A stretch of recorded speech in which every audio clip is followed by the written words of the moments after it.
Good evening and welcome to this evening's meeting of North East Lincolnshire Council. A reminder to members that this meeting is being broadcast live. Members will need to use their microphones at all times when we are in public session, including when voting, as part of any recorded vote.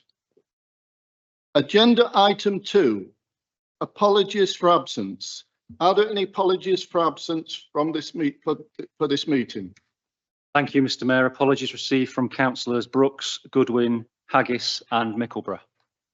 Thank you. Item 3. I now move the minutes of the meeting of North East Lincolnshire Council held on the 26th of September 2024 and the special meeting on the 30th of October. Do I have a seconder? I rise to second those minutes, Mr. Mayor. Thank you, Leader. May I remind members that comments on these minutes should be restricted to matters of accuracy. Is there any comments? All those in favour of the minutes, please show. Thank you very much. Agenda item 4, declarations of interest. Are there any declarations of interest from members in any item on this agenda for this meeting?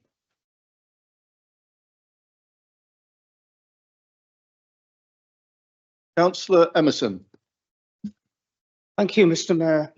Mr. Mayor, I'd like to declare an interest in regards to item 9 on the agenda in relation to the sole person's council tax discount, as I wish to speak on the item. Before the full council meet on the 26th of September 2024, I sought advice from the monitoring officer who advised that in the circumstances I am able to remain and participate on the item.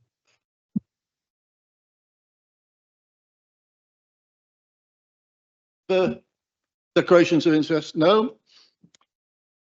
So we now move on to agenda item 5, question time. The council received questions from 2 members of the public for this meeting.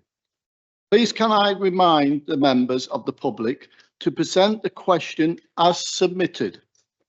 The first question has been received from Mr. Simon Bate, who is in attendance this evening.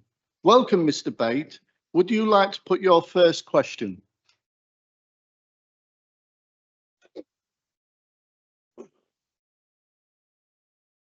Good evening. Operation Bridge, significant overspend over several years. Children's Services, significant overspend over several years. Will leaders of the council assure myself and residents of North East Lincolnshire that the lessons learned from the aforementioned have resulted in realistic budgets, including contingency funds, being set for all current and upcoming projects within the borough so as to ensure best value is achieved from taxpayers' contributions? Councillor Jackson, as leader of the council, will you please respond? Yes, thank you, Mr. Mayor, and thank you, Mr. Bate, for your question. I don't entirely agree with the premise of your question, but the answer is yes. Thank you, Councillor Jackson. Mr. Bate, would you like to put your second question? Thank you for the response. Question 2. Recent figures shared in the media regarding the reduction in crime in the town centre over the past 12 months is very encouraging. In order to provide context, will leaders of the council be providing figures to the media and public clarifying over the same 12-month period the month-on-month A, number of trading businesses in operation, B, number of business closures, C, proportion of vacant units, and D, public footfall? Councillor Jackson, please will you respond? Yes, thank you, Mr. Mayor, and thank you, Mr. Bate, for your second question. Unfortunately, my response is not going to be quite as concise as it was for the first question.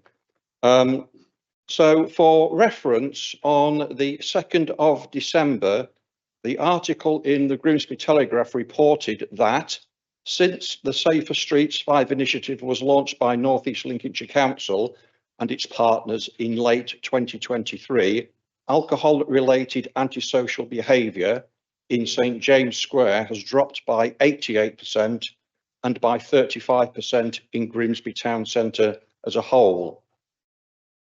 The Safer Streets initiative has been run in conjunction with several other activities which aim to improve the look and feel of Victoria Street to ultimately improve the perception of our town centre, namely street cleaning, new planting and planned permanent lighting funded through the High Street Accelerator and Green Spaces Fund. We collect data on vacant town centre properties for the area between Wellowgate and the railway line on Pasture Street, all the streets between, across to Alexandra Road and Victoria Street Junction at Frederick Ward Way. That currently includes 364 ground and first floor business premises.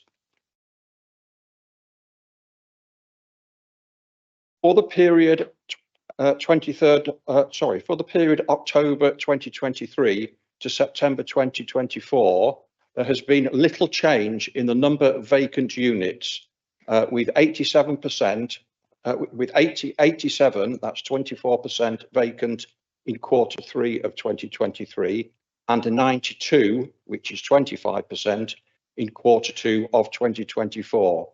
And there's a table included in the response to Mr. Bates that includes a full breakdown of the 4 previous quarters, but I won't run through that now.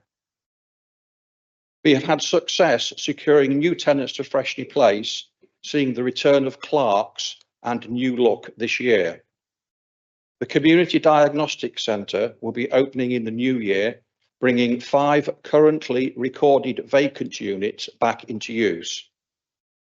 Other buildings which have been vacant for some time are currently under development, such as St James House and the former RBS bank purchased by Care, and some have been acquired by the council for redevelopment, such as the 5 vacant properties earmarked for the transport hub, the former House of Fraser and the British Home Stores former store.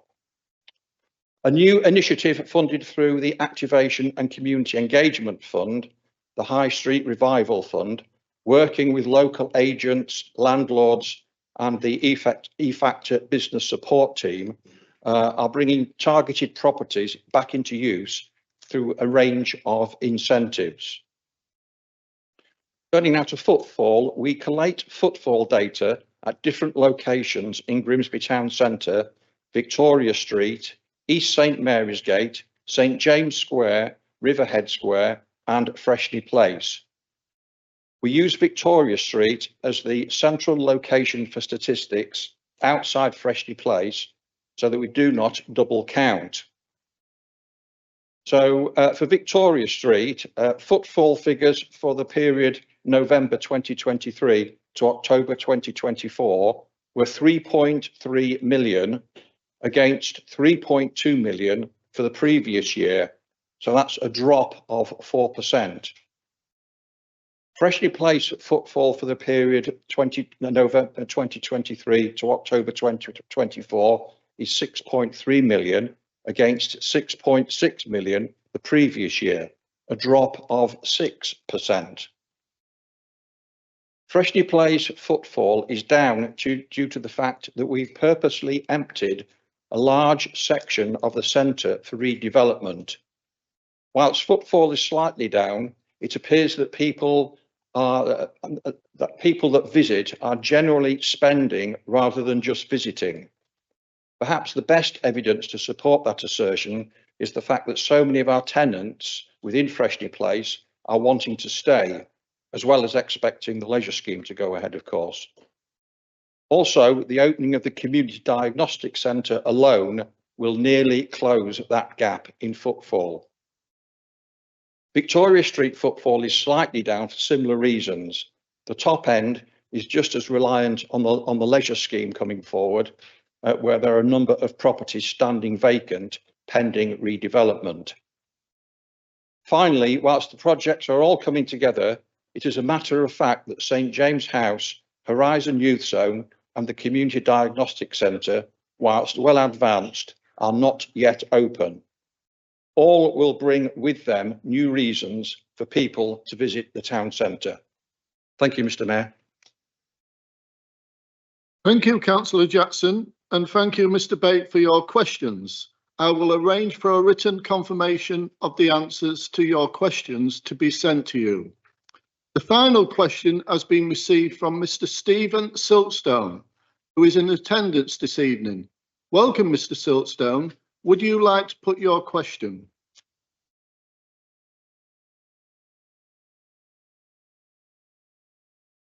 Good evening, Mayor, councillors and the press. My name is Mr. David Lamb. I'm here to represent Mr. Siltstone. To Councillor Jackson, I lead a petition as there was strength of feeling on 27 Douglas Road, Cleethorpes and the surrounding streets that whilst we fully understand that there is need for housing, this was a family home which had long-term tenants residing in it for over 14 years.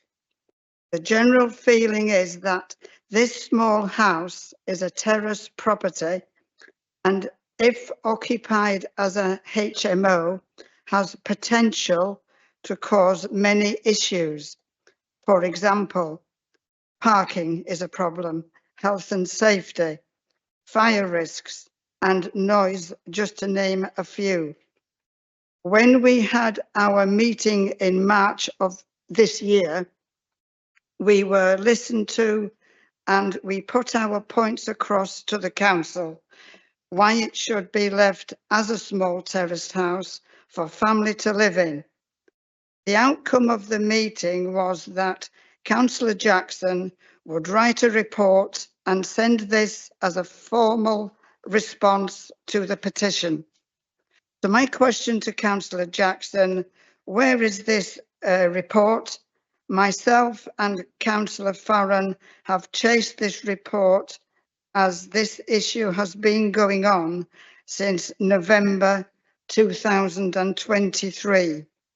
Please can you provide a timeline? Councillor Jackson, as leader of the council, will you please respond? Yes, thank you, Mr. Mayor, and thank you for your question. This petition was, of course, presented to me when I had the housing portfolio. Of course, Councillor Swinburne now has that portfolio, so we'll be taking the matter forward. I can tell you that the report is complete and is currently working its way through the statutory council processes for release. A full response to the petition will be provided early in the new year. Additionally, the council has established a cabinet working group to address concerns around houses in multiple occupation. This petition will feed into the working group and provide valuable evidence for the group to consider. Thank you, Mr. Mayor. Thank you, Councillor Jackson. Thank you, Mr. Siltstone, for your question. I will arrange for a written confirmation of the answer to your question to be sent to you. Agenda item 6, the leader's statement. Councillor Jackson, will you give your leader's statement, please? Yes, thank you, Mr. Mayor. Cognizant of the length of tonight's agenda, I have a somewhat shorter leader's statement, just focusing on a few key things that have happened since the last ordinary meeting of council. So, Mr. Mayor, later on tonight's agenda, we will be considering the future of the Freshney Place Leisure Scheme, which is probably the most important regeneration project in the history of North East Lincolnshire. More about that later, and members will be well aware of the progress being made in the town centre with other master plan projects. Mr. Mayor, work has started on a major housing development in North East Lincolnshire at the former Western School site, following the completion of the land agreement with a top 10 UK house builder, Keepmoat. The house builder will regenerate the 23-acre brownfield site, which will see a multi-million-pound investment to create a community of around 318 properties, including 1 to 4 bedroomed houses, along with affordable housing and retirement dwellings.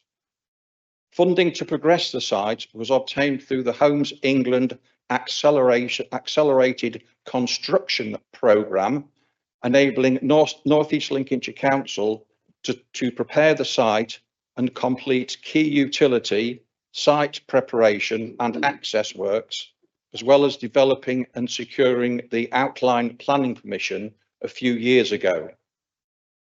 This was followed by Keepmoat designing the transformation of the site and securing planning permission earlier this year.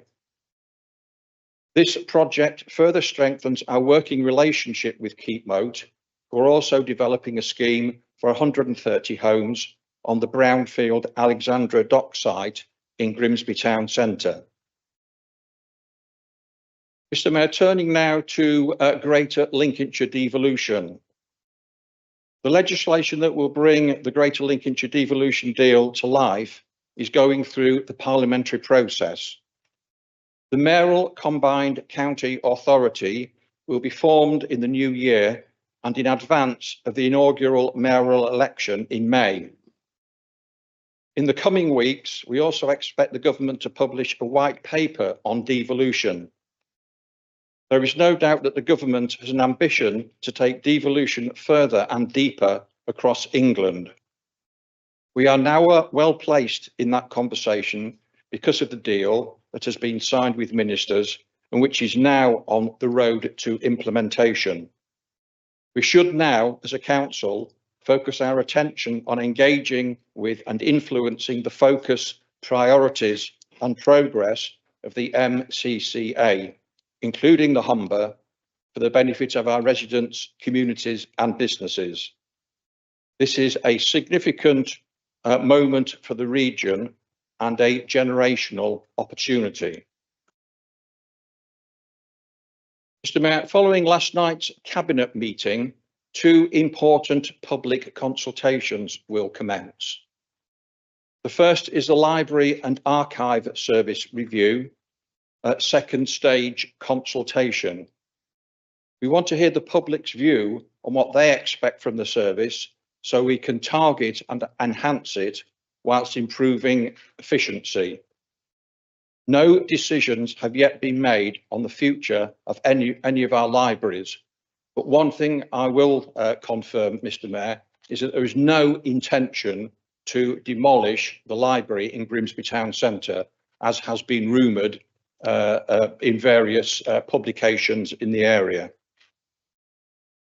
The second is a public consultation on the selective licensing trial in the East Marsh ward, although certain other small parts of other wards are encompassed within the scheme. The aim is to improve the quality of private rented housing and the environment in the area, and will provide valuable experience that can be used as and when similar schemes are rolled out across other parts of the borough. This is in line with the council's housing strategy. Mr. Mayor, complete change of subject and moving on to the announcement concerning the retirement of our Chief Executive, Rob Walsh, who will be leaving us next year. I've worked closely with Rob for the past decade, both as leader of the opposition and then leader of the council. He has proved to be a chief executive with determination, integrity and a work ethic that has put North East Lincolnshire front and centre on the regional and national stage. His personal and professional skills have ensured this borough has attracted an unprecedented level of investment, which has and will be significant in overcoming the challenges and grasping the opportunities that North East Lincolnshire faces. We go forward with optimism on a local and regional level, thanks to the leadership that Rob has provided. He's also been instrumental in getting a Greater Lincolnshire devolution deal over the line. We will have an opportunity to thank him properly next year. And I just want to take the opportunity, Mr. Mayor, to totally refute the suggestion by GI Media that Rob has been pressurised into early retirement because of any alleged performance issues within the authority. That is just rumour, speculation and innuendo. It was entirely Rob's own decision. Mr. Mayor, as a very busy 2024 draws to a close, this administration is delivering for the residents of North East Lincolnshire with positive change and exciting new developments. It just remains, Mr. Mayor, for me to wish everyone a Merry Christmas and a prosperous New Year. Finally, Mr. Mayor, the latest Council Action Tracking Report has been circulated. I can confirm that no special urgency decisions have been taken by Cabinet or portfolio holders since the last ordinary meeting of the Council. Thank you, Mr. Mayor. Thank you, Councillor Jackson. Agenda item 7, Council Plan 2025-2028. A report from the Leader of the Council seeking adoption of the new Council Plan 2025-2028. This report was considered by Cabinet at its meeting on the 11th of December 2024. Councillor Jackson, will you move the recommendations? Yes, thank you, Mr. Mayor. So members have in front of them tonight the new council plan, which, as you say, Mr. Mayor, will run from 2025 to 2028. It's a strategic document.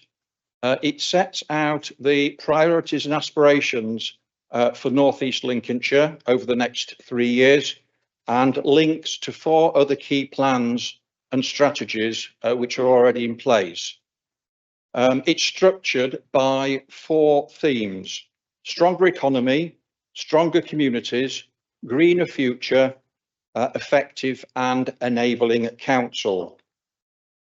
There has been full consultation with all scrutiny panels and a range of strategic partners. The feedback that we've received as a result of that consultation is set out in Appendix 1, and any recommendations that in the feedback have been incorporated into the plan where that is appropriate. Members will see that the plan has a completely new layout and structure, making it easier to read and understand and far more coherent. There is also a shorter summary plan in a fold-out leaflet format.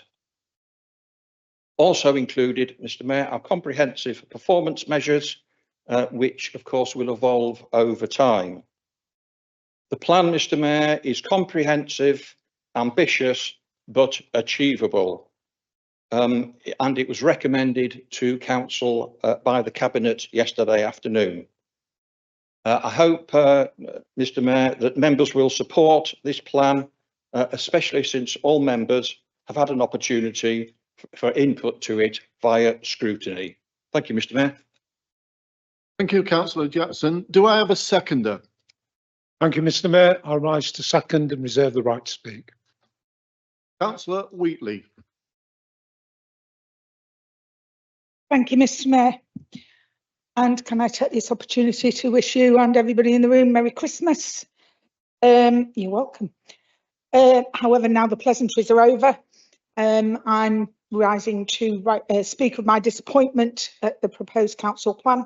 I'm disappointed at the lack of real vision for our area, at the lack of strategic direction, and the clear lack of any fresh ideas coming out from the current administration. The very first page claims that this plan sets out the council's vision, aspiration and actions that underpins the council's priorities. However, Mr. Mayor, I see none of these things in the document. This document, Mr. Mayor, is not so much a plan for the future, but more of a nostalgic look at some of the projects already in place. This document should be a high-level strategic plan of where we see our place being in the next few years. A strategic plan for the short term, medium term, long term.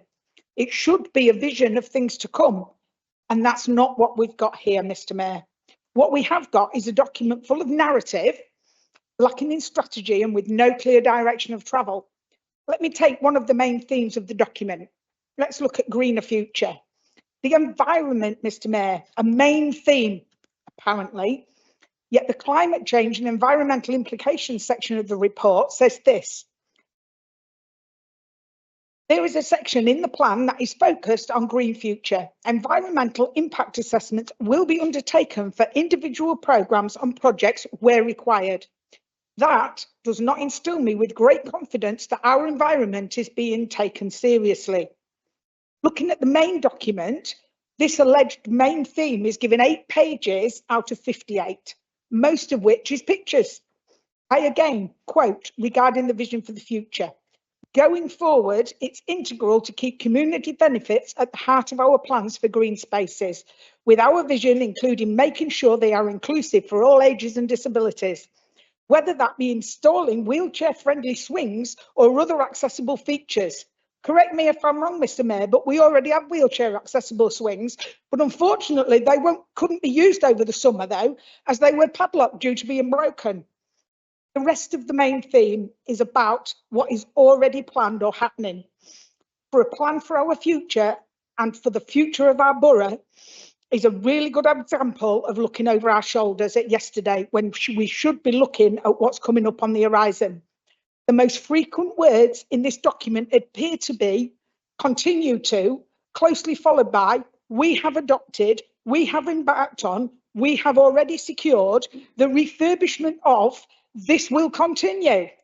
We are supporting, we are delivering, we have upgraded. All great, thank you very much. But what about the vision for tomorrow and next week and next year? This plan is not fit for purpose. I want this area to be the absolute best it can be. I want us to be visionary. I want us to be innovative.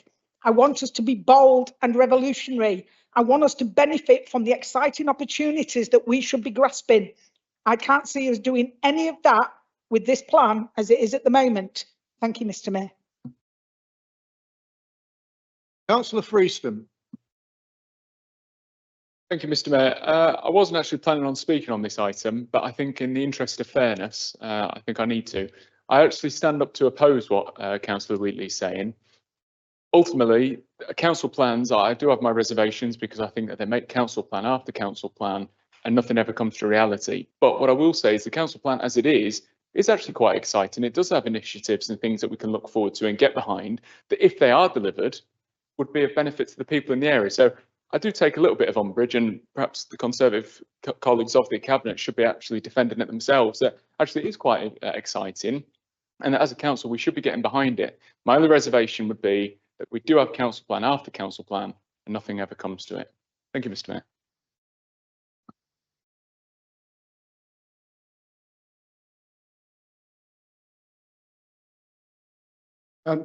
Thank you. I'll be brief. I found myself agreeing with Councillor Freeston in his analysis of Councillor Wheatley. I would say, Councillor Wheatley, where were you? This plan went to all scrutiny panels. There were constructive comments came back from the scrutiny panels, and many of them have been incorporated into the plan. So where were you? Where were you indeed? On that basis, I'll stop. Thank you, Mr. Mayor. Councillor Jackson, you're right to reply. Yes, thank you, Mr. Mayor. I suppose I just really want you to reiterate what Councillor Shreve has just said. If the Labour group is so disappointed with this plan, where were their suggestions at the scrutiny panel? I mean, I've looked through the recommendations that came from the scrutiny panels this afternoon when I was preparing for tonight's meeting.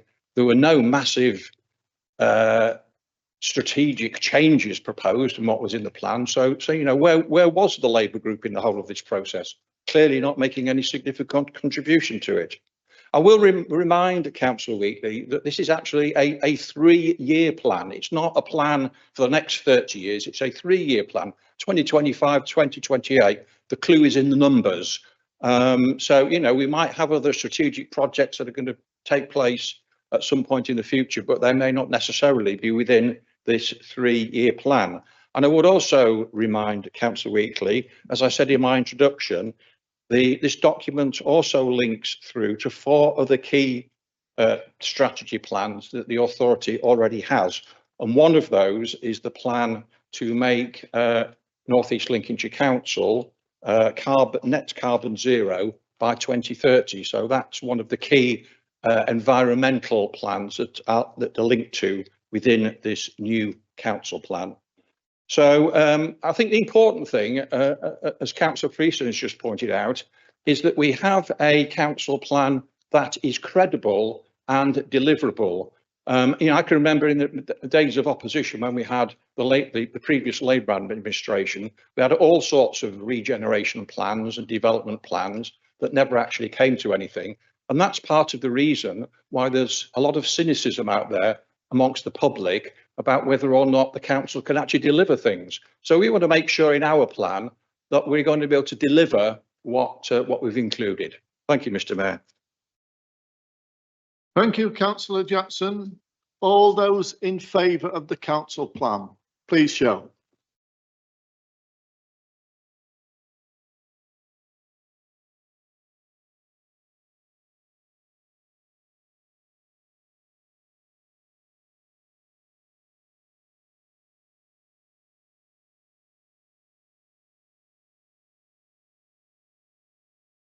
All those against?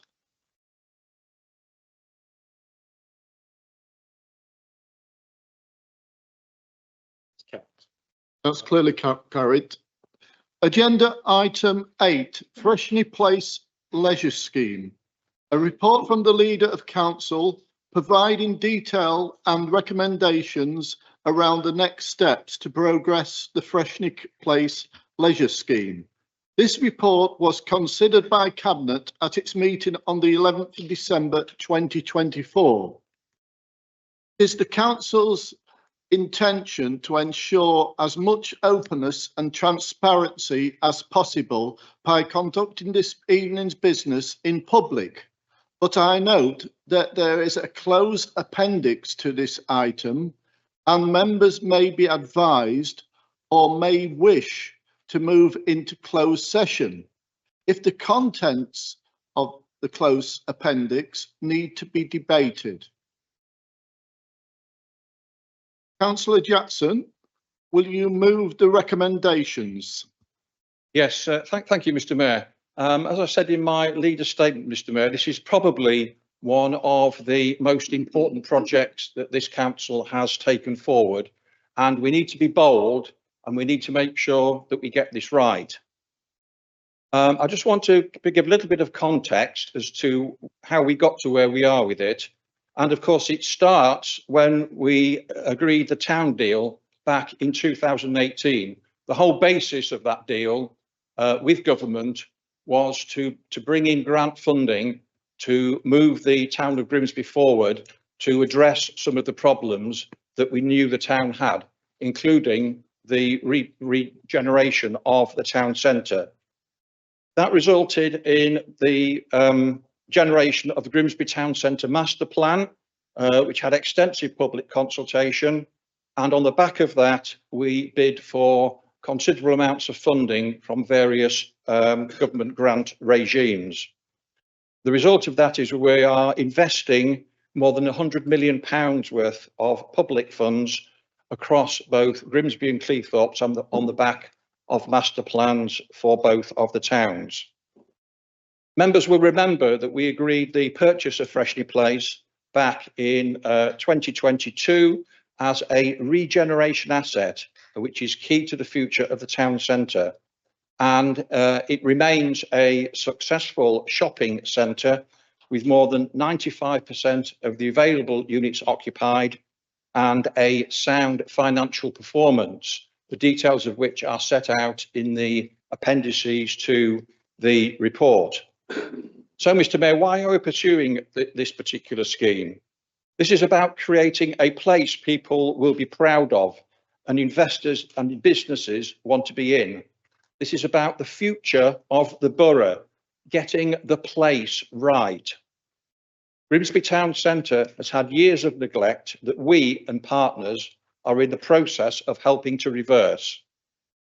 We're investing in the largest single scheme this council has ever invested in, with the leisure and market scheme that is before us tonight. We believe this is right for the town.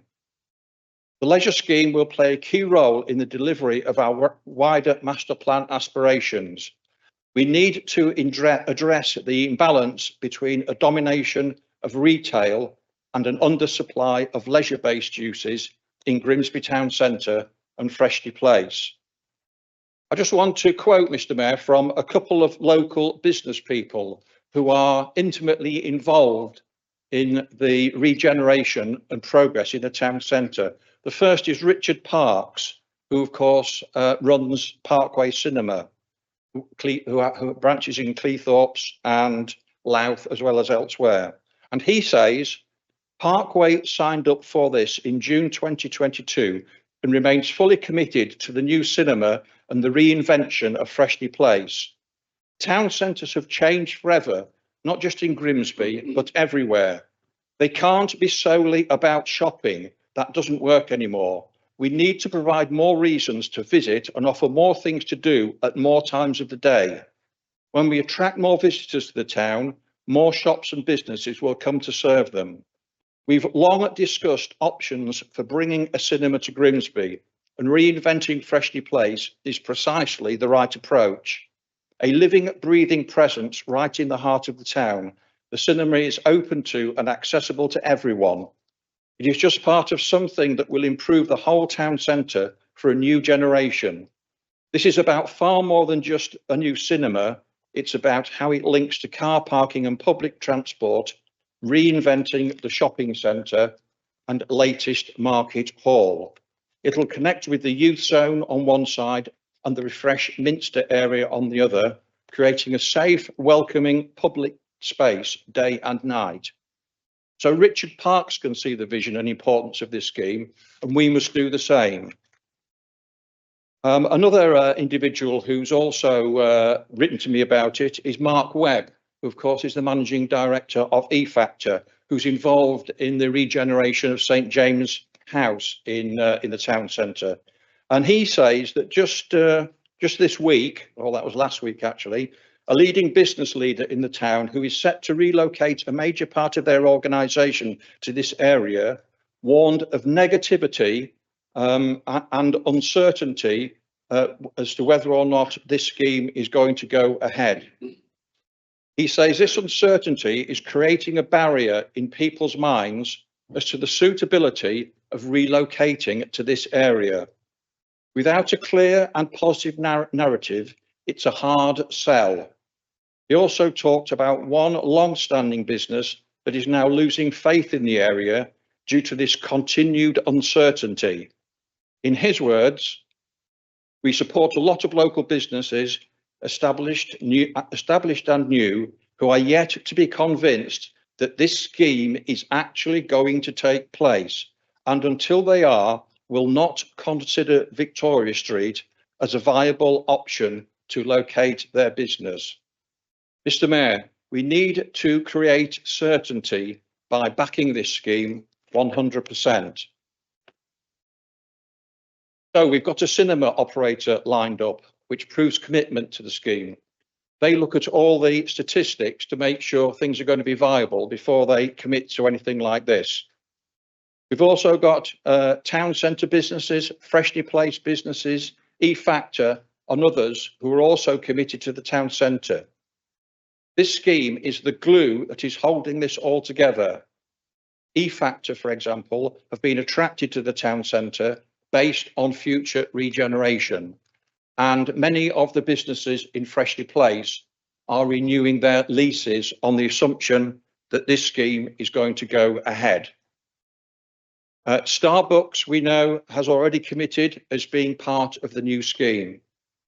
Nando's also want to be part of the scheme and have made an acceptable proposal, but will proceed only if we decide to move forward with the scheme. They will not be coming to the town centre otherwise. This is about being leaders of place and making the bold and right decisions. Mr. Mayor, the report also sets out all the other things that are currently happening in the town centre that will contribute to the increase in footfall and the regeneration and renewal of the town centre. And I won't go into all those at this stage. So let's just look at the cost of the scheme for a minute. We know that the scheme is going to cost a lot more money, almost £50 million, which is a significant increase from the original figure of around £30 million. But I will remind members that the original business case for this leisure scheme was put together pre-COVID, in the days when we were bidding for Future High Streets Fund money. And we all know what's happened since then. Obviously, we've had COVID, we've had the Ukraine war, and we've seen up and down the country massive inflationary cost increases in building materials, steel and construction labour. Similar projects all over the country are experiencing massive cost increases. We are not out of line here with this particular scheme. Mr. Mayor, additional borrowing has been requested in the reports to Cabinet and Council. Taking into account the assumed additional external grant funding allocated to the scheme, this would lead to an increase in the Council's external borrowing requirement for the development from £10.9 million to £22.16 million. However, Mr. Mayor, as report thank you, Mr. Mayor. However, Mr. Mayor, as report clearly sets out from the performance figures that are in the appendix to the report, the income that we're getting in from Freshney Place will more than meet the additional borrowing costs associated with moving this scheme forward. And these figures, which are in the appendix, are based on very prudent financial projections that are very clearly set out and argued. So, Mr. Mayor, we've got this before us, an extremely exciting scheme, the one that is the future of Grimsby Town Centre. There's lots of other schemes going on in the town centre, but this is the one that is really going to pull all those together and ensure that the town centre continues to thrive. I ask members, Mr. Mayor, to have vision tonight and vote in favour supporting this scheme. Thank you, Mr. Mayor. Thank you, Councillor Jackson. Do I have a seconder? Yes, Mr. Mayor, I rise to second and reserve the right to speak. Councillor Wheatley. Thank you, Mr. Mayor. I cannot, in all good faith, support this report. Members may recall that I was not in favour of purchasing Freshney Place initially, but I was in the minority, and the purchase went ahead, with the outcome being that at present there is an operating profit. Well done. From the initial purchase, we have been moving money from one pot to another to facilitate essentially a vanity project. And the leisure scheme, whilst this has already been agreed and not up for a rehash of that debate tonight, I do not believe that further borrowing is either acceptable, sustainable or appropriate. The report seems to give us carte blanche for an unspecified amount of borrowing if needed, a blank cheque ostensibly. Part of the report's recommendation states to undertake further borrowing as may reasonably be required, subject to such borrowing being affordable from within the Freshney Place budget envelope. This seems risky in the extreme, and if we are looking for best value for our council and residents, I don't think that borrowing millions more is achieving that objective. Who is to ascertain what's reasonable and who is to say whilst Freshney Place is within budget at present, this may not always be the case. I notice that within the report again, and as mentioned by Councillor Jackson, unprecedented world events have continued or commenced. It's wearing a bit thin with me now, Mr. Mayor. There are always going to be things going on in the world, and there's only so much blame world events can take for financial issues affecting our small insignificant corner of the globe before a step back needs to be taken to evaluate and possibly reposition. I think that this is now the time for that re-evaluation and potential repositioning. Out of control spending and ever increasing levels of borrowing are not in the interests of North East Links nor its residents. Being leaders of place should not mean saddling future generations with the ongoing results of our borrowing. One of the other arguments within the report for continuing is if the scheme were not to proceed and the council were to dispose of the asset, a loss would be realised.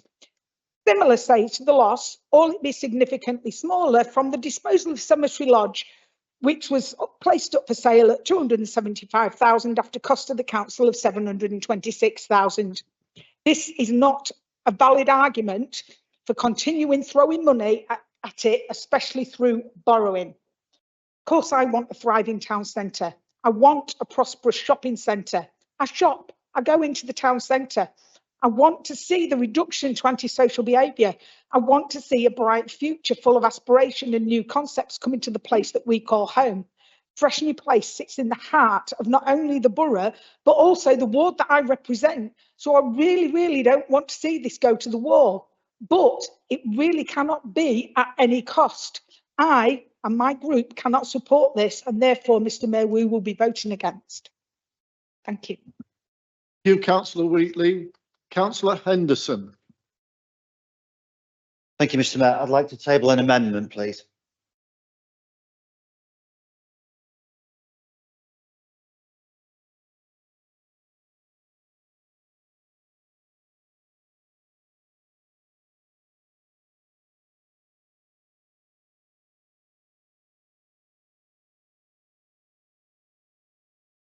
Councillor Henderson, I'll give members some time to read it first. Great.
Thank you, Mr. Mayor. Mr. Mayor, I just want to try and walk in the shoes of Cabinet for a minute. And I agree this is a once in a lifetime opportunity. And I agree with Cabinet's characterisation of the problems we face. I also agree with the broad outcomes we're trying to achieve. But the argument as to how we deliver those outcomes isn't right. Mr. Mayor, I'm not going to go through the documents that were in the bundle issued, and I'm not going to go over the past. You can take it that I spend the best part of a day at my kitchen table going through them. And congratulations to officers for all the work that they put in. There's been great work, and I'm respectful and appreciative of their work. However, it's unclear and incomplete. So I don't believe there's enough for me to get behind, and I'm not surprised that Yarborough residents are quite dismissive of it. I don't think the arguments about occupancy rates going up, businesses holding off, deciding to come, COVID, Ukraine, inflation, are arguments for the scheme. I think they're unmitigated risks. So actually they're against the scheme. Mr. Mayor, please allow me to share some facts that are in the public domain and put them together. I'm going to steer well away of the gold papers. The scheme's price is more than 100 million over 40 years when you factor in the cost of borrowing. There are two buckets of cost, which I would argue need to be considered together and not separated, so that income, expenditure and borrowing can be spread across many budget lines in the council's accounts. Let's keep it simple for me and for the residents that I support. The cost of the building was 17 million quid, and we got a grant for that. It's taxpayers' money. It just came from a central pot. It still came out of our pockets. The cost of the leisure scheme now stands at 83 million. That gives me my 100 million, and I'll explain where I got 83 from. 24 million of the 83 came from central grants, broadly, give or take a million. 22 million in borrowing has already been approved, split across 10 million for the leisure scheme, 10 million for infrastructure. Just imagine all these pots of money, we're trying to bring them together. We're being asked to approve another 10 million. 4 million is expected in additional grants. It's not clear what these are, but it looks like we're robbing the funding allocated to doing up the library. A budget supposed to be for developing brownfield site housing and betting on a devolution grant. So it's not clear. Then we add interest on borrowing. So let's assume borrowing is 32 million. That's those three pots that I put together a minute ago. Let's assume a reasonable interest rate on borrowing to be about 5.5%.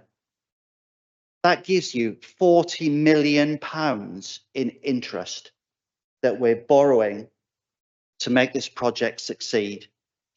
40 million interest, 32 in loans, 24 in grants, 4 million robbed from Peter to pay Paul is 100 million quid. Let me tell you what that doesn't include. Additional repairs and the interest on any loans thereof. Contingency on the project at any reasonable level. Validated building costs. Allowance for variation in interest rates. This is a bottomless pit. So let's look at what it generates. Well, we can't because the numbers won't be made available for public consumption. So we're failing the most basic test of transparency and openness. Why shouldn't the public know what's being done with their money? Of course, I welcome the news about Nando's. That's fantastic and well played to all concerned. However, we only had our briefing on the scheme the week before last and there was no mention of it. So why do I get a paper on this morning when it was in the press yesterday? It looks like we're making this up as we go along. Here's another option, Mr. Mayor. Newport Mercado is regenerating a market in a similar town as ours, using local artisans and street food vendors, as they do in Leeds Trinity, to stimulate their economy and local prosperity, rather than relying on chains with no local connection that pay minimum wage and don't invest in local supply chains. Instead of using Newport as a comparison, we choose Barnsley, with its population of 245,000 and its 200 million plus scheme, noting that Cineworld has said they're pulling out the town unless they get a rent holiday. It's not a great exemplar to choose. The business case just does not consider other economic options. It just says, do the scheme or don't do the scheme. It doesn't consider alternative ways of delivering the goals of high street regeneration using 100 million investment. Let me give you 4 other options. Option 1, have an exit plan for Freshney Place. Are we keeping it for 40 years?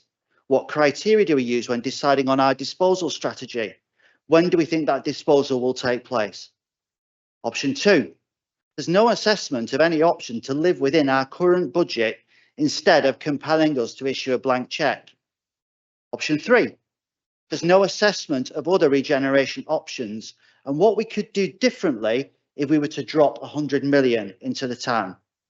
Option 4, there's also no reappraisal of an option to revisit the potential for a joint venture with an industry partner, which was our preferred option when we started this adventure. Mr. Mayor, I've just set out 5 viable alternatives to the request for a blank cheque, none of which have been analysed and presented for review tonight. Equally, there's been no assessment of the risks of pulling money from other projects, the consequences of running a few large projects concurrently, and have costs escalating still further. But this is about more than just money. Going back to what Councillor Jackson said at the start of his presentation, which I agree with. This is about regenerating our town. And that will bring other benefits such as increased footfall, increased businesses for our retailers, new leisure facilities for our residents, a new sense of hope and energy for our phoenix of a town that's rising from the ashes of years of austerity. Who wouldn't want that? I'm all for it. I want to live somewhere brilliant like Councillor Wheatley, and I'll graft to make it a reality. The Central Library is part of my hope for the future. So is a regenerated Victoria Street. So are new and local businesses which create prosperity and celebrate the talent in our borough, which should have well-connected towns and easy transport links to the world beyond. I do not want Freshney Place to be a dark pit where all our hope and all our money goes at the expense of everything else. If I'm accountable as a councillor for this project, I've not been furnished with enough information to make a decent decision as to how I should vote. On the basis that I don't spend my own money with no idea what I'm getting for it, I table this amendment, suggest that the points that I've just made be pushed back to officers. They be given the opportunity to revisit the document, bring it back to a special full council really early in January, and let's have a proper discussion where we're armed with all the facts. Thank you, Councillor Henderson. Councillor Bright to second. And as to second and reserve the right to speak. Thank you very much. Before I bring in any further speakers, I'll make it clear we're debating this amendment. There'll be no further amendments until the vote has been taken on this amendment. Councillor Freeston. Thank you, Mr. Mayor. I'll be very clear just to speak on the amendment only. I was obviously in line to speak on the original proposal. So I actually think it's a common sense amendment to make. I draw particular focus to the illustration of Nando's. That's something that was news to me only 2 days ago. I had residents ask me, well, what's all this about Nando's? That's really good news. I couldn't give them any information. And I think for councillors, elected members to be finding that out and to not have any information and the newspapers to know before us, I don't think it's appropriate. And I think also that would make a huge difference as to whether members in this room support the leisure scheme and the additional borrowing going forwards. Because coming into this debate, and I'll be very careful not to touch on the original thing that we were talking about, is I also want to have a thriving town centre like everybody does in here. But I think some of us are sat here thinking, is it going to be an endless money pit? We took Freshney Place over, something that originally I was actually hesitant to do. As a small C Conservative, I don't really believe in big state intervention and councils trying to run things. As it happens, I don't really think council run things very well anyway. So I certainly don't think you need to be getting involved in business and running business, because if businesses have failed to do it, if the private sector couldn't run a shopping centre properly, how on earth are we going to? But I was, and I'll say it, and it's perhaps delicate, but I was somewhat hoodwinked, maybe like other people in the room were, into voting for this. We were promised lower rents. We were promised we would have more input into how the town centre is run. So we could say, right, we're going to have free parking. Things like that really made me think, OK, we'll go for it. We'll support the scheme to buy it, and we will try and regenerate. But that hasn't materialised. But what I would like to say is, I'm not going to sit here and say the administration or the council officers haven't put a lot of hard work into getting to where we are, because I'm sure they have. But ultimately, our residents aren't seeing the action. Now, we're told that we're right on the tip of the iceberg. We're just about to see everything come to fruition. And I'm not going to stand here and say that's not true, because it may well be true. But I think ultimately, to bring this to full council now and give us a do or die ultimatum, if you don't vote for it, it's all going to fail, I think it's wrong. I spoke to a lot of the Conservative councillors beforehand, and they said, you know, which way are you going to vote? And I said, I'm 50-50. I'm edging on voting against, but that's because it's too soon. We've not had enough information. And I don't think it's right for an administration to come to us and say, you've got to vote in favour. If not, it's all going to collapse.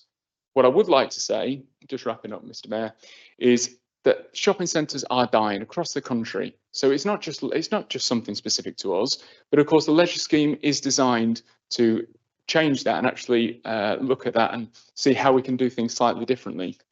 I take on board the points that raw materials have gone up since COVID, but at the same time, footfall hasn't returned to the town centre as we expected it to. People got too used to online shopping, and so The town centre declining is only a result of myself and everybody else in here deciding to shop differently. We can't force things upon people, and we can't use taxpayers' money to try and keep a town centre that people quite clearly don't want. People vote with their feet, and that's what they're doing.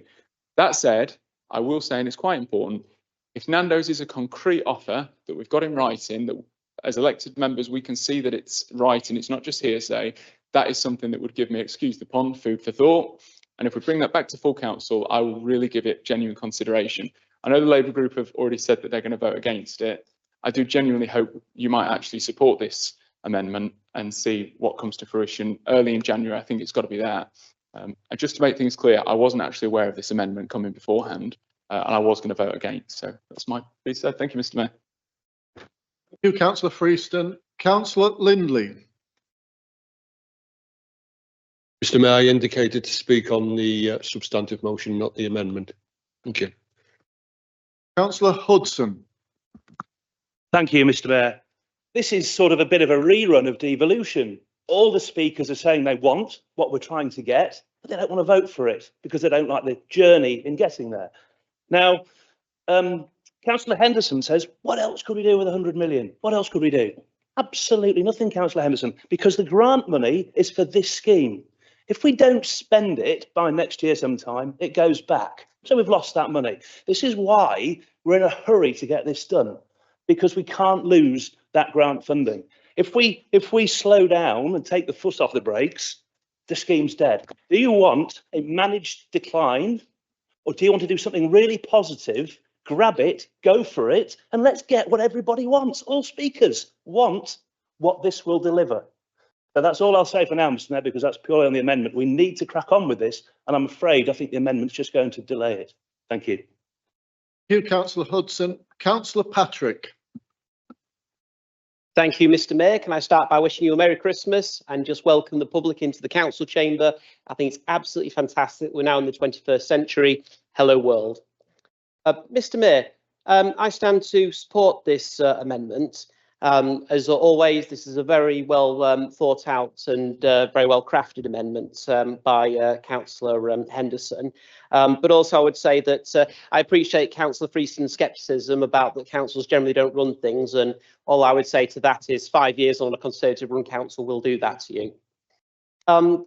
For me, this has, and I was going to make the pun about food for thought as well, but certainly what it reflects on, and I really wanted a deferral to this. I think Councillor Henderson's been looking at my speech. I wasn't going to propose that, but I would like a chance to.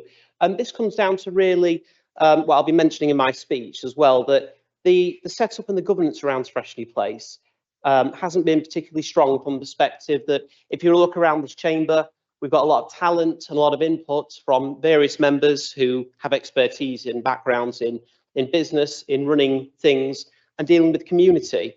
And that's probably left us to the position to very much where we are now. And for me, all this proposal is, this amendment is suggesting, is we take a step back, take a breather, really consider actually what's in front of us and the implications and some of the alternatives coming forwards, as we should have really been doing all along at this point. And I've got to say, I didn't really want to be in this position because I was optimistic about the future of Freshney Place. I wanted to see the development and the prosperity and us moving forwards. And I really didn't want to find myself in a position where I would actually be supporting a pause on this issue. And unfortunately, I do think this amendment will certainly be voted down. I can't see the Conservatives supporting this because when it comes to things like this at council, we know that the Conservative administration has had a siege mentality. They feel like people are against them.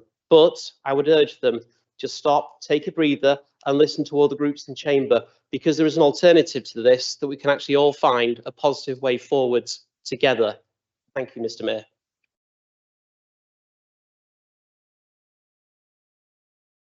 Thank you, Mr. Mayor. I really welcome this amendment, and it was something that we felt quite strongly about. I also welcome what Councillor Freeston has said. I feel that the panic and the urgency that is being pushed upon us, that's how I feel. It's almost palpable. And good decisions aren't made when people are put under pressure.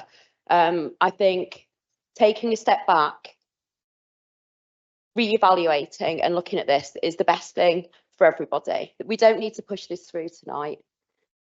And I think the public deserve us to do that as well and not feel rushed and hamstrung into making a decision. Thank you.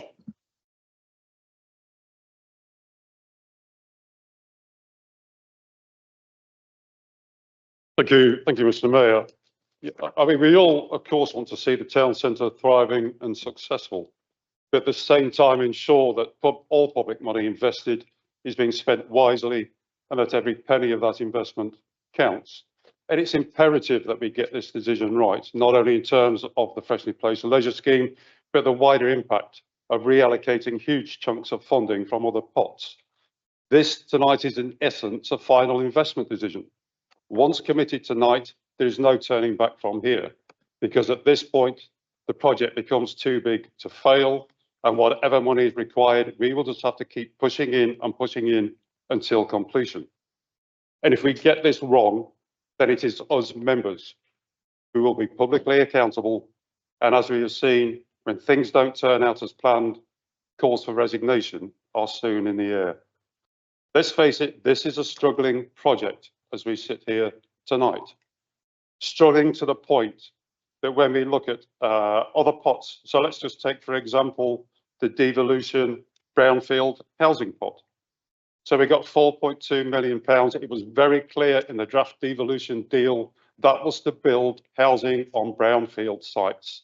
And North Lincolnshire has done exactly that. They're using their share to build housing for the elderly on brownfield sites. We're pushing £2.1 million of that funding into a leisure development. And yes, the department may have approved it, may have had their arms twisted, but it's still not right.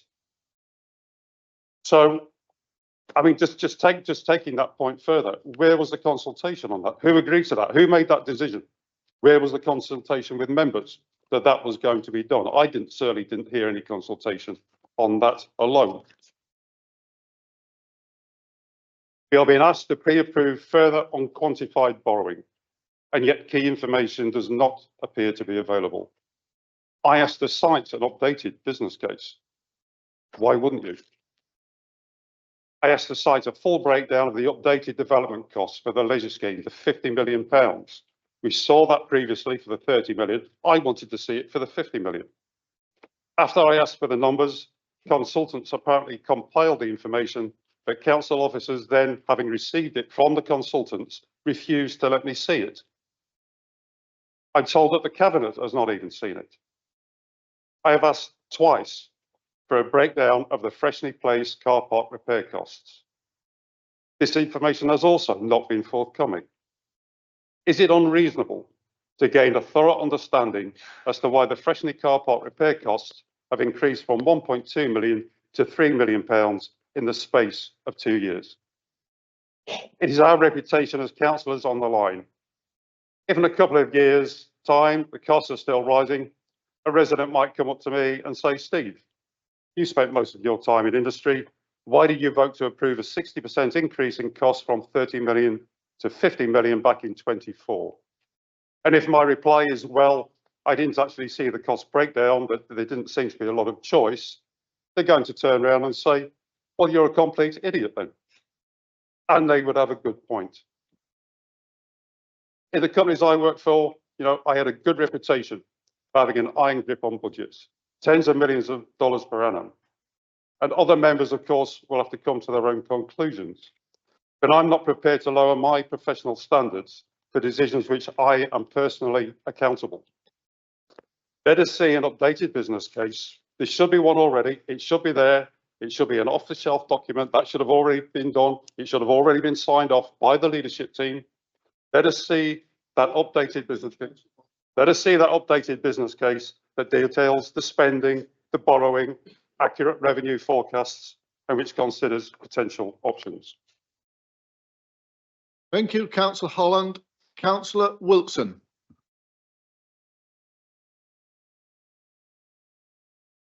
Thank you, Mr. Mayor. Merry Christmas to everybody, including yourself.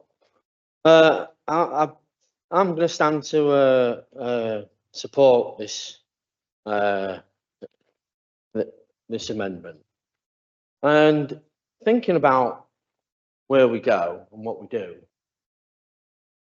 I've really been concerned about how this original, not the amendment, the original motion, the original report has been delivered to us. And I've lost, and I say, and this isn't insignificant, what I'm about to say, I've lost a lot of trust in how things are actually delivered to myself as a councillor. And I'll give you a couple of examples of why I've lost that trust. Right at the beginning, we heard earlier, before I even say that, we heard earlier Councillor Jackson say to us, where was the Labour group? What was their idea? Talking about another subject. Well, I'll tell you what I suggested right at the beginning of this process is, how is it going to affect the residents of West Marsh in terms of parking? Oh, we'll go away and we'll have a look at that, councillor. And they're still looking, because I've not had an answer. They'll get back to me, but I've not had an answer. I've even said after that, why don't you make residents' parking schemes free for the West Marsh residents, because this is going to affect them badly for parking. Oh yeah, we'll have a look into that, but nothing's come back. We had a group meeting where figures was told to us. I'm not going to get into the figures. 2 days later, we got a yellow page after the group meeting. It's in here, a yellow page 2 days after the group meeting. And why did we get that? This is what I've been told. Because it was presented to another group by accident. So it's only fair that we get it. If it hadn't been presented by accident, we wouldn't have got that paper. That's what we were told. The actual amendment clearly says, just take a step back, have a think about getting everybody on board and put some effort into doing that. I'm amazed how much effort's gone into getting us on board in the last few days. How long's this scheme been ongoing?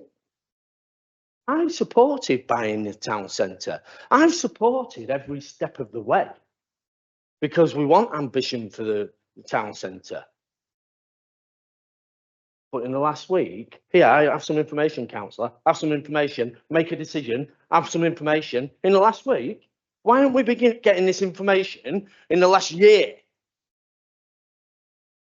Why haven't we been taken along? This is not a majority Conservative council. This is the minority council. You need everybody to get on board to get things through. Yet, last week, have some information. Have some information. You can make a decision in a couple of days. Big scheme like this.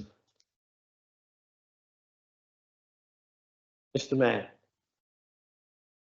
if we take a step back, then there can be some proper consultation with us members. Thank you. There can be some proper consultation with us members. We can be updated. Our reservations can be satisfied because, as rightly said, across the chamber, everybody wants the town centre to thrive. Everybody wants our borough to thrive. Yet, will we be actually given the opportunity to continue the journey together? Because so far, that has not happened. And every member in here that's not part of the administration, I would say, would agree. But perhaps not the yellow stories. Thank you very much, Councillor Wilson. Councillor Aythorpe. Thank you, Mr. Mayor. I rise to speak on the amendment as laid out before us. Mr. Mayor, scrutinising budget management and financial oversight is something all councillors within this chamber should be doing. My Liberal Democrat colleagues and I have taken this responsibility seriously. Over the past few weeks, we've held multiple detailed group meetings with council officers to examine the assumptions made within this report because we called for them, we asked for them. I've also submitted questions at the scrutiny, the economy scrutiny panel, publicly requesting further evidence for some of the report's assumptions further, which led to an addendum being sent to all members. Given this and what my group have discussed with officers, I believe the arguments put forward by the independent group and the Labour group appear to overlook the safeguards and professional expertise behind this report. For instance, Mr. Mayor, the plan includes fixed rate borrowing, which helps protect the council from fluctuating interest rates. And there is also a dedicated reserve that will be established to mitigate potential deviations, offering additional protection. Mr. Mayor, the council's own S151 officer has confirmed that the borrowing is affordable, sustainable and prudent. The project plans have also undergone external validation from reputable firms such as Montague Evans, a leading UK property consultancy. They conducted detailed validations and financial modelling to confirm the project's economic viability and alignment with the current market trends. Additionally, Mr. Mayor, WT Partnership, a global construction consultancy, has thoroughly reviewed construction costs, evaluated value engineering opportunities, and ensured the budget is aligned with the project's objectives. So I ask, Mr. Mayor, are the Independent and Labour group questioning the integrity of these experienced professionals, or is this simply a political attempt to stir fear and uncertainty? Mr. Mayor, I do agree that members need more involvement in the process going forward, but I don't agree that this is the way to do it, holding back progress and causing more uncertainty with investors. Therefore, I will be voting against this amendment. Thank you. Thank you, Councillor Acethorpe. Councillor Augusta. Thank you, Mr. Mayor. I want to welcome this amendment. I think it's actually something that's really needed. We all know residents in our wards, and we've all seen online the public being worried about this. And actually, I think this amendment is the opposite of what Councillor Acethorpe said. I think this will actually help build public trust in this programme if you bring us all with you. That's what we failed to do, is bring the residents with us. We've sort of imposed this on residents while they've been worried, and we haven't answered the questions effectively. We haven't gone out and spoken to residents. We try, but we need more. The officers need to come with us. Come and speak with residents. They'll tell you their concerns, because there's many, and we need to bring residents with us, and we've repeatedly failed to do that. And I think this amendment will fix that. And also, what will send a better message to business? A divided full council vote, or calling down, coming together united, all 42 of us, and voting unanimously in the future? I think that sends a better message to business, a united council instead of a split and divided council. So that's why I'm going to support this amendment this evening. Thank you, Councillor Augusta. Councillor Shreve. Thank you, Mr. Mayor. A number of comments on this amendment. First of all, I'd like to make a point about Nando's. I mean, there is something called commercial sensitivity. Nando's didn't allow their name to be mentioned until a few days ago, which is why it's not being mentioned. And there may be others in the background who are considering coming to Freshney Place that can't be mentioned because they would not allow it. So I think you need to bear that in mind. I'd also like to point out, this is not a new project. This is something that has been discussed in a variety of means over the last 2 years. And longer. So why the surprise?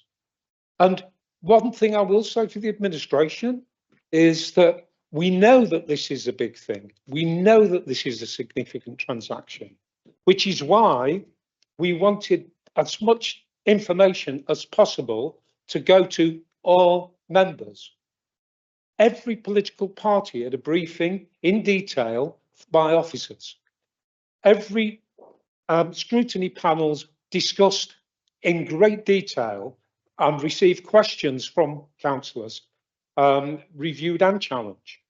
The most comprehensive array of information was provided to all councillors. And I'm sorry that Councillor Wilson thinks that's a bit of a problem, receiving this information at the time he did. But the reality is that the project is now at a stage where the go button can be pressed, where all of the numbers have been validated, where there is a business plan that demonstrates a commercial and sustainable future. Councillor Henderson has done his best to muddy the waters, which is exactly what he's done, plucking figures like 40 million out of the air for the future funding cost over X years. I know that there are two accountants in this room, and I'm one of them, and Sheldon Mill is the other. And I know that there may be other councillors who think they're accountants, but I think they're sadly mistaken. This is a viable and sustainable project. Further delay will create further uncertainty, and I don't support this amendment. Thank you, Councillor Shreve. Councillor Downs. Thank you, Mr. Mayor. I rise to support this amendment, which won't come as a surprise, I'm sure, to some people in the room.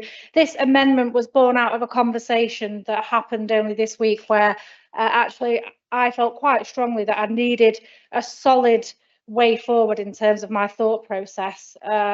I felt that I didn't want to just stand up and simply object to the Freshney Place proposals that were in front of us tonight, but say, how could I become comfortable with them? And how could I say yes to them? What I've heard from certain colleagues in the room tonight is that these 6 asks would allow them also to get comfortable and present a united front in terms of a vote on the decision in front of us tonight. I heard Councillor Aysthorpe talk about the consultants that have been involved. Now, I've read and reread and read again all of the information that's been shared with us members. I still don't feel that those consultants have provided me with clarity on the intended future of the library and the impact on our other town regeneration schemes by moving one pot of money to another. I don't feel that that gives me an impact assessment of that funding stream being used as we propose in our amendment. I don't feel it gives me the best and worst case scenario for future borrowing. I don't feel that that information, Mr. Mayor, gives me a consideration of the potential exit strategies and so on and so forth. We heard the council leader tonight talk about this being the most important regeneration project in our history, and I don't disagree. What I do disagree with is the need and the urgency to make a decision on it tonight. When we're here tonight, the delays and the reason for the cost increases are related to COVID-19 costs. But in most people's world, that ended a couple of years ago, and this is now only being put on in front of us tonight. I would urge everybody to vote for this amendment and to give us the time to go away, answer these questions quickly, and give us all the reassurance that if we're voting for this scheme, we're all doing the right thing. Thank you, Mr. Mayor. Thank you, Councillor Downs. Councillor Morland. Thank you, Mr. Mayor. May I wish you a Merry Christmas and everyone else in this room. What I rise to do is to support this amendment because it is clearly laid out why we should have a delay. And I have to say that I feel that we're being bounced into this in a very short space of time. Why such urgency? Why do the press get to know before the elected members? I find that a reprehensible way of running a democratic organisation. We have elected representatives in the lead group, but they don't feel they can trust other groups' elected members to actually support them in one of the biggest decisions this town has to make. And everyone wants a good town centre, whether it's shopping, leisure, whatever, isn't the point. We want some cultural outlet for this town and we need it urgently. We've needed it for years. We don't want managed decline. We want this town to have what it deserves, which is an excellent centre and excellence around wherever possible. However, what I do take umbrage with is the fact that it's been mentioned that Do we not trust the accountants? Do we not trust et cetera, with their budgets? We've also been told that COVID-19 has had an effect. We've also been told that the Ukraine war has had an effect. And we've had Councillor Shreve stand up and tell us that these costings are superb. Well, what I would ask is, what if we have another COVID-19? What if we have another war and costs go up? What are we going to do then? I'm just being a bit flippant, but it's to make a point. And the other one is, we've been told that we shouldn't be, are we really here to question the professionalism of the builders, the budgets, etc.? Yes, Councillor Aisthorpe, I'm here for exactly that. That's why people elected me.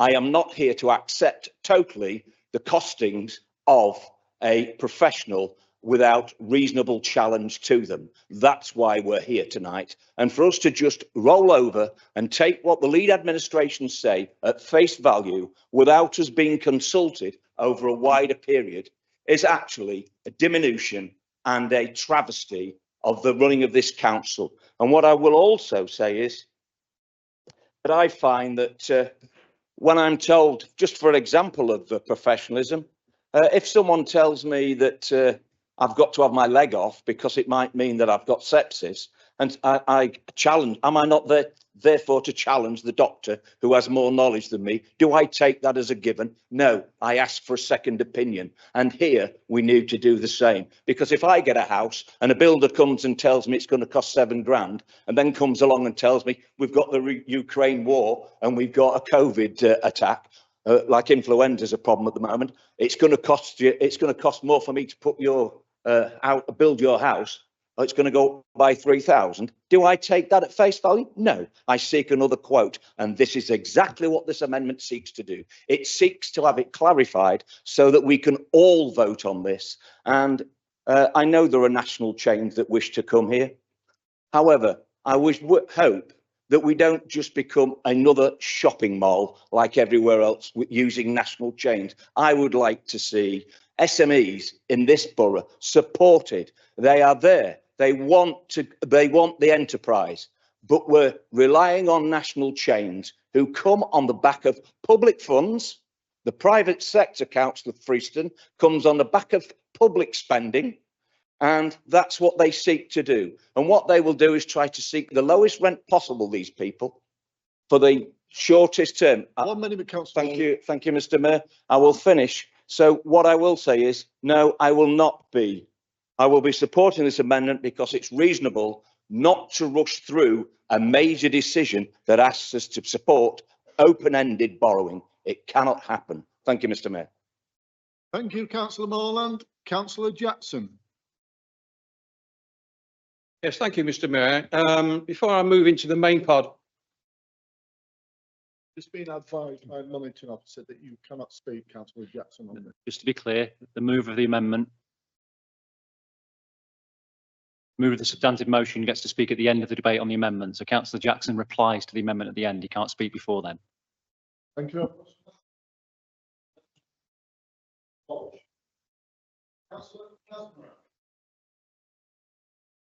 Thank you, Mr. Mayor. I am rising to support the amendment. There's many reasons why, but I won't go into all of them. I do wonder whether this is going to give the public some more confidence in the progress. We've seen Pier Gardens, Corporation Bridge, many other projects that are over cost and under delivered. Is this going to be another one? And I think that's what assurance the independent group and the Labour group are wanting. We want to know, where's the money going to go and how soon is it going to be delivered, considering every other project seems to have gone belly up.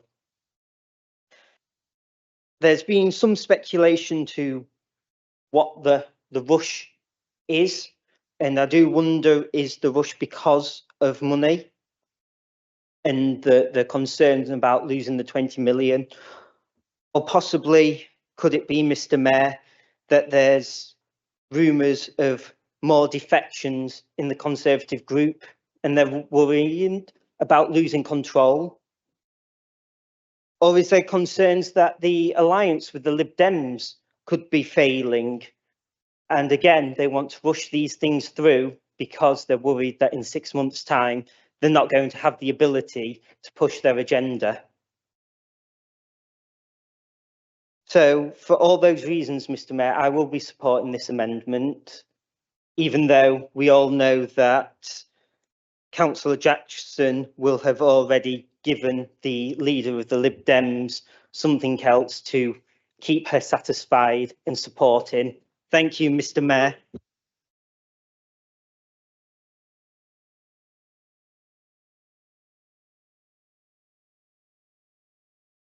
Mill, and then I will bring in the leader to sum up on the amendment.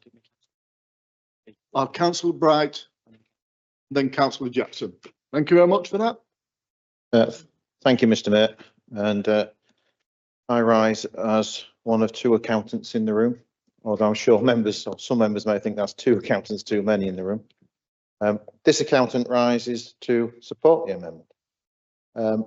As an accountant, I'm naturally prudent, conservative with a small c.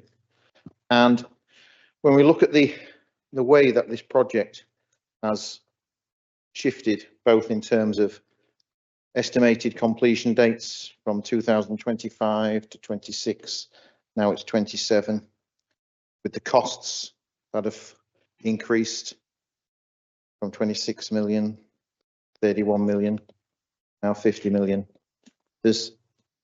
These are large numbers, very important numbers.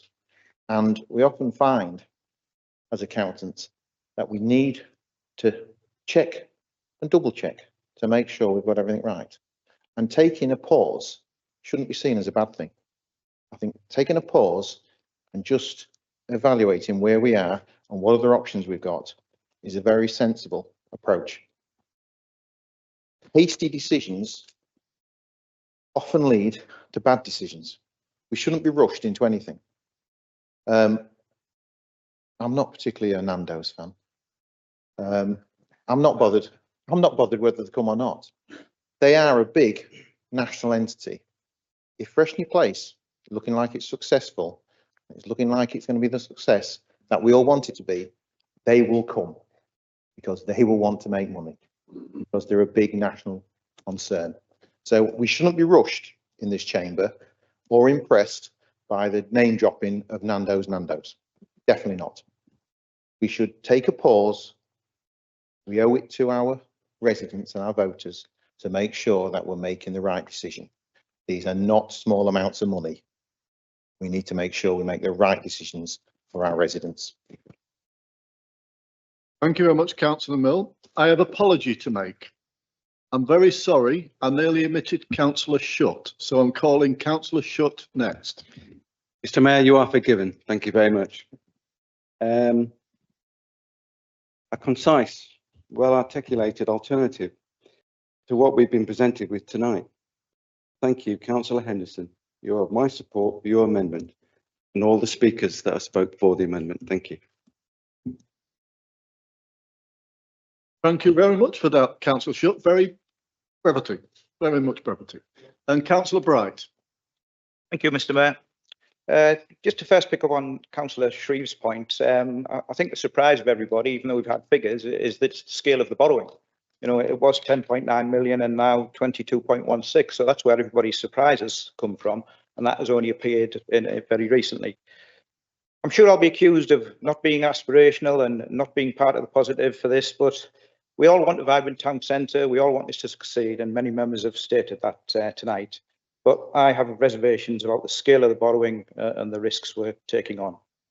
At last week's scrutiny meeting on this report and tonight, I've heard members say we need to be cracking on with it. We need to create certainty. Business leaders are behind it. Parkway cinemas are behind it. We've got Starbucks. We've potentially got Nando's signed up, and many others are just waiting in the wings for us to pull the trigger on this. It feels like we're being railroaded into a decision because we've come too far to turn back now. Less than a month ago, we were expecting a report supported by a business case to come before full council, talking about 11 million or so borrowing. We expected increases, but not on this scale. We're being asked to approve borrowing of 22.16 million. And as Councillor Wheatley said, approve the S15 officer to undertake further borrowing as may reasonably required. And as Councillor Wheatley said, this is akin to a blank cheque. Any additional borrowing should come back before scrutiny and full council. It was also mooted in scrutiny that we may look to sell Freshney Place in the future, but that option doesn't appear anywhere in the report. A couple of hours before last week's scrutiny meeting on this, we received the business case, which had not been updated with the current financial commitments, and yet we're being asked to approve. As well as significant increase in borrowing, we are pulling in funding from other sources to keep the borrowing down. We're taking 7.8 million from funds that had been granted for other uses to support the Freshney Place scheme. And to pick up on Councillor A's point about the experts, there is nothing in the experts or in papers with regard to the impact of that 7.8 million being taken from other sources. The remaining 3.7 of the 4.2 million Towns Fund earmarked for the library has been transferred to Freshney Place, as already mentioned. No details given on the potential impact this will have on the library building. In June 23, we had a briefing note that this money was to be spent on essential repairs to the building and refurbishment of the first and second floors. Now we just have some vague references to future funding for this work and outcomes that are being delivered differently. Anyone who has watched the news over the last few days will be aware the Chancellor is asking every government department to find savings of 5% of their budget for next year. So there's likely to be some very lean years ahead for government funding. By the time this scheme is complete, many of those in this room will not be here, but the impact of today's decision will be generational, and we all hope positive. So let's take a pause, look at other options as outlined in the amendment, and ensure that we make the right decision. Thank you. Very much, Councillor Bright. Councillor Jackson to reply. Thank you, Mr. Mayor. There's a huge amount to reply to here, so I'm just going to focus on the key issues. The first one I just want to mention is this question about Nando's. Nobody was keeping information from anybody. I actually announced that at the scrutiny panel meeting last week, at the economy scrutiny panel meeting. It was literally information that was hot off the press. The deal had only just been agreed. As Councillor Shreve said, that, you know, commercial sensitivity issues around these things. So it was in the public domain last week at the economy scrutiny panel. The fact that he didn't get in the media at the time and didn't get into the media till later on isn't my fault in terms of whether it got reported or not. So let's just put that one on the back burner. Now, this is not a rushed scheme. This is not a rushed scheme. And I accept the fact that quite a lot of people who stood up tonight as elected member and said this was a rushed scheme, they weren't actually around when the whole thing started. We actually agreed back in July 2020 that we were going to put a future high streets fund bid into government for this leisure scheme, including a cinema and food and beverage outlets and other leisure outlets. That was in July 2020 when we were bidding for future high streets fund money. And there was a huge amount of involvement from elected members at that point, including it all going through scrutiny, and there was a debate about it. And a lot of these challenges were made quite rightly, but the council agreed that it wanted to go ahead with it. Now, clearly, a lot of water has gone under the bridge since then, but the basis of the scheme was agreed back then. It then went to the planning committee in February 2023, and we got planning consent.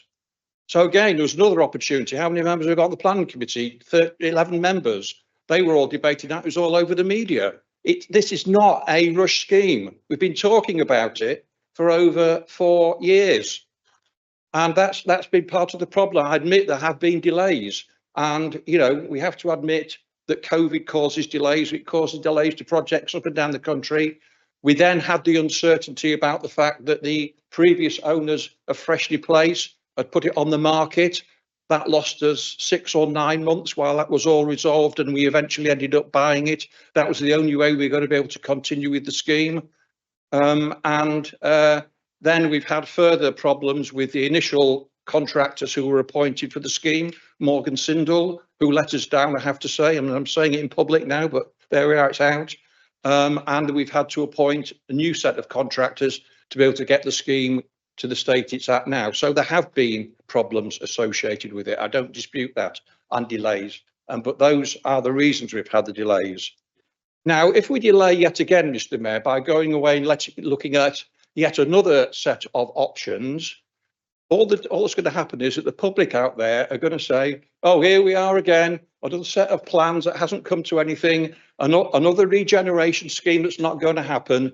You are just going to kill the credibility of any regeneration in North East Lincolnshire.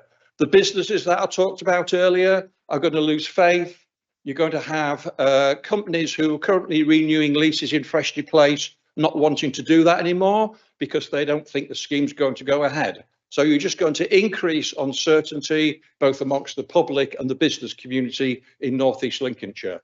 But probably the most worrying aspect for me, Mr. Mayor, is the potential loss of grant funding. First of all, the £17.3 million that we got as Future High Streets Fund money for the scheme, the government eventually allowed us to use that to purchase Freshly Place back in 2022. But that was done on the proviso that we would continue with the leisure scheme. Now, if we don't continue with the leisure scheme, there's a good chance. 1 minute, Councillor Thank Jackson. you. There's a good chance that government will come back to us and claw that money back. And the other thing is that the additional £20 million of levelling up funding money that we got last year towards the scheme, we have to spend that by March 2026. March 2026. That's what, just over a year and a quarter from now. Now, the only way we're going to be able to do that is to make sure that when we start this scheme next year, we spend all the grant money first. There's no way that we could go away and draw up a new scheme, get a business case done, go to government, get it all agreed and get £20 million spent by March 2023. So that money will go back to government as well. That'll be £37 million of grant funding that would go back to government. That's not going to happen on my watch, Mr. Mayor. That's why we need, thank you, Mr. Mayor. That's why we need to reject this amendment. Thank you, Mr. Mayor. I will now put the matter to the vote. All those in favour of the amendment, please show.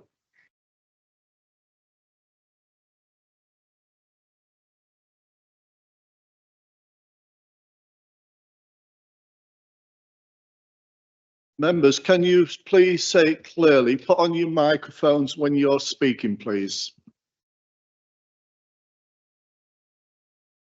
Thank you, Mr. Mayor. Members are voting on the amendment. Moved by Councillor Henderson. Seconded by Councillor Bright. To be clear, you're voting on the amendment. Those in favour of the amendment say for. Those against the amendment say against. Those abstaining say abstain. Councillor Aisthorpe. Against. Councillor Augusta. For. Councillor Besant. Against. Councillor Bonner. For. Councillor Boyd. Councillor Bright. For. Councillor Cairns. Against. Councillor Clough. For. Councillor Cracknell. Councillor Crofts. Against. Councillor Dawkins. Against. Councillor Downs. For. Councillor Emerson. No more different delay. Against. Councillor Farron. For. Councillor Freeston. For. Councillor Harness. Against. Councillor Hasthorpe. Against. Councillor Henderson. For. Councillor Holland. For. Councillor Hudson. Against. Councillor Humphrey. For. Councillor Jackson. Against. Councillor Jervis. For. Councillor Kazmarek. For. Councillor Lindley. Against. Councillor Mill. For. Councillor Morland. Councillor Parkinson. Against. Councillor Patrick. For. Councillor Pettigrew. Against. Councillor Shepherd. Against. Councillor Shreve. Against. Councillor Shutt. For. Councillor Sylvester. Against. Councillor Swinburne K. Against. Councillor Swinburne S. Councillor Wheatley. For. And Councillor Wilson. For.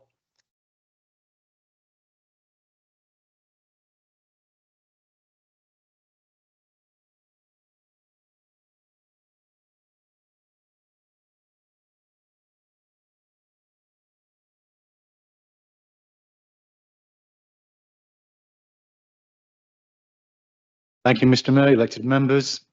The result of the recorded vote on the amendment proposed by Councillor Henderson, for 18, against 20, the amendment falls. Thank you. Thank you very much, Monitor Officer. We now move back to the substantive motion. Councillor Acethorpe. Thank you, Mr. Mayor. I rise to move an amendment as follows. That a cross-party working group is formed to have oversight of the council's ongoing regeneration programme, including the Freshly Placed Leisure Scheme. The regeneration programme oversight group will include councillors from all 4 political parties, reflecting the political balance on the council. The working group will not be a substitute for the formal scrutiny arrangements or the Freshly Placed Cabinet Committee. Rather, it will be a vehicle for ensuring regular cross-party involvement, challenge and review of the council regeneration programme, including engagement with leading officers and advisors.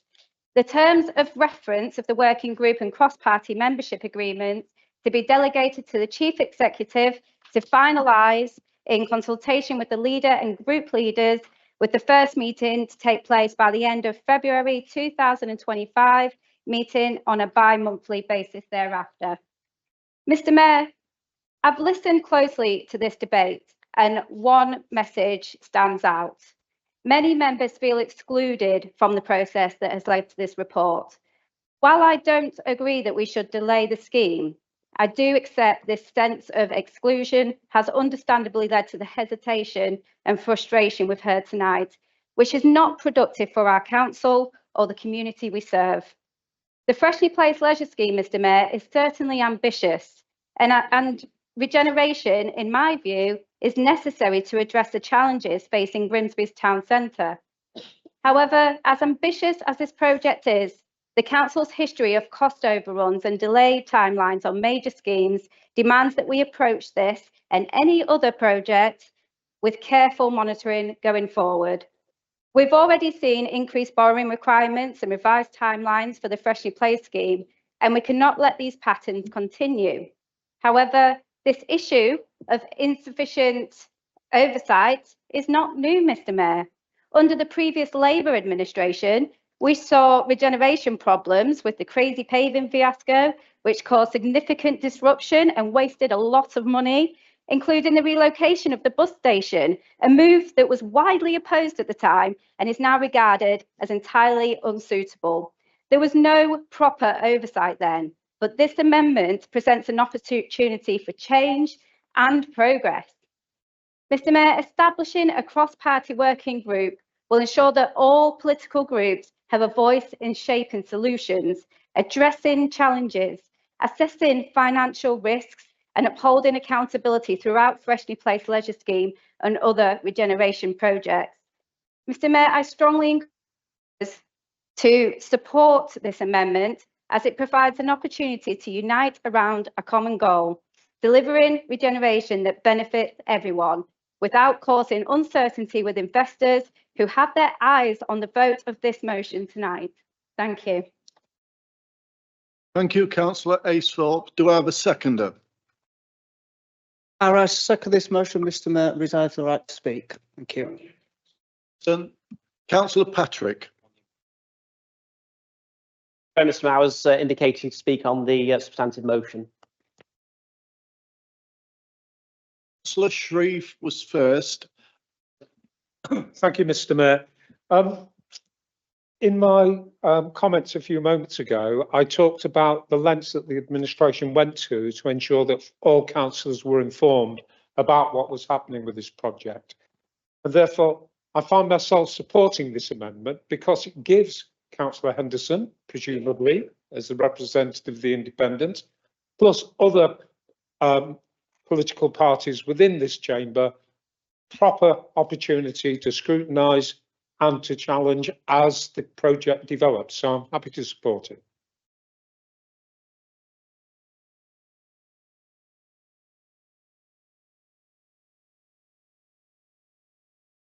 Yeah, I notice it, Councillor Swinburne. It's flashing on and off from the rear it is. So, yep.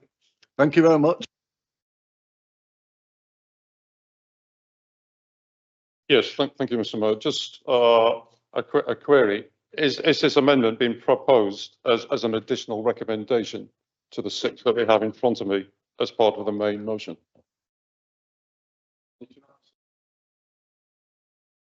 Thank you, Councillor Holland. Yes, as an amendment to the motion will stand as an adjunct to the recommendation that's come to full council.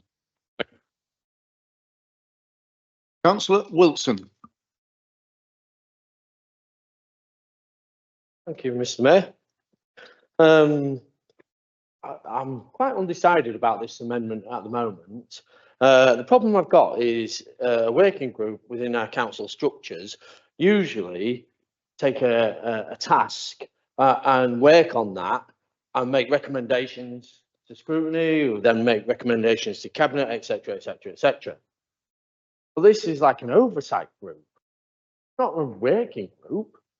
A working, I just don't understand. It's like, what's the end goal? Well, you know, I'm at the minute, I'm thinking I'm going to vote against this amendment because I don't understand why a working group that should have a goal in its terms and references and should have a focus of what it does and actually work towards that. This is just like, let's have an overview group. But we have overview groups with scrutiny. We could have a subgroup of scrutiny, a working group within the scrutiny arrangements, you know, for that scrutiny that want to look at particular parts of the projects. We could have that. But now, from my perspective, and I think I know the council procedures pretty well, I'm not really supportive of this because I don't think it fits into our procedures hand in glove. I do like the sentiment that people get to know a bit more, I do like that. And we've had agreement from the deputy leader of the council. So it's inferring that we haven't been given the information by agreeing to this amendment. So I do like that he's now sort of inferred that, and perhaps as an administration they might want to include more information to groups as a whole anyway. And I agree with the leader earlier that this is, I'm still talking about the amendment about. Mr. Mayor, a point of personal explanation. There was no inference intended nor given. Thank you, Councillor Shreve. Councillor Wilson. Thank you, Mr. Mayor. Inferences are taken by the people that actually received the words, not the, he might not have intended to do it, but he did it. Yeah. So, yeah. So I've lost my place in my mind. Perhaps I've lost my mind. I don't know. So I was actually agreeing with the leader on his history of how this project goes along. We've discussed it, you know, in the past, but it's the new information that everybody's been talking about tonight, not the project. And I don't think a working group would satisfy when new information came out. It'd go to the working group and then it'd have to be disseminated, etc., etc. I think there's a better way of doing it. And we ought to think about how we do things, how we share when there's a minority administration, how we share information, like I said earlier, to bring people along. So yes, I think I'm gonna I've just actually convinced myself that I'm going to vote against this amendment. Thank you, Mr. Mayor. Councillor Wilson. Councillor Shutt. Thank you, Mr. Mayor. I'd like to thank Councillor Aisthorpe. She probably got the frustrations from me at the cabinet meeting yesterday when I asked a question of the procedures that we've had already for this project. I understand where she's going, but I don't fully agree. I'm quite with Councillor Wilson. I think we already have a good system in place with children's services. I found it so educational and such a vast learning experience to learn about what our service is currently doing with Children's Services. We have regular meetings, often two, one in the night, one in the next day in the day. So important duties, I do apologise. But I do feel that that working group overcomplicates things. We all have our own lives. I've got a wife and a dog at home. You know, at the end of the day, I find coming to meetings really enjoyable, but I do too many, my wife says, and that puts more pressure on us all. And the dog doesn't like me coming either. So what I would say, I won't agree and support the amendment. I applaud the sentiment, but I do feel that we have a system in place already where members can be updated regularly by officers, by portfolio holders, to keep us in place of where, with the information we need to make the right decisions that need to be taken. Thank you, Mr. Mayor. Thank you, Councillor Shutt. Councillor Henderson. Thank you, Mr. Mayor. There are 4 things I like about it and 2 things I don't like about it.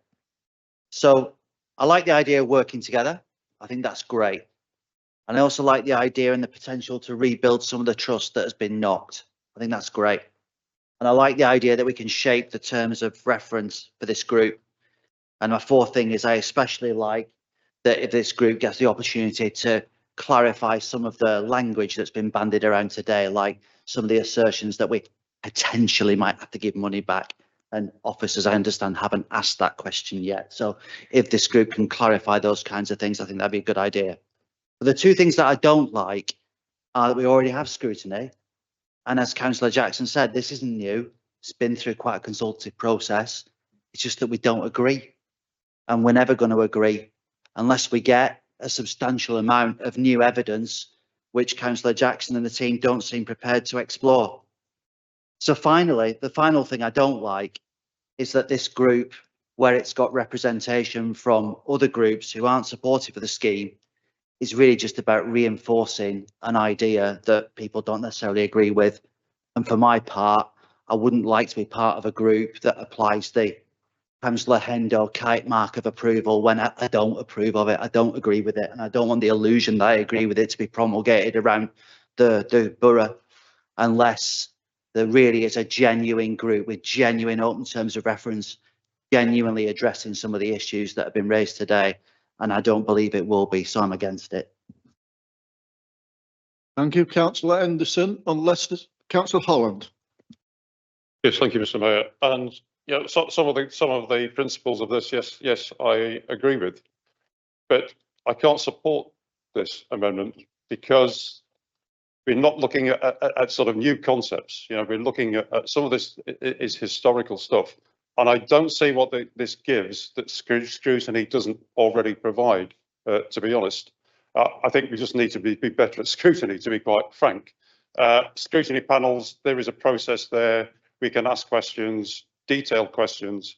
And I think the way that we manage scrutiny actually can cope with this quite well without needing to set up another panel. So yes, I agree in terms of more information, greater collaboration and so on, but I think we already have that in place, to be honest, with scrutiny. Thank you, Councillor Holland. Councillor Patrick. Thank you indeed, Mr. Mayor. I rise to oppose this amendment, and I think for a number of reasons, but fundamentally more than anything, I think sincerity is lacking around this amendment, and I'll come back to that particular point later. As I mentioned before, I think initially when we actually made the purchase of Freshney Place and embarked upon this scheme, there should have been very fundamental different governance arrangements in place for the opportunity for members to have some oversight and input and even some information available about some of the commercial forecasts and borrowing forecasts around Freshney Place, which has not been forthcoming because yet again we're asked to make very important decisions without actually seeing all of the intended consequences of therein.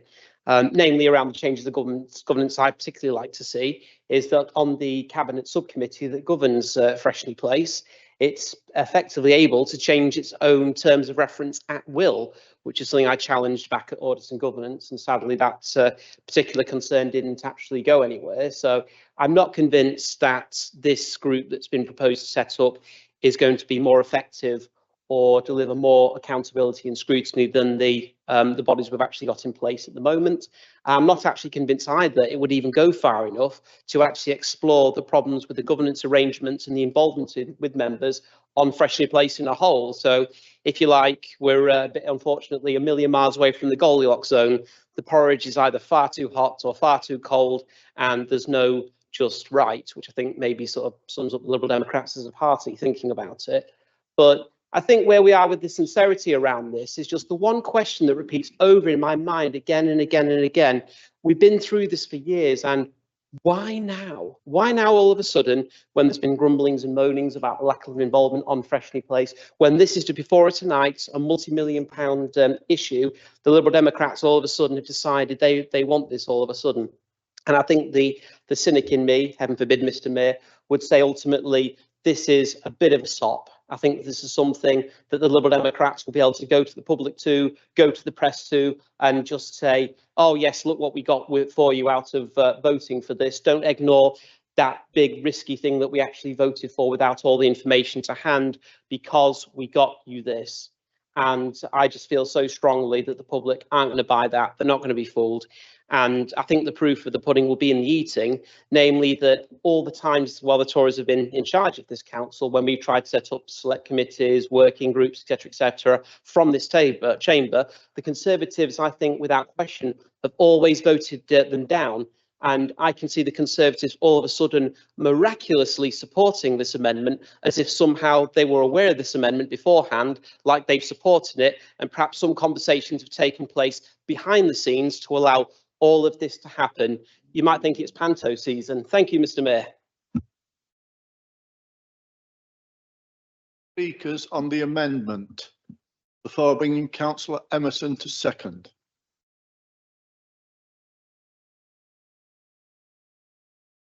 Speak, Councillor Emerson.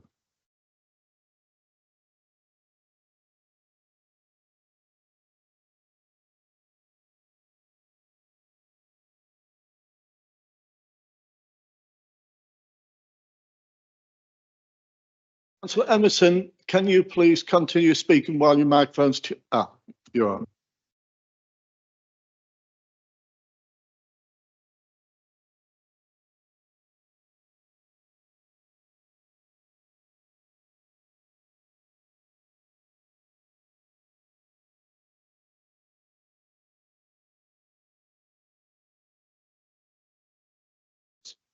On all these massive projects. Thank you, Mr. Mayor. Thank you, members, please. Thank you, Councillor Emerson. Leader to reply. Yes, thank you, Mr. Mayor. My microphone's still working, so I'm pleased about that. Yeah, I always think it's pantomime season when Councillor Patrick speaks, so we're well into. Well, oh yes, it is. And I just hope, Councillor Shutt, with all these meetings you're going to, that you aren't failing to take your dog out for the walks that it needs. So I'm a bit concerned about that.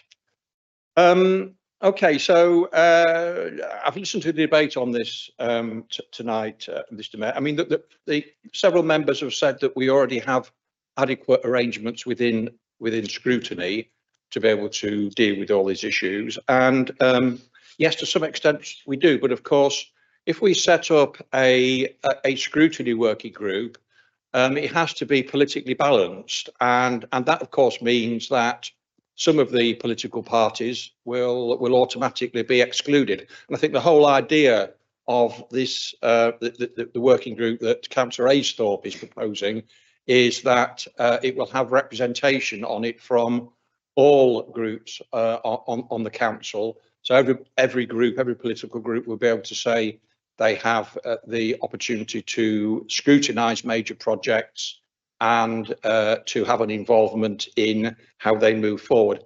And this really comes in on the back of the new major project report arrangements that we've put in place, that members are now seeing as part of the quarterly finance and performance reports, where there's a relatively detailed analysis of each of the major projects and as to how they are progressing. And I guess this is just another way of ensuring that we get full oversight from elected members on this working group that's being proposed. And Councillor Henderson, if you don't want to give your stamp of approval, you don't have to be on the working party. So that's absolutely fine. But I think in principle, if this is going to allay the fears of elected members about the amount of information they get and the amount of scrutiny they have over what, after all, is a very major programme of capital regeneration projects that we are currently embarking upon. Well, I'm happy to do that. I don't accept, by the way, that we haven't had enough information on Freshney Place and that members haven't had enough chance over the years since July 2020, when this was first put before the council, put before scrutiny of the council. There's been lots of opportunities to scrutinise it, but that doesn't mean that there won't be other schemes in the future, or schemes that are running at the moment that members wouldn't want to have more oversight over, which you would be able to do with this proposed working group. So, I would support this amendment, Mr. Mayor. Thank you. Thank you very much, Councillor Jackson. I'll now move to a vote on the amendment as moved by Councillor Aisthorpe and seconded by recorded vote.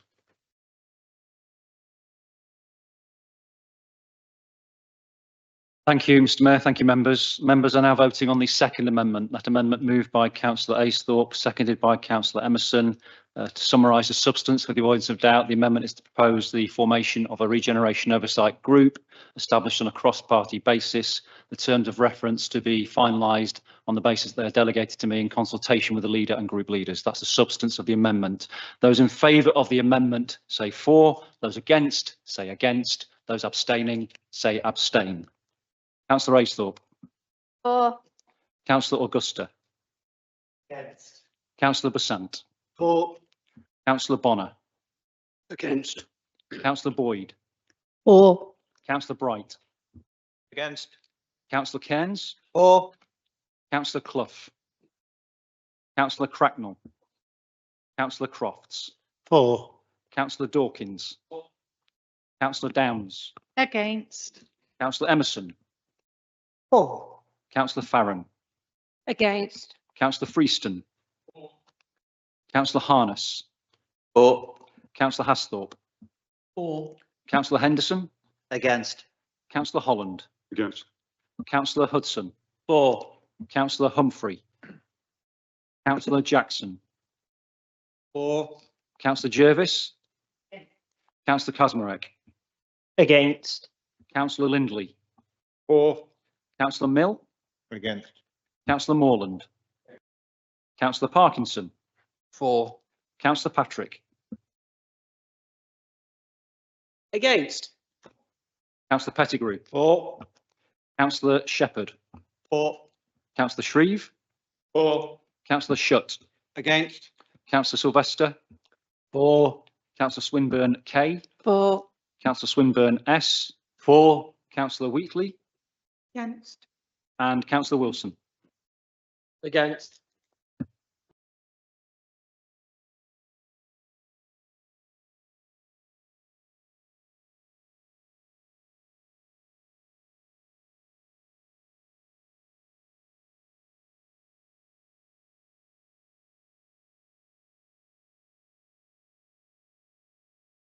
Thank you, Mr. Mayor. Elected members.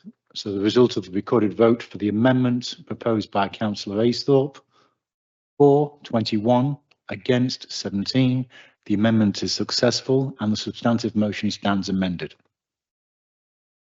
Thank you, Monitoring Officer. Now back to the substantive motion. Have we any speakers on the substantive motion? Councillor Patrick and then. Thank you indeed, Mr. Mayor. We need to have a meaningful and controlling interest within our town centre. That was true when we bought Freshney Place, and it's true now. And we should be doing everything we can to turn the tide of the decline of Grimsby Town Centre.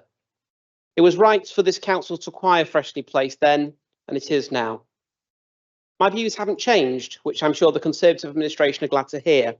However, they won't like to hear that the issues around my views most definitely have. When we agreed to acquire Freshney Place, my group didn't just see this as an asset acquisition or just another regeneration project. It was to be a fundamentally meaningful change between the centre, the council, and most importantly, the community that we all serve. The centre and leisure development would be paid for by grants, and the council taxpayers and the service that they depend upon would be protected from the risks associated. Our economy and community would benefit from the new lease of life in the town centre, and it would operate at a surplus that could be reinvested in the town centre or spent on locals' needs. What was not to like? Well, Mr. Mayor, the foreshadowing was at that full council meeting itself. My group proposed that there would be hardwired into the purchase the meaningful oversight and involvement and scrutiny of councillors, local businesses, and most importantly, the public. I said myself, this has to be more than just a change in the name above the door. The Conservatives, in their signature need to squirrel away power and avoid challenge, put the oversight and decision-making in the hands of just 3 cabinet members on a committee that can change its own terms of reference at will. Flash forward, and this missed opportunity shows in our town centre. Residents talk about crime and antisocial behaviour that devastates footfall. You failed to act. Cocktown Market is dying on its feet. You failed to act. The Flotsgate side of Freshney Place is empty and quiet. You failed to act. And when members of the public ask me and other backbenchers, the councillors, why nothing has happened to date, I have to say with shame, I don't know. This is, of course, until last month when we were suddenly asked if we might throw our hands up and write a blank cheque. And it literally says, well, it doesn't say blank cheque, but it insinuates blank cheque in the report, to surrender control of our finances to prop up an overdue and over budget project, which has hemorrhaged the credibility of this council and its administration at breakneck pace. Following this new information, we also received a slip of paper and some figures relevant to Freshney Place with no context whatsoever. And I'm not going to give any of the details off this note, and don't worry, monitoring officer, I can't see the figures from here, so I'm pretty sure the people at home can't either. Following this new information, which had no context, we received the figures actually by accident. This and other issues leave me with no confidence in this proposal before us. Councillor Jackson needs to withdraw this proposal, re-engage with businesses, councillors and residents to give them what they want. Don't tell them what they want. And unfortunately, tonight, Mr. Mayor, I think it's only too clear this is going to pass. We know the Conservatives don't have the numbers.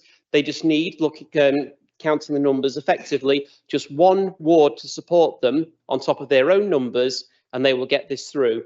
But what do we know?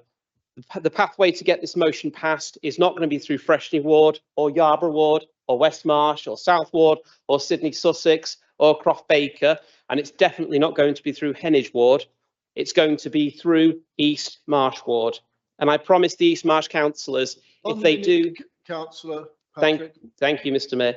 If they do support this proposal for us tonight, if they help break the council's finances, if they shatter our ability to deliver services, if they harm our communities, I promise you, I'll make sure your residents hold you to account. Thank you, Mr. Mayor. Thank you, Councillor Patrick. Councillor.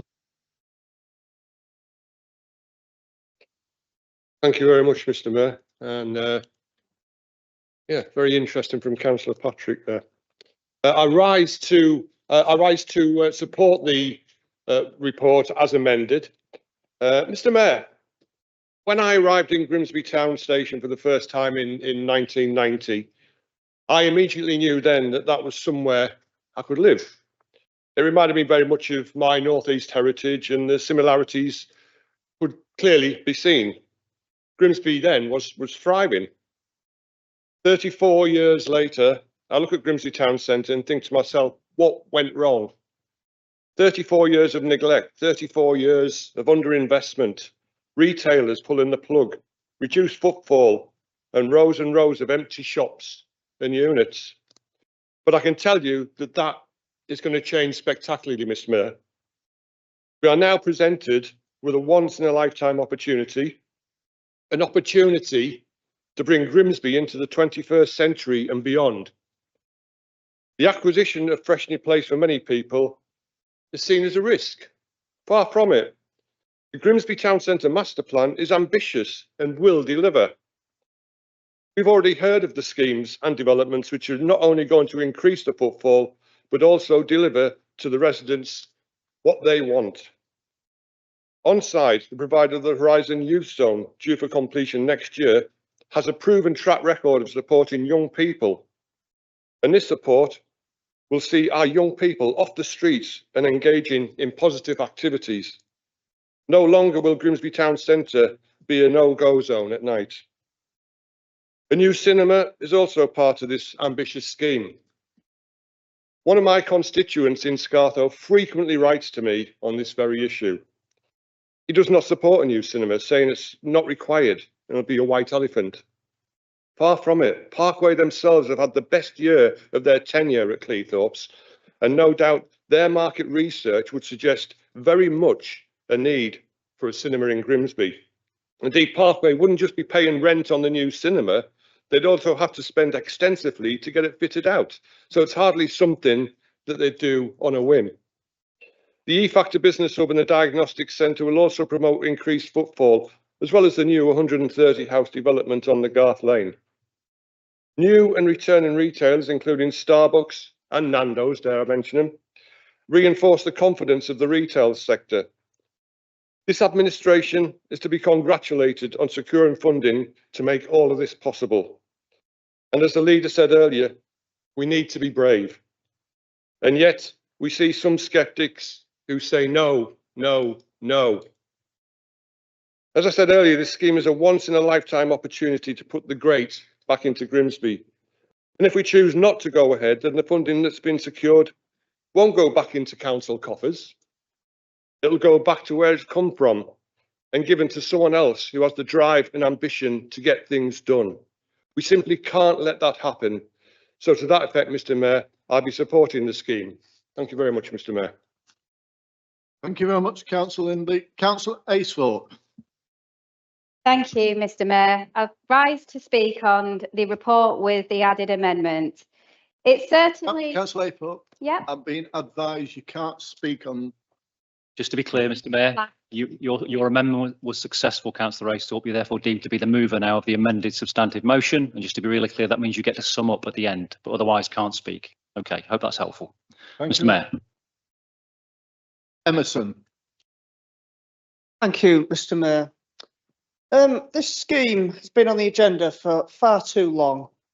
The builders literally have their tools ready in their hands, waiting for us to give them the green light. Everything is in place. It's had everything so far. Planning permission, grant funding, market research, case studies and cases of industry and other areas. And we must not forget that the original plans have been around since 2018, when the initial proposal was to build a cinema in the Riverhead Square and remove the barge, if we all remember correctly. Numerous businesses have moved or left the west end of Freshney Place and Victoria Street. The area has lost its character and become run down. Things came to a standstill with the pandemic. Change of administration and various other reasons, and the costings have gone up significantly. New retailers are coming to Freshney Place, and some leaving, and also some leaving and returning. Inflation, costs and financial implications have increased significantly.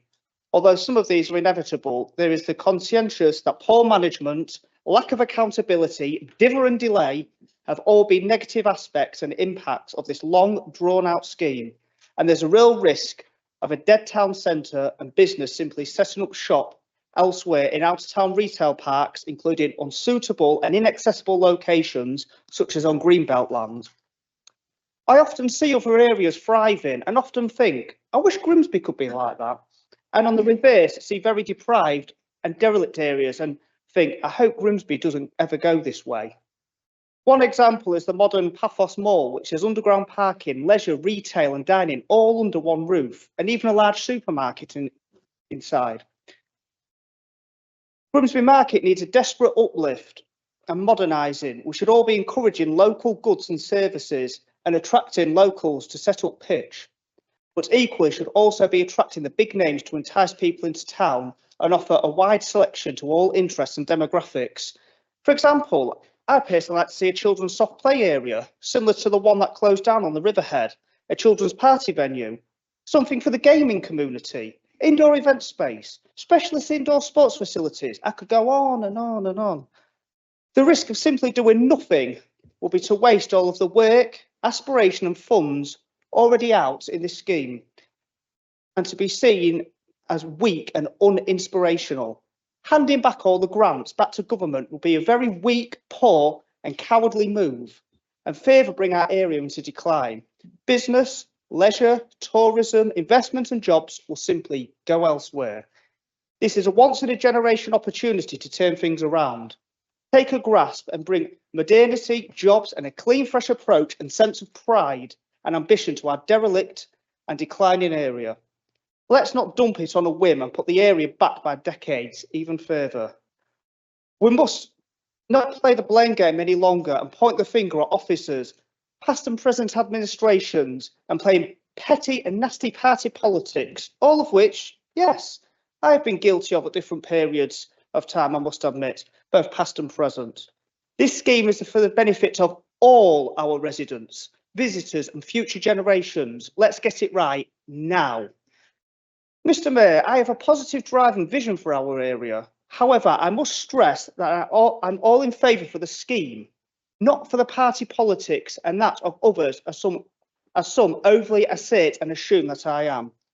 Two administrations have been dealing with this scheme, and it's about time it's implemented for good, once and for all. Yes, I'm furious and baffled at the mass increase of costs, but let's fix this and put it right and get it completed. 1 minute, Councillor Emerson. Thank you, Mr. Mayor. And I'd also be eager to hear from members who are firmly against the go-ahead, what their alternatives, if any, are.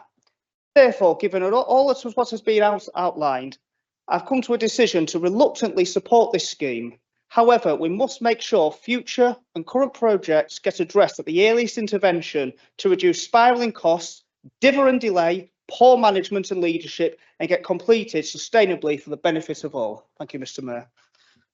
Thank you, Councillor Emerson. Councillor Augusta. Thank you, Mr. Mayor. I want to see the town centre improve. I want to see people visiting the town centre. I want to see it being a safe place for people to go. I want to see small independent businesses thriving side by side with chain business, and I will mention Nando's because it keeps being brought up tonight. I want a place that people can go and enjoy, and not a space that is currently underutilised. And over the past few weeks, since they given the information, and we've had a lot of it, I've been contemplating how I'm going to vote this evening, and it wasn't easy.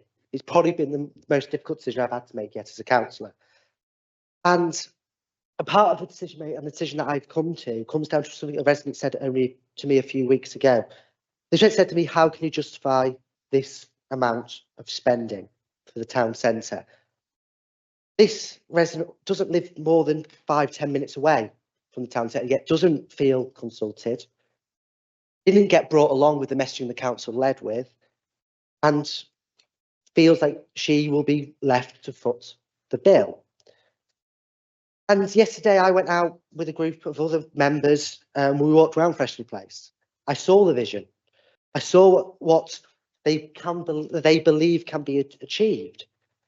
Didn't make me question how I was going to vote tonight. Yes, it did. I almost changed my mind. But when I went inside Freshley Place, I saw an ageing council asset in much need for renovations itself. Leaks in roofs and pipes, and the car park needing extra repairs. A precinct that is old and dated, that is much in need of a facelift. And it is great having this plan here, but while we have an ageing asset without hope of a full renovation, combined with a lack of trust by the general public on the plan altogether, including many members in this room and people who are watching now, Mr. Mayor, I cannot support the increase in borrowing, not while we have an ageing asset in desperate need of work, where other council assets equally in need of work that have been left to decay and fall apart empty. I've got one in my ward. I'm sure we all can think of ones in our own. They would be better use of spending council money, borrowing to try and achieve. I cannot, in my heart of hearts, as a representative of my residents tonight, vote for the possible 11.26 million worth of debt to the people of North East Lincolnshire. Thank you, Councillor Augusta. Councillor Freeston. Thank you, Mr. Mayor. Do you know what's really sad is this one of the most important decisions that I've ever voted on in full council. But let's be honest with people watching at home that this was a foregone conclusion. Every political party in here, you'd already had your conversations privately, you'd already decided which way you were going to vote. Councillor Augusta just said quite eloquently, I was tittering, I didn't know which way to vote. It nearly changed my mind. No, it didn't. For those listening at home, the way that politics works and the way that political parties work is this is all done behind closed doors. We come here, councillors who like the sound of the... Point of order, Mr. Mayor. I believe Councillor Freeston should be actually speaking on the motion as set out in front of us. I was giving them a minute or so, Councillor Patrick, as you know, and then I will be ruling them out of order. It's the motion that's laid out in front of us. I think you've had your preamble, which is enough. Mr. Mayor, this links to the motion as we were discussing, because we could be discussing something that actually matters rather than a foregone conclusion, which this is. That's my point that I'm making, and I'll illustrate that by saying when the vote comes, if it's a recorded vote, Labour will all vote the same way, the Lib Dems will vote the same way, and so will the Conservatives. So I ask, what is the point of this going on? What are we hoping to achieve? Because people are watching at home would just be in despair. Absolute despair, Mr. Mayor, and it's going on too long and it's ridiculous. Thank you, Mr. Mayor. Councillor Freeston. Councillor Shutt. Thank you, Mr. Mayor. It's a valid point from Councillor Freeston, but at least we've got colleagues to speak to. Question. Once completed, can we sell it? Can we sell it? I can't see it in here. Today, I spent a lot of time on the financial data we've all received. Things like borrowing costs, 32 million, PC plus 1 year valuation, 32 million. We've already purchased Freshly Place for 16.5 million. That 16.5 million is now valued at 14 million, and that's just the world we currently live in. There are some car parking repairs that need some money, and no doubt they're in there too. Then I got to thinking that this financial stuff is too complicated for a guy from street cleansing. Although we did get 2 weeks' notice, Councillor Shreve pointed out at yesterday's cabinet meeting. Thank you. But luckily for me, we have some excellent members who are very good forensically and will do a better job than I ever could on the finances, as you've already heard. Well done. Mr. Mayor, I'm not going to chastise officers who do a fantastic job for us in this council, or the leader for the current position we find ourselves with the Freshly Place leisure project. The leader and his group are committed to the success of this project, and in a poker term, consequently, they are all in. I get it. I do get it.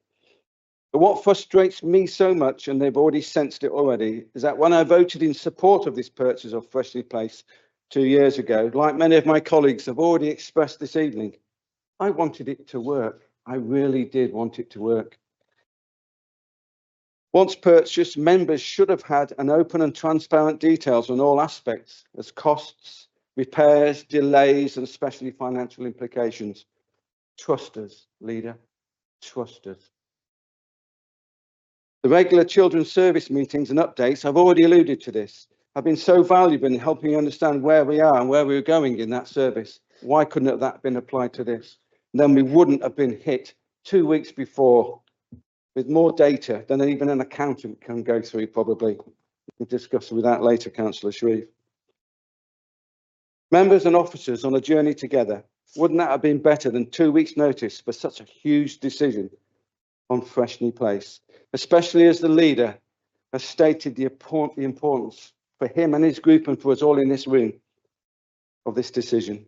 Mr. Mayor, under current market conditions, I have no confidence that this project can be delivered on time and in budget, and consequently, I cannot support this decision. Thank you.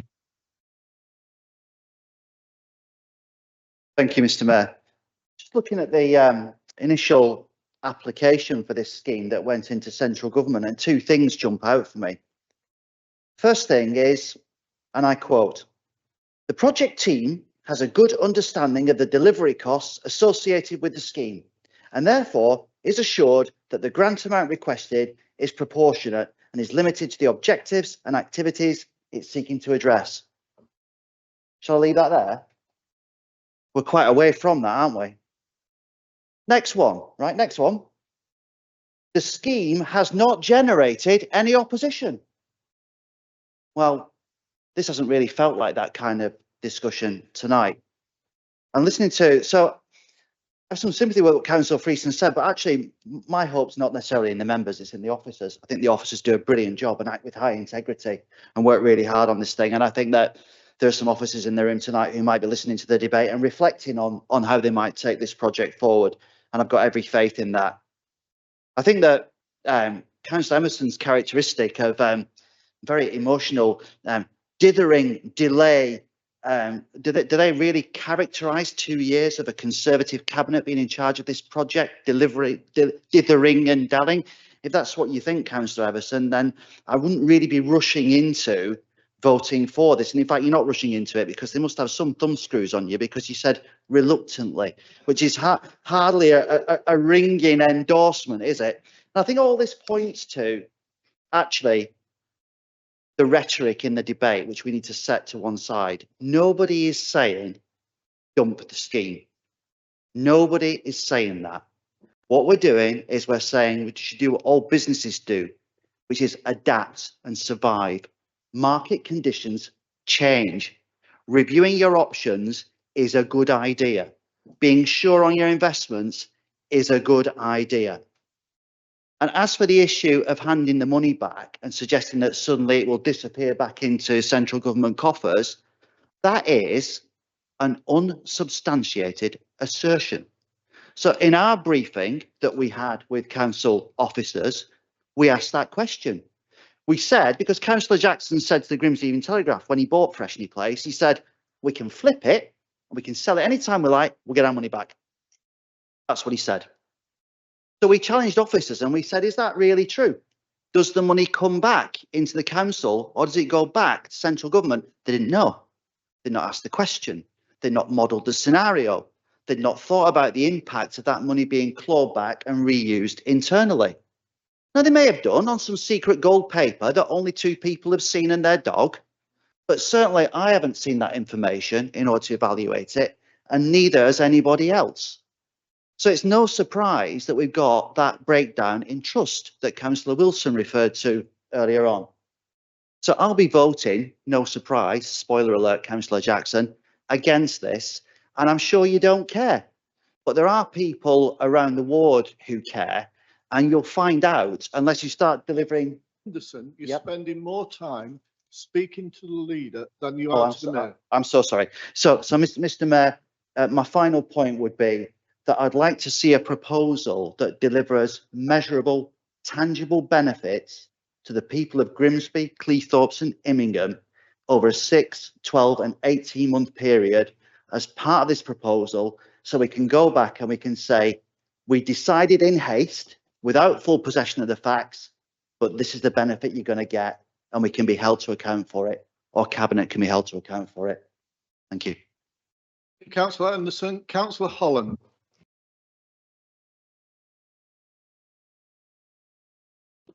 Thank you, Mr. Mayor. I think going way back to when I was first elected, my opposition to us buying Freshney Place, I made it clear at the time.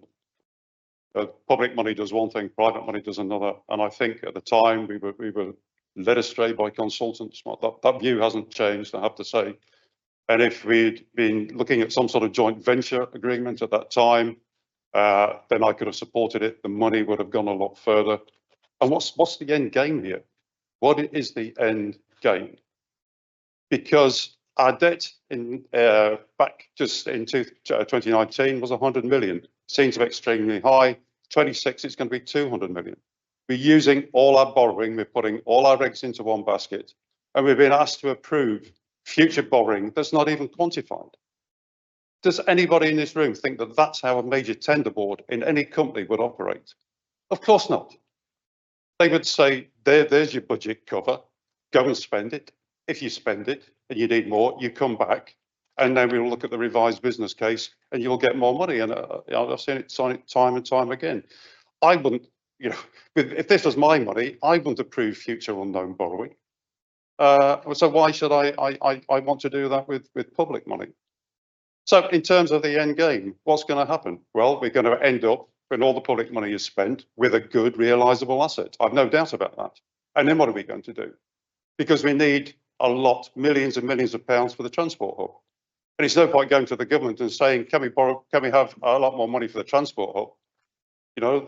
Rachel, the economist, is going to say you're sitting on an asset there. Why didn't you sell that asset before you start coming up to us for more money? And we're not going to be able to borrow any money because our borrowing is going to be up to 200 million. And of course, then hopefully we'll sell it to good capitalists, not those nasty capitalists that we're going to run off with the chandeliers. So, I think we are where we are, but I can't approve future unknown borrowing for a start. And I talked about being led astray by consultants. When we had our briefing, consultants said to us, 75% of residents or the population said they would go to the cinema once a month, 75%. I've researched the actual figures for monthly attendances for the whole of this year. That figure's complete nonsense. And I'm thinking, if they're telling us that as fact, what are they not telling us? And at our briefing, there were numbers put up on the board about net debt operating income. I won't reveal those numbers. I noted them all down carefully. A week later, we got a yellow piece of paper, completely different numbers. It just a space of a few days. And yet we've been asked to trust the consultants. I saw what happened there with the cemetery. It's too easy sometimes to be led astray by consultants. Let's just look at the cinema success. So in Barnsley, Glasswork, Cineworld in August of this year said they were going to pull out unless the council reduced the rent. And they were criticised by Mr. Younger of Parkway Cinemas in Barnsley, who runs a competing cinema. And he said this in August of this year: business has been terrible this year for all of us in the cinema industry. Well, there was no hint of that in the consultants briefing that we got. So, I just can't trust what we have enough to be able to approve this. So what I said at the beginning, let's see a revised business case. Let's look at the numbers again, because I don't trust what's in front of us. I'll go into more detail in the closed session. Thank you very much, Councillor Holland. I've looked round, I can't see any further speakers, so I'll call on Councillor Easthorpe to reply. Thank you, Mr. Mayor. I rise to speak on the report and the amendment. I would like to address some of the points that have been made first. Several councillors, Mr. Mayor, have said they can't support the Freshly Placed Leisure Scheme because they haven't had enough information and involvement. And so, Mr. Mayor, when I presented them with an opportunity to be more involved, all of a sudden, the same councillors didn't want it. One councillor even said, we already have a good system in place where members can be kept updated. We're getting mixed messages here, members. Which one is it? You want more involvement and more say, or you don't?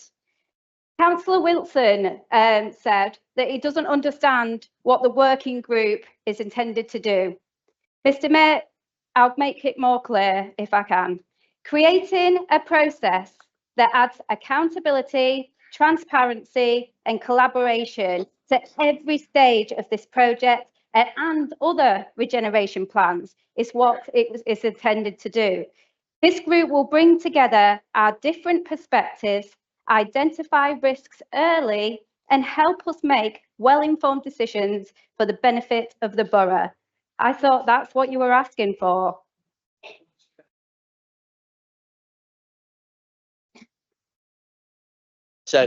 When I said that I didn't know what it would do, what I also said afterwards is have the reporting system. The working group or system that's been proposed tonight, they won't make any decisions. They'll just investigate. And so they'll have to make recommendations to somewhere, but there's no clarity where that will go within the recommendation. So how will it, So how would anybody understand what that working group is going to do? Because it's not laid out, because there's no terms of reference. Who does it report to? Does it go to scrutiny? Does it go to cabinet?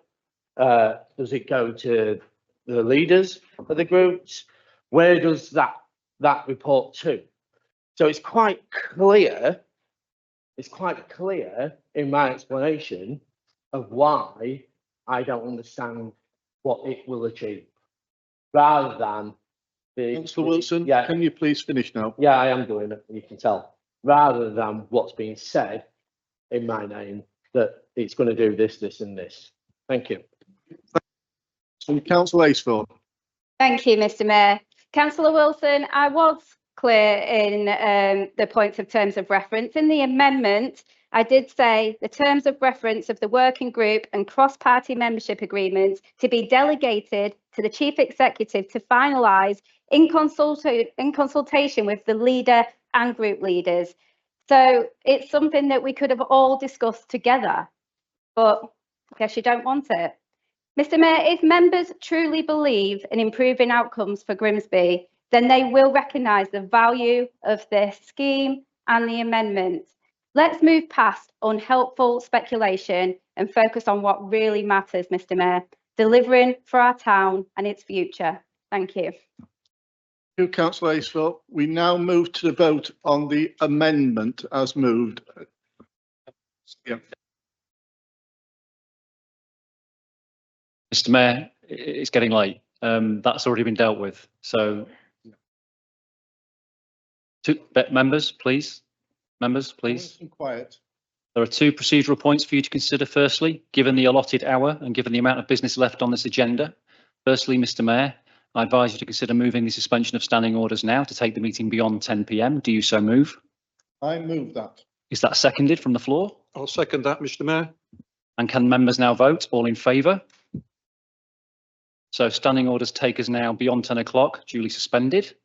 There is now another procedural point regarding the exempt information that accompanies this report, and I now defer to the monitoring officer. Mr. Mayor, I'd like to record my vote as against the movement that you've just made. Duly noted. My apologies, Councillor Wilson, duly noted. Monitoring officer on a further procedural point regarding the exempt element of the papers before you, Mr. Mayor. Thank you, Chief Executive. Mr. Mayor, with your leave, elected members, there's been several references during the course of the debate around the gold papers, which are comprised in the closed annex. I think it's only fair that before we vote on the substantive motion, which has been amended, we go into closed session to discuss those papers.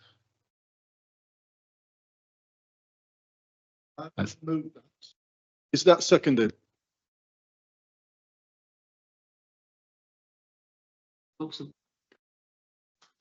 I'll stand to second that, Mr. Mayor. So now you have an exclusion of press and public motion moved and seconded. It does have to be put to the vote, and if it's not carried, we stay in open session and we move on to the vote, just to be clear with members. There were, to be fair to the monitoring officer, a number of references to the gold papers, so it's only fair and proper that he gave that advice. So are members in favour of taking us into exempt session to consider any aspects of the gold papers? If you are, all those in favour?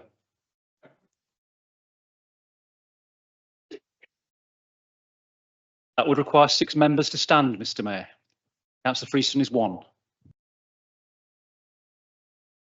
Councillor Freeston, please be quiet. You didn't indicate to speak.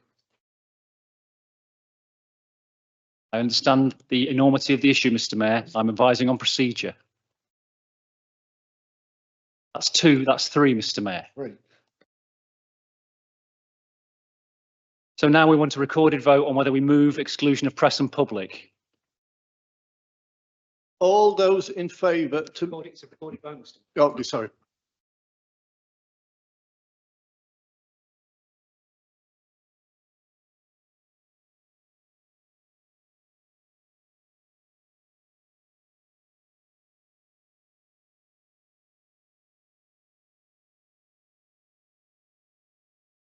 Okay, Mr. Mayor, you're now voting, members, on a motion to exclude press and public in order for any aspects of the gold papers to be considered before the substantive motion that has been duly amended is put to the vote. You're moving on whether to move into exempt session to consider the gold papers. Those in favour say for, those against say against, those abstaining say abstain. Councillor Aisthorpe. For. Councillor Augusta. For. Councillor Basant. For. Councillor Bonner. For. Councillor Boyd. Against. Councillor Bright. For. Councillor Cairns. Against. Councillor Clough. Yeah, for. I take 4.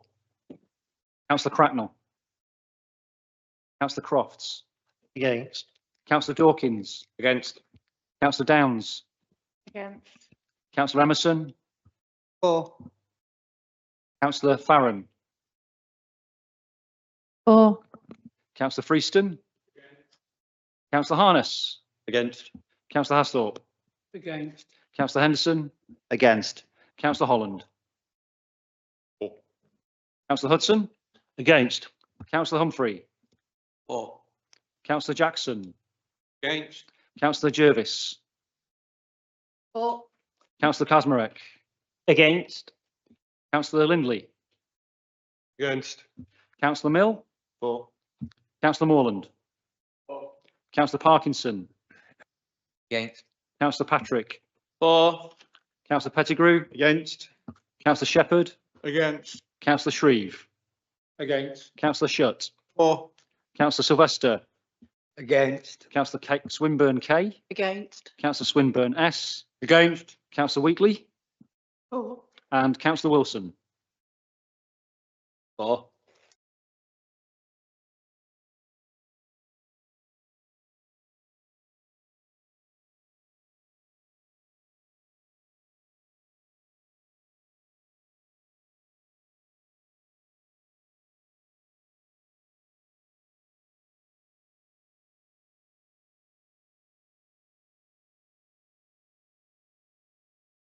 Thank you, members. Mr. Mayor, the result of the recorded vote to move into closed session, 4-17, 21 against. So we now move to the vote on the substantive motion amended by Councillor Aisthorpe.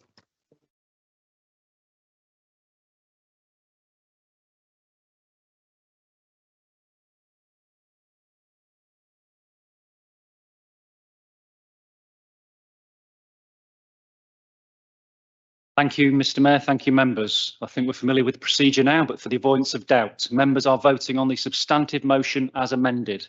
Those in favour of that motion as amended say for, those against say against, those abstaining say abstain.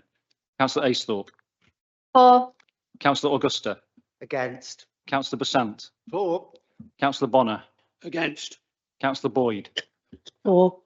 Councillor Bright. Against. Councillor Cairns. For. Councillor Clough. Councillor Cracknell. Councillor Crofts. For. Councillor Dawkins. For. Councillor Downs. Against. Councillor Emerson. For. Councillor Farron. Against. Councillor Freeston. Councillor Harness. For. Councillor Hasthorpe. For.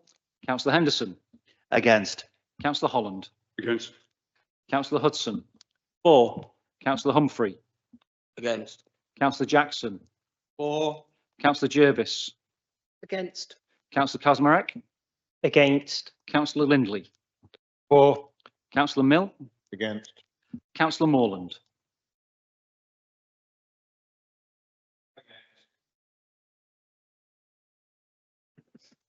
Councillor Parkinson. For. Councillor Patrick. Against. Councillor Pettigrew. For. Councillor Shepherd. For. Councillor Shreve. For. Councillor Shutt. Against. Councillor Sylvester. For. Councillor Swinburne K. For. Councillor Swinburne S. For. Councillor Wheatley. Against. And Councillor Wilson. Against.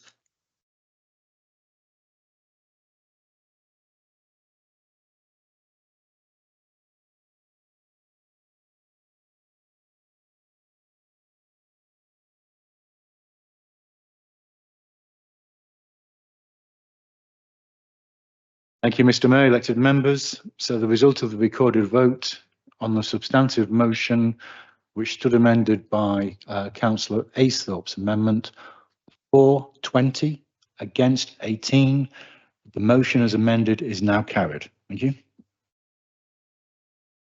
Thank you very much, Monitor Officer. I'm now moving for a 15-minute debate. So can members quick break? Please, guys.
Sorry about that, Chief Exec. Agenda item 9, consultation of the council tax base for 2025-2026 to consider a report from the portfolio for finance, resources and assets on the setting of the council tax base 2025-2026 and outlining the proposed council tax support scheme for the forthcoming year. The report was considered by Cabinet at its meeting on the 11th of December 2024. Councillor Harness, will you move the recommendations? Thank you, Mr. Mayor. As councillors will know, the setting of the council tax base is a statutory requirement that forms the basis of the calculation of the council tax charge for 2025-26. The tax base is the number of Band D equivalent dwellings in a local authority area. The tax base needs to be agreed and notified to major precepting bodies by no later than the end of January 2025. The precepting bodies being the Humberside Police, Crime Commissioner, Humberside Fire Authority and Parish and Town Councils in North East Lincolnshire Council. Chapters 1.2, 1.3, 1.4, 5, 1.6 and 5.1 of the report provide more detail of the council tax base, assuming a 98.2 collection rate for 25-26. The increase in the tax base to 47,205.5 from the 2025 position of 46,802.1 equates to an additional 404.3 Band D equivalent properties, delivering an additional extra £0.75 million at the current NELC average level of tax. This is built into the council's MTFP on an ongoing basis. This is significantly less Band D equivalent properties and less additional tax compared to the 2024 calculation of the council tax base. As a layman, I would suggest that interest rates have dampened the market.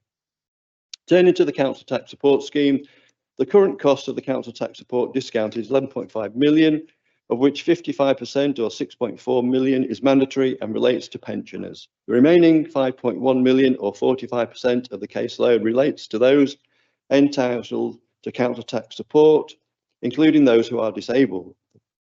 This financial year, £109 million of council tax bills were issued. The maximum discount remains unchanged at 65%. In the council tax base report last year, a banded or tiered council tax support scheme was presented. Stage 1 would be a public consultation followed by a stage 2 move to a banded or tiered council tax support scheme from April 2025. Public consultation has been completed. Whilst the number of responses was low, there was an agreement with the proposals. Over the past several months, work has been ongoing to model the new proposals against our existing caseloads. The intention of this charge is to make the scheme more customer-centred and user-friendly by streamlining the application process, aligning more closely with the universal credit information. Each household will be put into an income tier with changes reported only when the income level exceeds the thresholds, unlike the current system when every change, no matter how small, must be reported and can affect the amount of support the residents are entitled to. The banded or tiered scheme greatly removes some of the administrative burden of the current process. Each income band will attract a specific level of support towards the council tax liability.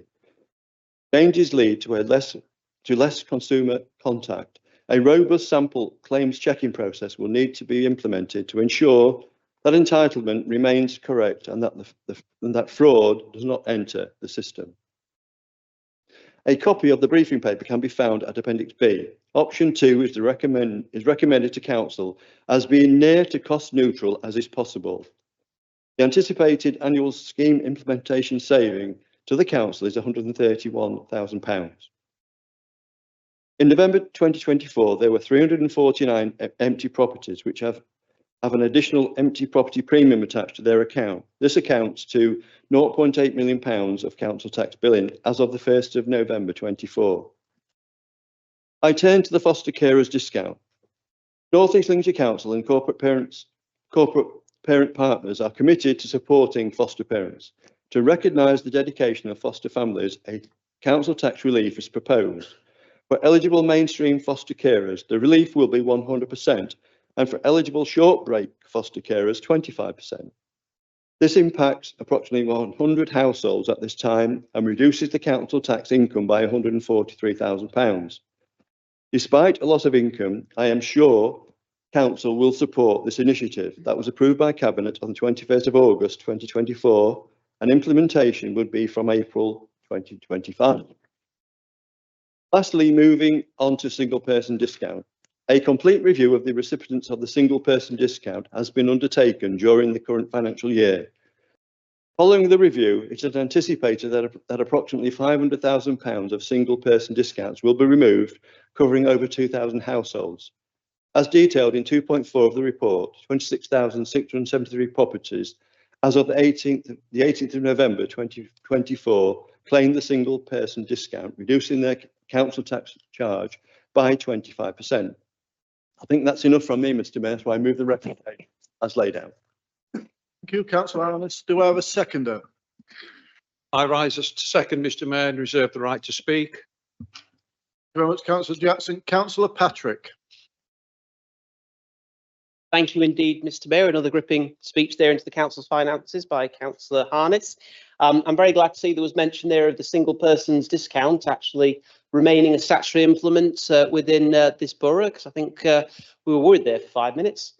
Also, I'm very glad to see that we're looking at how the council tax reduction scheme is going to be looked at to better focus and made streamlined from the perspective of bureaucracy. And as much as this isn't a forum particularly for questions, I would certainly like to know from the portfolio holder if there would be an opportunity, like I did when I was portfolio for finance some 100 years ago, whatever it was, to actually engage with some of the local charities as we did, sort of Citizens Advice Bureau, Shelter, Harbour Place and others, to get their input on what the needs are of our residents, and certainly some of the most vulnerable, to better focus that council tax benefits scheme more effectively. Councillor Patrick, any further speakers? Councillor Emerson. Thank you, Mr. Mayor. I've just got a couple of questions which I've found in the reports, which I'd like to put forward to the portfolio holder. So in relation to the single person discount, will the survey data collection and third party data collection occur again? And if yes, then how often? Did the council receive any revenue from third party interactions in gaining access to and obtaining the data? Or did it cost the council to receive said data, or were there no revenue or financial implications involved? And also, my second point is that there is no mention in the report of the combined authority devolution or metro mayor. Neither is listed as a precepting body. Will this be factored into the 26 to 27 financial year or later on, or even included at all? And are there any outlining figures for this, or will it all be solely funded from central government and be a completely separate matter that won't affect us directly? Thank you, Mr. Mayor. Councillor Emerson, any further speakers?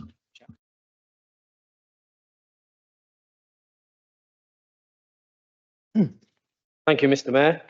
It's just one point really.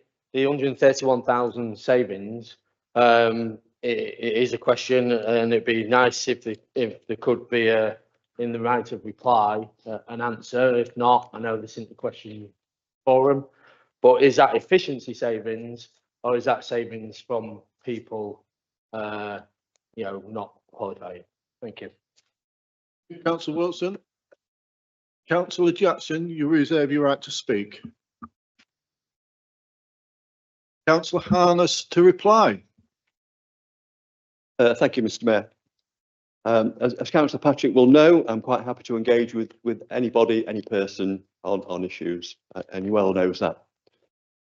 Reference to the single person discount, as I understand it, there's a strong possibility that we will repeat the exercise in another 2 years' time. I don't think there's any benefit in doing it next year, but as I understand it, quite possibly in 2 years' time. The issue on as a Devo mayor, I personally do not know the answer to that one, so that's one question I will ask, and I will make sure that the answer is received, if that's okay. The next question about the £131 saving efficiency. As I understand it, a great number of councils or a great number of authorities throughout the country have moved to a banded scheme, and the reason they've moved to a banded scheme is because it reduces a lot of the burden of running the scheme. I think I've looked at some councils where the inputs that have been saved are many thousand. So I would anticipate that this is an efficiency saving, and certainly not an attempt to take money from anybody, that's for sure. Thank you, Councillor Harness. I will now take a vote on this matter. All those in favour, please show.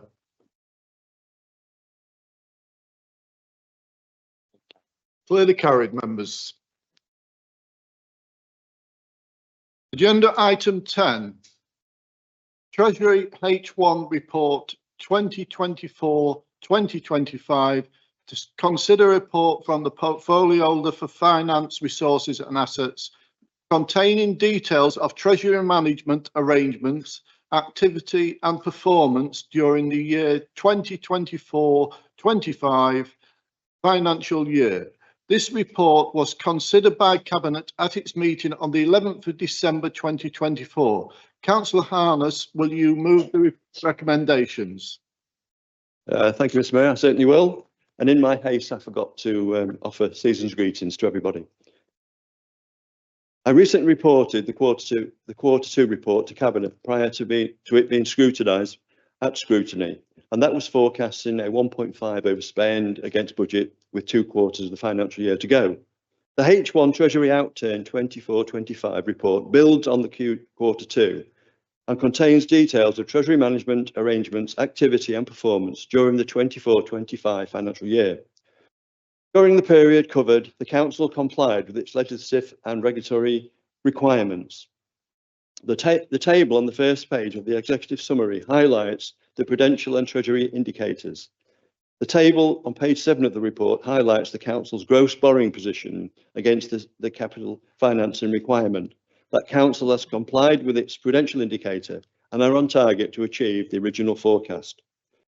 The table on the same page identifies a £63.3 billion under-borrowed position as of the 30th of September 24, with total debt of £162 million and £22.3 million of investments, resulting in a net debt of £139.7 million.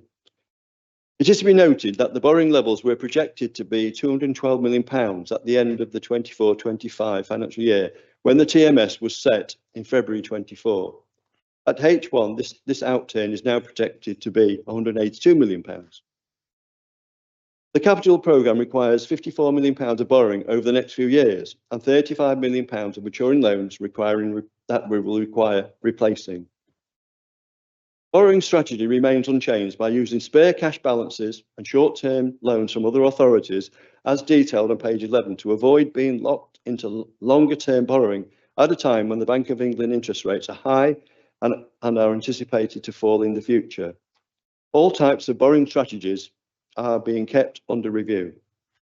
The IFRS 16 accounting model is recognised in the key messages on page 8 and page 19. A small amount of long-term debt has been repaid early, as detailed on page 11. Investment balances have ranged between 14.3 million and 38.2 million, with an average balance of 27 million. Our investments have generated £0.696 million of income, with an investment balances have ranged between 14. Our investments, I think I've got two reports mixed up. Our investments have generated £0.696 million of income, with an anticipated £1 million of income for the full year. The authority outperformed the benchmark of authorities, achieving an average return of 5.11%, as detailed on page 15 of the report. The benchmarking chapter on page 15 details how the authority was able to take advantage of rising rates more quickly due to short-term investments, and how performance is monitored against 80 other authorities. I am pleased to report there were no operational breaches of the limits set in the TMS during the period. The Council has maintained gross borrowing within its authorised limit, as table 19 demonstrates. Estimates of the capital expenditure and financing as at 30th of September 24 are summarised on page 32 of the report. The ratio of financing costs to net revenue stream table is produced on page 21 of the report. The debt costs remain within 10% of the Council's overall budget through to 25-26, with a challenge alert for future years, as detailed in the key messages on page 21. Prudential borrowing principles will apply. In other words, affordable, sustainable and prudent. Thank you, Mr Mayor. I will move the recommendations as laid out. Councillor Arnis, do I have a seconder? I rise to second, Mr Mayor, and reserve the right to speak. Councillor Mill. Thank you, Mr Mayor. And now this party's really getting started with the accountants. Good stuff. Having read the report, on the face of it, it's quite positive. Investment activity is looking positive when we compare with peer authorities.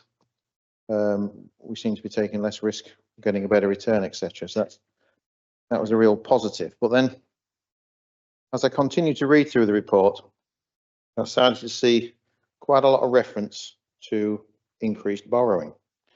For example, on page 9 or 179 of the report, you've got electronically, paragraph 2, I quote, "We are aware the authority retains a significant long-term borrowing requirement to finance its capital spend."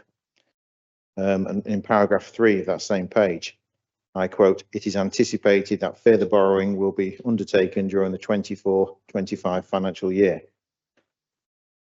And then I get to page 17 or page 187, and I come to the figure that in 2026-27, we're going to be taking out £89 million of new loans. It's a massive amount. Now, some of that, to be fair, is maturing debt, 35 million of it, but the majority of it is new debt. That's a massive amount. That's expected in 2026-27. We've got no idea what the rate of interest is going to be next quarter, let alone what it's going to be in 26-27. So that is a real concern. And then reading further down the report, I noticed we've kept the ratio of finance costs to net revenue. So what we're paying on interest, servicing costs below 10%, and that's an achievement because I know 10% is the threshold. But reading further into it, we've only achieved that under 10% by slipping in capital schemes. So there's big slippage and using short-term lenders. So we're perilously close to that 10% threshold, which means that, you know, £1 for every 10 we get in, we're paying interest. That's a lot of money. So for council tax payers who are paying over 10 months, the first month is just going on interest, not frontline services. So I think that's a point of that we should all be concerned with. So whilst we've maintained, we've kept below 10%, it's a concern. And we've got several factors which are beyond the authority's control: rates of interest and inflation. So, you know, it's going to be a real challenge to maintain debt costs within 10% of the council's overall budget. And that needs to be a point of concern for us all, not just the accountants in the room. Mr. Mayor. Councillor Mill, Councillor Patrick. Thank you indeed, Mr. Mayor. Now, I'm no accountant, but I certainly know a house of cards when I see one. What we have in this report is more evidence of this authority's fetish for borrowing. We're mortgaged up to the hilt and cheques are being thrown out like confetti. Extra £89 million of borrowing, looking to refinance loans to reach a peak of 216 million. And for an authority like ours, that is a massive risk. We've already taken tonight another reckless decision around Freshley Place. That's just going to be escalating matters. And we've even now actually signed a blank cheque. Now, within prudential indicators, there's a reference there to the fact that we're nowhere near our debt ceiling. And but when you take a decision to raise your own debt ceiling by some £100 million or so, it's much higher than when I was put forward for finance. You certainly are going to have room to manoeuvre. But the sad reality is, Mr. Mayor, you can't spend the same money twice. And the Conservative administration desperately need to learn this lesson at the 11th hour. Further to this, we are bleeding cash in high rates of interest on short-term borrowing, deferred on the gamble that interest rates will lower and pay us back in the long run. Sadly, interest rates are plateauing. It wasn't a gamble. It was a gamble and it didn't pay off. Now, I've not spoken to my successor as portfolio for finance on this council, but I'm pretty sure he shares my concerns around this. I'm very much worried about the figures as well. Thank you, Mr. Mayor. Councillor Patrick, any further speakers on this matter? Councillor Jackson. Yes, thank you, Mr. Mayor. We do have this debate every year, don't we, on this report about the borrowing levels. I can remember 3 or 4 years ago, probably, our detractors were suggesting that by now we would have a level of borrowing over £200 million. And yet the figure for the current year is predicted to come out at £162 million, because we all know that the figures that are used in these reports are the most risky figures. The word prudential and treasury indicators, I think the word prudential says it all, really, doesn't it? So our treasury people quite rightly are suggesting the worst case scenario in terms of level of borrowing. And we all know that for a variety of reasons, projects get, maybe some projects get cancelled, others get moved to years further on. We get grant funding in for various projects. These figures don't take into account any of that. And so, you know, even when we get to 24-25, the estimate, 182 million, we're still nowhere near £200 million that we were told we'll be at 2 or 3 years ago. So it's clearly something that we need to keep an eye on, and we are doing as an administration. And I know that Councillor Harness is onto this all the time. But you know, it's the worst case scenario that this report paints. It has to be prudent, and I don't think we will ever see those figures. And I think that's borne out by the fact that we've managed to keep ourselves year on year below this 10% threshold. And for me as leader, that is the threshold which I always want to make sure we do remain below. So I share the accountant's view on that one, although of course I'm not an accountant, I'm just a mere chemist. So anyway, thank you, Mr. Mayor. Thank you, Councillor Jackson. Any further speakers before I bring in Councillor Harness? Councillor Harness. Thank you, Mr. Mayor. Yeah, nothing extra to add to that. So I'll move the recommendations as laid out. All those in favour of the report?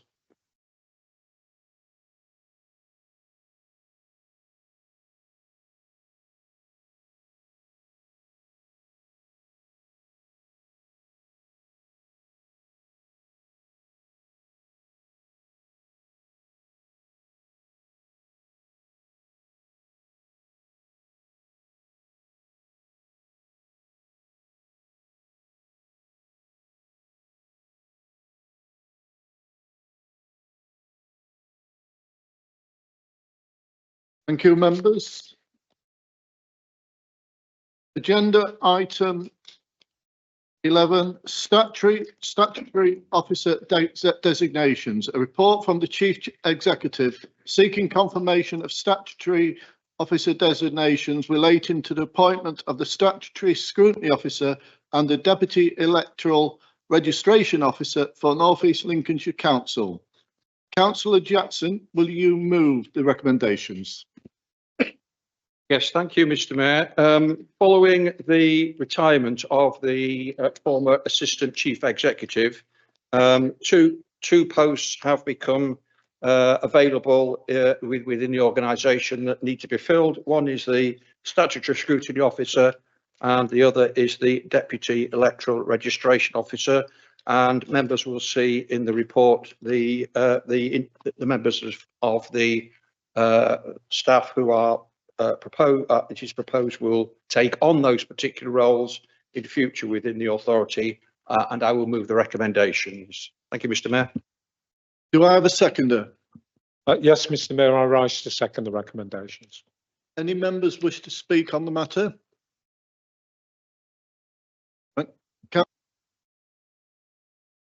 Yeah, it was just for clarification, really, just that the whole of those posts didn't actually retire, that post was made redundant.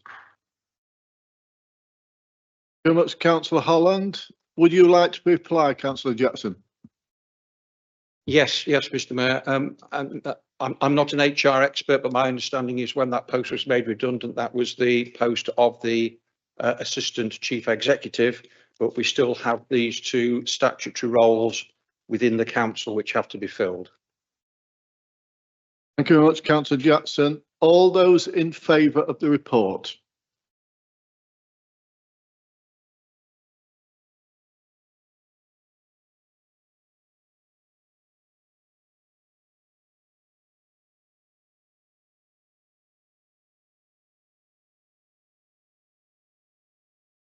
For the monitoring officer to return.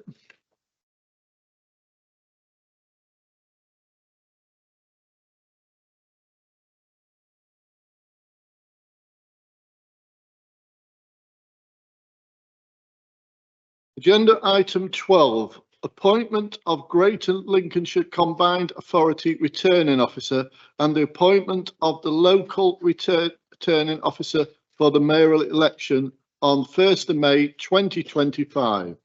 A report from the monitoring officer on the appointment of a Greater Lincolnshire Combined County Authority Returning Officer and a local returning officer for the proposed Greater Lincolnshire Combined County Authority mayoral elections on 1st of May 2025. Councillor Jackson, will you move the recommendations? Yes, thank you, Mr. Mayor. This all concerns the Greater Lincolnshire mayoral elections next May, as you quite rightly pointed out in your introduction, and subject to ratification by the 3 upper tier councils across the Greater Lincolnshire footprint. Our current chief executive will be appointed as the returning officer for the whole of the Greater Lincolnshire area for those elections. I believe North Lincolnshire has already ratified it and it's going to Lincolnshire County Council tomorrow. Obviously, it's with us here tonight. There's then a requirement to have a replacement, in effect, a replacement returning officer for North East Lincolnshire. That has to be a separate individual. It can't be our chief executive, who's been our returning officer previously. And the proposal is that the deputy chief executive takes on the role of returning officer for those elections next May in North East Lincolnshire. Thank you, Mr. Mayor. Councillor Jackson, do I have a seconder? Thank you, Mr. Mayor. I rise to second the recommendations. Speakers on the matter? Thank you very much, members. We're moving on. All those in favour, please show. Clearly carried.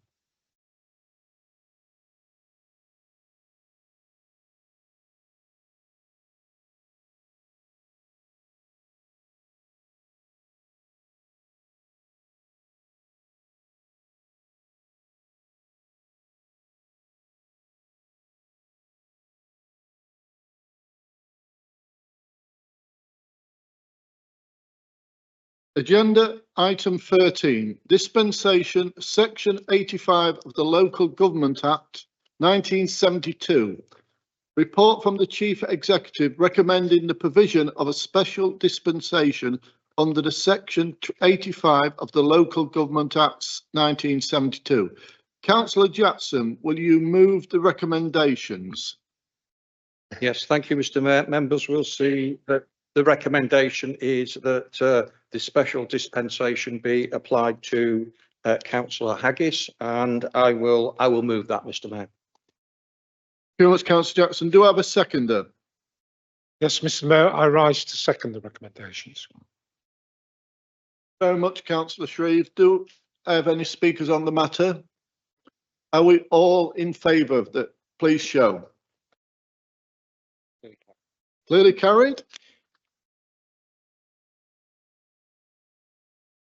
Item 14, notice of motion 1.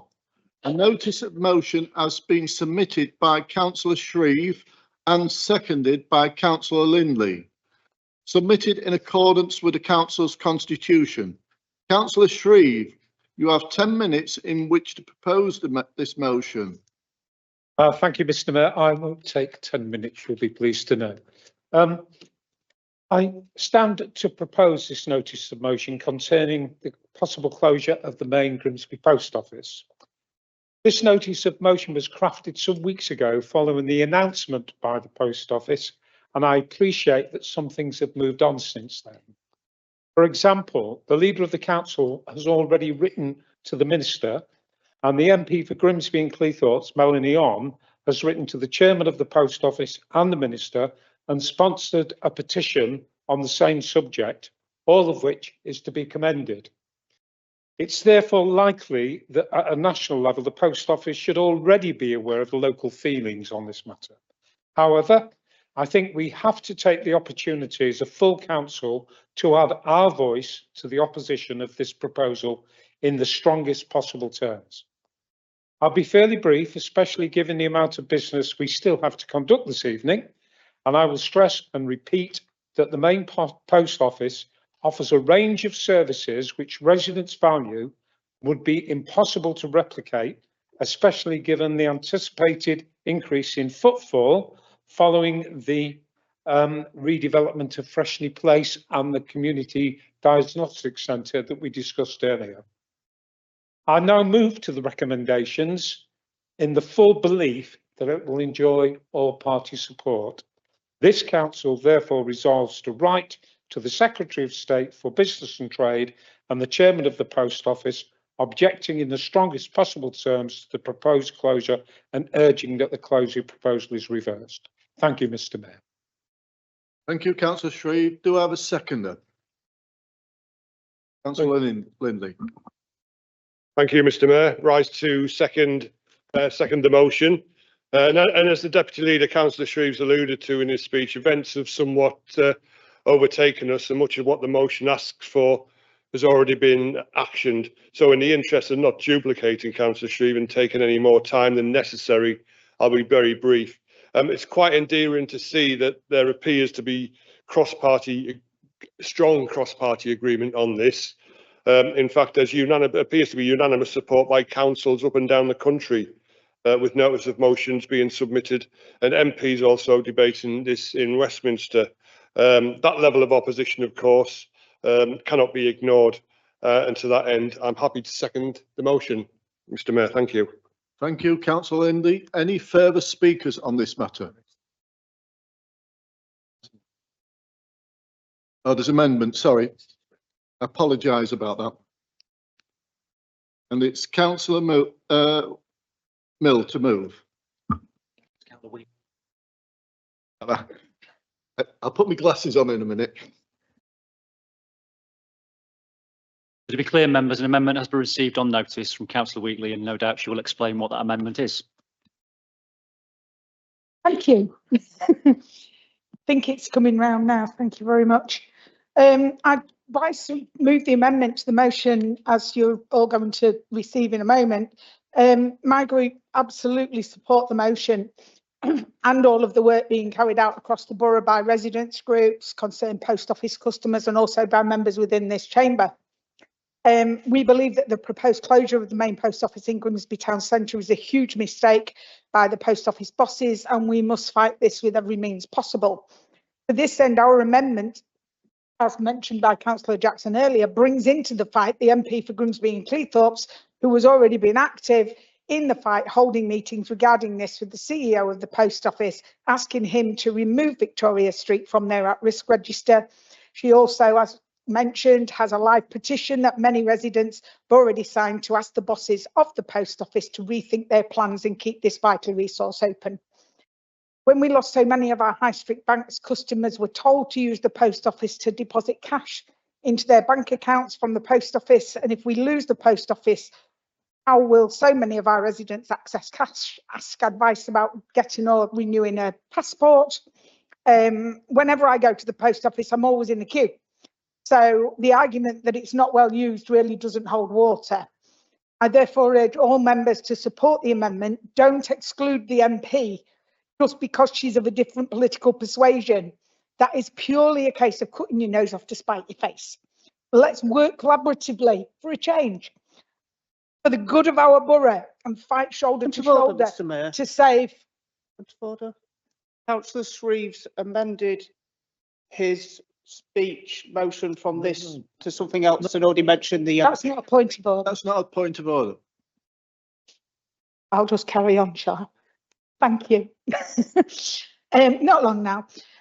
Surely a case, let's work collaboratively for the good of our borough and fight shoulder to shoulder to save the Victoria Street Post Office using all of our resources at our disposal, not just one or two.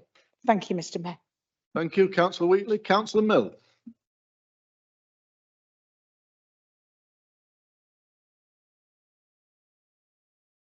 We're speaking on the amendment. Any speakers on the amendment?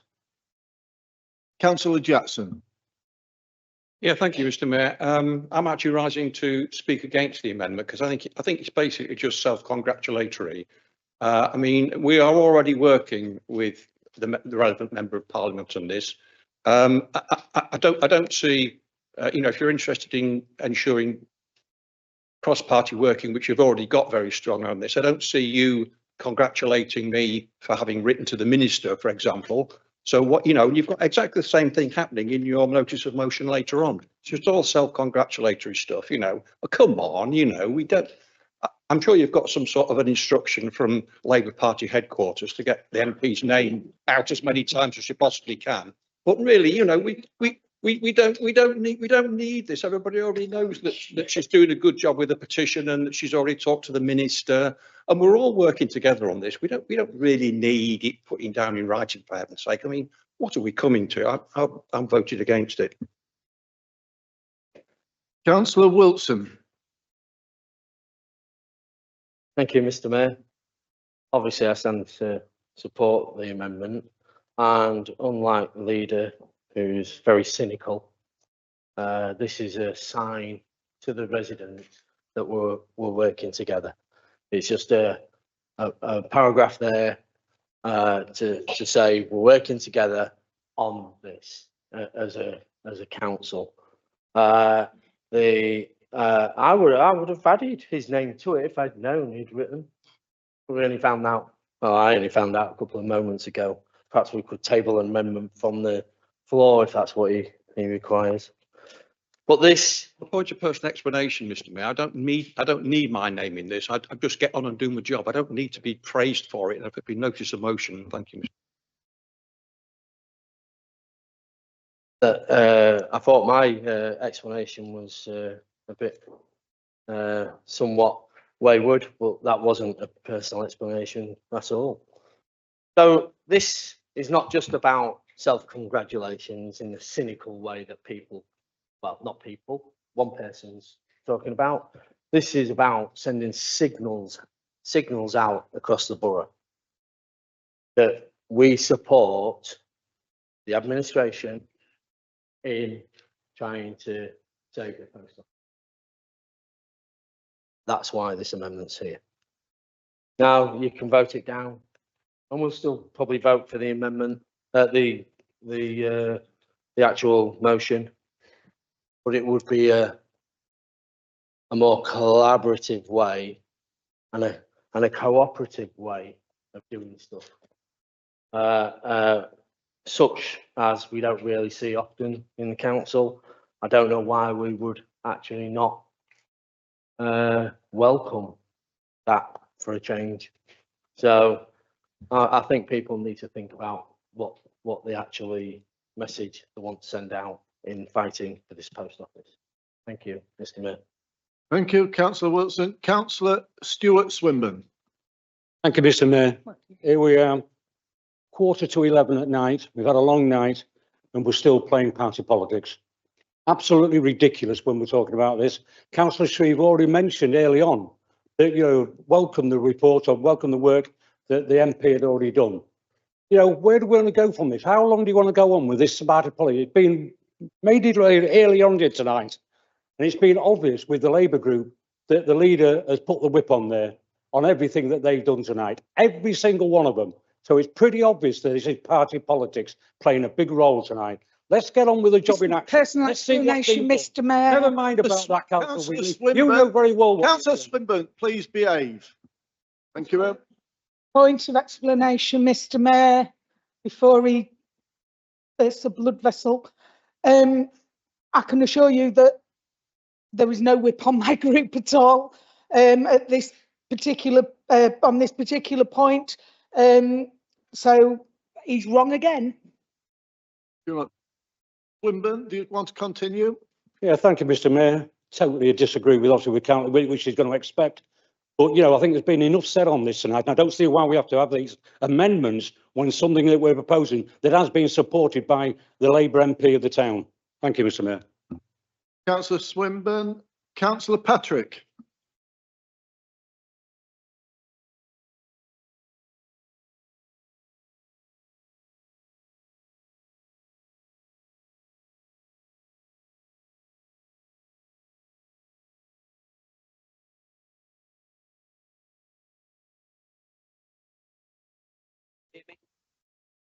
No, sorry. Thank you. Thank you, Mr. Mayor. I hope we can get through this this business a bit faster. I've got to be at work in 8 hours. Yeah, I'm actually probably for the first time in 13 years in this chamber, absolutely stunned. We all started off with a nice, simple motion that absolutely everybody could get behind. And we just wanted to throw a bit of acknowledgement in for the fact that, oh yeah, the MP for Grimsby and Cleethorpes is on with the case and doing a smashing job. We could have all just voted the amendment through, voted the motion through. Everybody would have been happy. But it seems there are some members of this chamber who could just start an argument in an empty room. I stand very much to support the amendment and hopefully the amended motion. And it's actually good to see that although the Conservatives don't want to, within the wording of the motion, acknowledge the work of the MP for Grimsby and Cleethorpes, they are. Mr. Mayor, it's already been stated that we've supported that. Please continue. Sorry, Mr. Mayor, I'd like to just raise a point of order. Was that a point of personal explanation? It wasn't. And can members, all members, this is what I'm saying, please calm down. We're in late hours and let's behave properly, members. Thank you very much. You know what, Mr. Mayor, I'm not even going to bother finishing. Frankly, I've just had enough. Councillor Emerson. Thank you, Mr. Mayor. Well, I'll try not to waste any more time with this. I fully support the motion and the amendment, given all the facts, logic and reasoning as laid out. Fully aware, as I'm sure and hope all members will be, that the Honourable Member for Great Grimsby and Cleethorpes has started campaigning on this issue also and has also set up an online petition in which I must make a slight criticism that some residents, including myself, have been reluctant to sign, as all signatories are forced to sign up for Labour Party political updates with no option to instantly opt out and not have their data retained. However, I support the Honourable Member's courage, fight and hands-on direct approach to this vital matter. But with any campaign and petition, the more representatives and bodies that add their voice and support helps get these things over the line, the more the merrier for the benefit of residents, visitors, businesses and the town. Let's not waste time, and I support that we move to a vote. And can I also suggest that we get a post office back in Immingham? Thank you. Thank you very much, Councillor Emerson. Councillor Shutt. Thank you, Mr. Mayor. For the case of expediency, I would like to support this amendment, and I would personally like to thank the leader for writing to the minister I wasn't aware of, for all the efforts that he's put in on his own. Thank you very much. Thank you, Councillor Shutt. Councillor Freeston. Councillor Lindley. Thank you, Mr. Mayor. It's really disappointing because in good faith, myself and Councillor Shreve very swiftly moved the motion with very little fuss. We swiftly seconded the motion with very little fuss, hoping to get that through in order so we can get through the business of what we've got to deal with tonight. And we end up in an argument about having to congratulate the MP. And I think it's just absolutely ludicrous. And I think, and clearly I can see what's happening here. I think I'm just looking at the big screens there, and clearly there's an audience to be had for the Labour group, and I think they're using that to try and do a little bit of showboating. I think can we just stop it? I think we just need to get on and do the business. I think the people who are actually watching on the screen tonight at home must be thinking, well, I don't know what they'll be thinking, but it won't be great. And I can tell you that now. So, and Councillor Patrick's holding his head in his hands and he's shaking his head. It's no good holding your head, Councillor Patrick. You know, we did this in good faith. If we knew that we were going to make such a big issue with that, I probably would have put more in my speech. Councillor Shreve would have put more in his speech. And, you know, let's just move on. Let's get this through, get the vote done. We've got other things to discuss. But, you know, I'm appalled at tonight. Thank you. Thank you, Mr. Mayor. Thank you, Councillor Lindley. Any further speakers before I call on Councillor Shreve to reply to the amendment? Councillor Shreve. Well, that was interesting. I'll cut some slack here to everybody. Myself and Councillor Lindley couldn't have known at the time that we drafted the notice of motion the events that would overtake in terms of the petition and the letters. Similarly, Councillor or the Labour group would not have been aware that I intended to mention the good work that Melanie On has done on this. So the notice of motion was drafted not knowing I was going to say that. So, having said all of that, earlier on this evening, we had a very substantial debate on Freshney Place. Now, many of the points that were made were a generally good debate, and the people watching this council meeting for the first time would have appreciated that. They probably thought it went on too long, but they would have appreciated that. They're laughing. They're laughing at this. This is an absolute joke. So I'm going to sit down, call for the vote. Let's move on to the next item.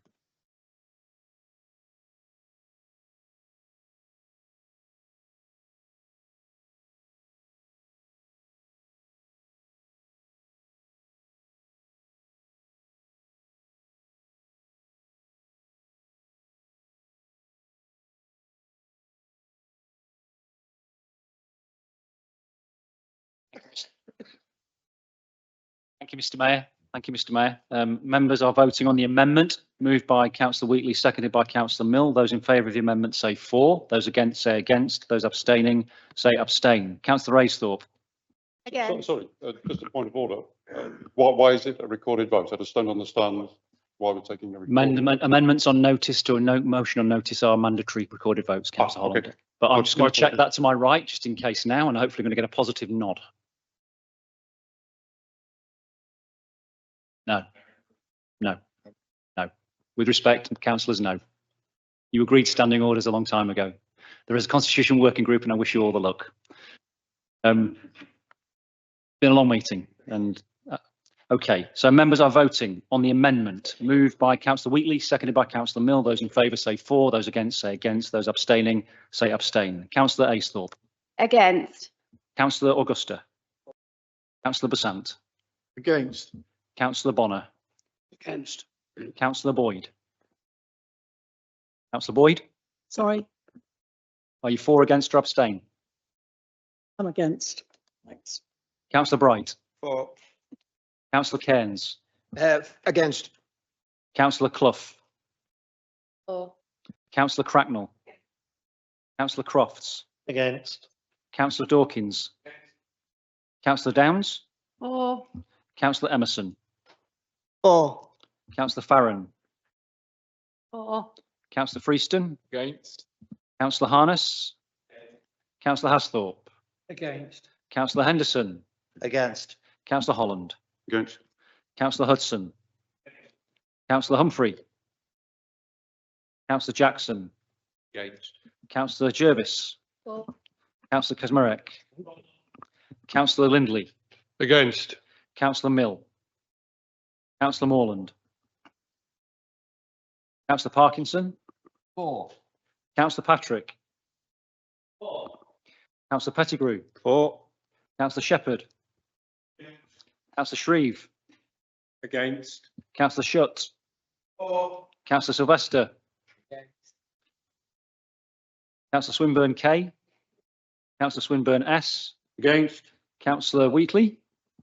For. And Councillor Wilson. For.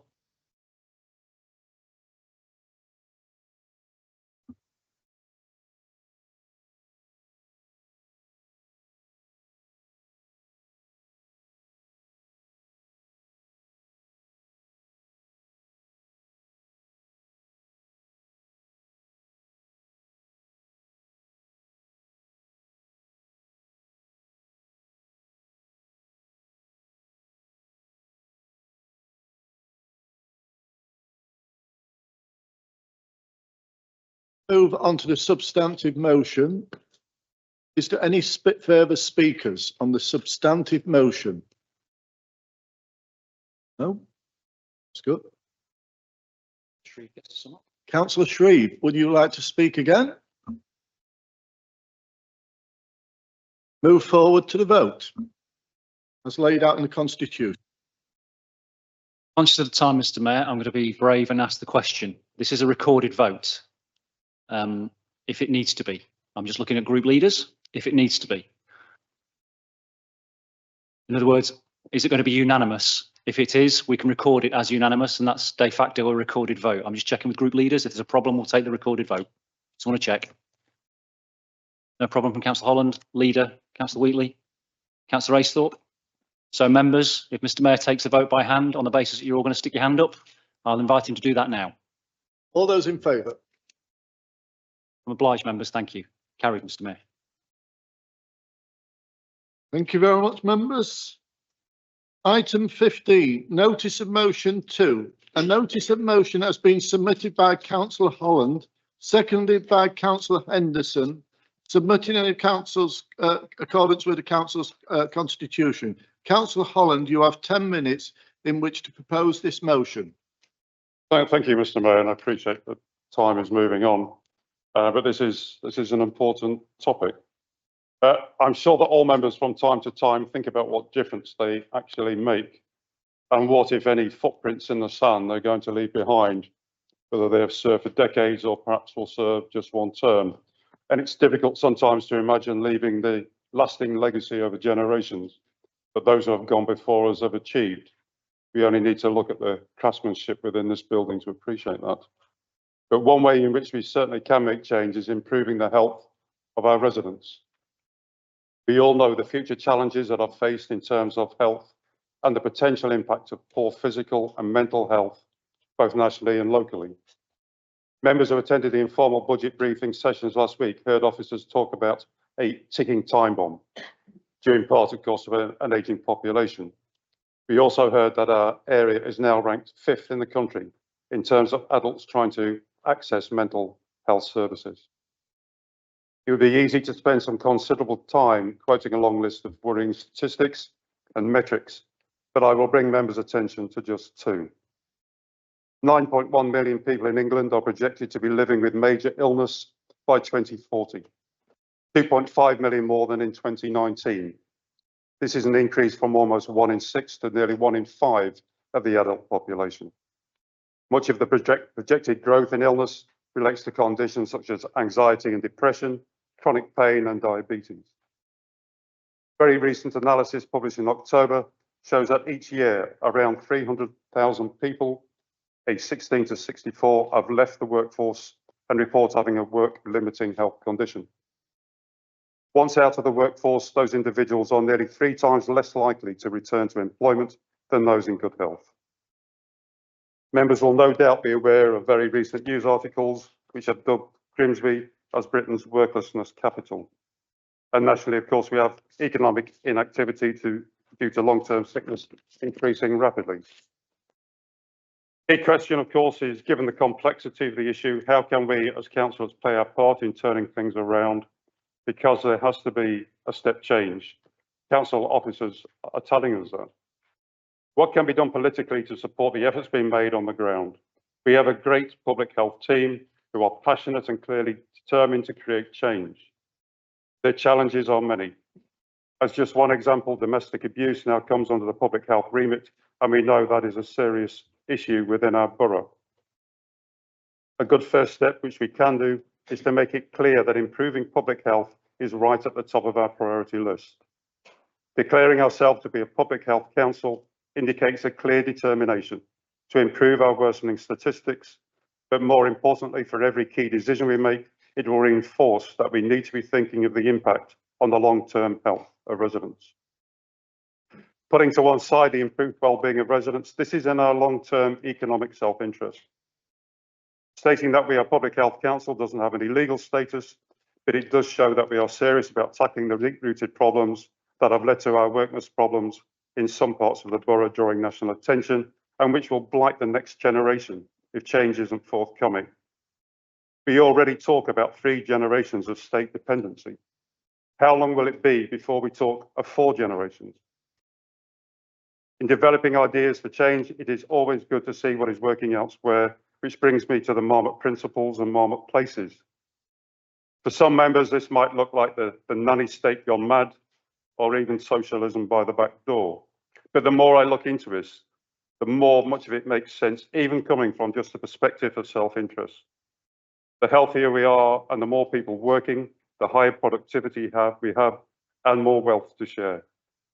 The goal is to have fewer people dependent on the state, not more, and enabling self-reliance.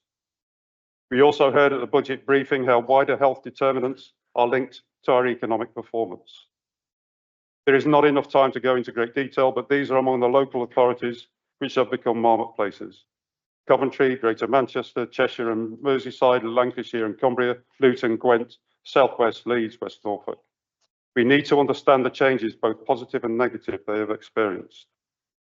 The independent group is not saying that we should necessarily become a Marmot place, far from it, but that we should take a hard and formal look at which, if any of the Marmot principles could work to create the step change that we need. I would strongly suggest that we have nothing to lose and everything to gain.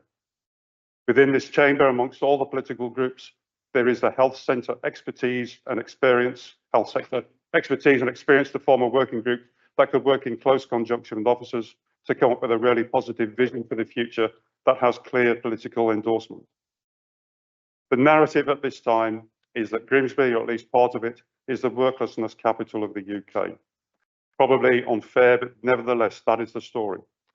That story will no doubt be followed up in due course, and the question that will be asked then of us as local politicians is, what have you done about it?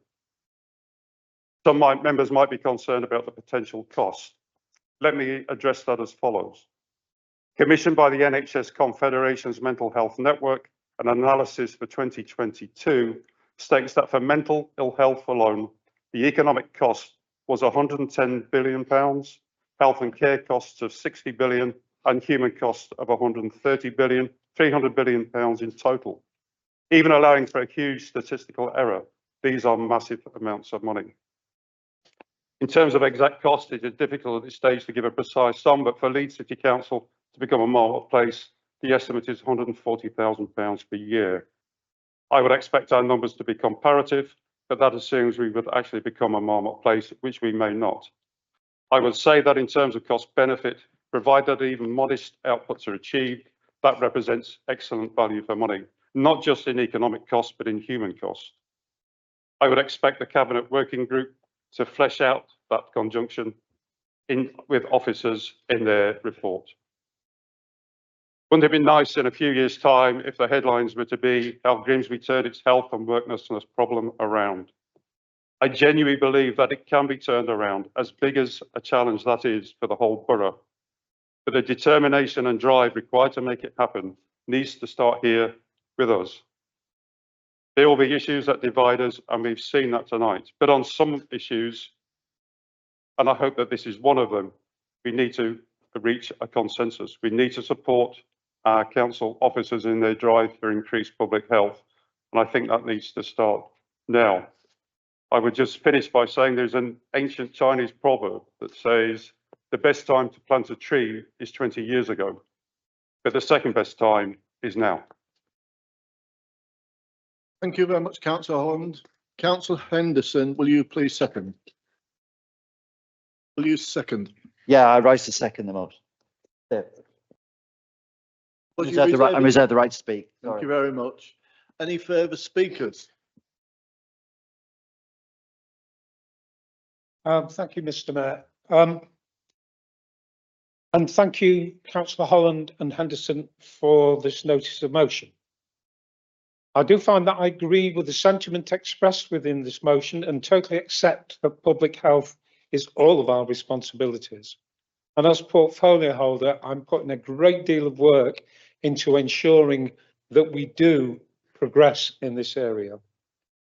You're both right that the poor public health is a key cause for concern, and in particular in our more deprived areas, which confer unfavourably nationally. And we've got one ward, which is the 5th worst in the country. Collectively, we are doing more to better understand the impact of our initiatives on the wider determinants of health. As far as principles go, as a council, we are well on our way to being a public health council. This was referred to a number of times in budget scrutiny last week, although it actually has no legal definition. Also, our public health team, children's and adult social care services embrace many of the principles within Marmot, as does the Director of Public Health's annual report and the council plan adopted earlier tonight. For example, give every child the best start in their life, explicitly referred to.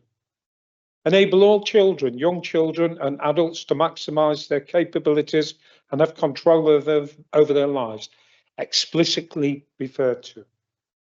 Create fair employment and good work for all. In his forward to the council plan, leader states, our ambition is to build an economy that supports the community as a community that is skilled and engaged to support a buoyant economy in return. What we can't do is create jobs. What we can do is facilitate. Ensure a healthy standard of living for all, explicitly referred to. Create and develop a healthy and sustainable places and communities, explicitly referred to. However, our view is that the formal adoption of Marmot at this time would add a layer of bureaucracy and cost that would not yield a return in the short term. There are far more public health initiatives underway, engaging stakeholders across the community, which are co-produced and integrated closely with stakeholders in the public and third sectors, designed to address the social issues. Members of our existing committees, especially scrutiny panels for health, children's services and community services, whose work programme can and does incorporate the wider determinants of health, all have the ability to convene working groups and joint working groups if required on any particular issues. I know I voted for a cross-party thing on projects earlier this evening, and I do think that's different. We've got so many major projects at the moment. I think cross-party discussion on that is a good initiative. In this case, I've got faith in scrutiny panels. I've got faith in the work that they do, and I've got faith in the challenge that they do. And I've seen that challenge firsthand in many of the scrutiny panels, and I'll just play tribute to Councillor Wilson and the way that he chairs the health scrutiny panel. These are big questions that are being asked. It's true that we do need to do everything that we can do to keep public health in all of our minds, and given the major generational task that we face. So I am proposing that as an additional point of focus, that we incorporate in all cabinet papers a section dealing with, brackets, the impact of this proposal on tackling health inequalities and the wider determinants of health. That will ensure that the public health team, and see the monitor officer and chief executive looking at each other, it can be done, gentlemen, it can be done. This will ensure that public health is always referred to on any cabinet paper, but scrutiny, given the way that we work, getting things through scrutiny before cabinet, have an opportunity to consider the impact of public health on everything. So, to summarise, while I have a great deal of sympathy with the themes identified in this notice of motion, for the reasons stated above, and with the additional matters proposed, I'm reluctantly unable to support this notice of motion. Thank you very much, Councillor Shreve. Councillor Bright. Before you do that, Mr. Mayor, just accepting Councillor Shreve's challenge, that wasn't an amendment, was it? Because it was a comment and a proposal in the speech. But in terms of tonight and standing orders, the motion is the motion, and is that at present does not stand amended. Just to be clear. Okay. Understood. Okay, thank you. Councillor Bright.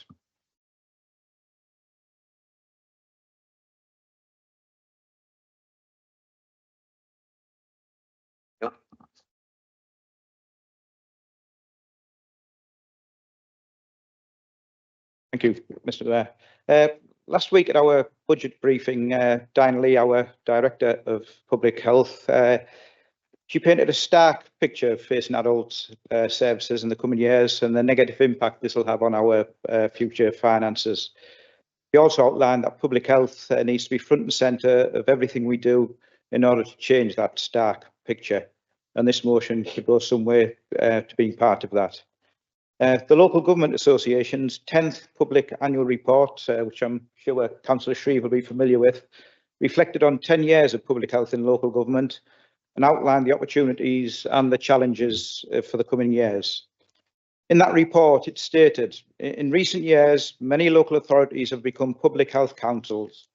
Public health is an automatic part of their work, part of their DNA, just like the bins. Public health councils have health and well-being ingrained in their DNA and at the core of their corporate strategy. The direction of councils is being shaped by public health. Directors came to local government from the health services with an ethos of using influence and evidence to encourage all parts of the council to actively promote health and well-being, creating a public health council, a council-wide public health team, a public health family in effect. So let's listen to the Local Government Association.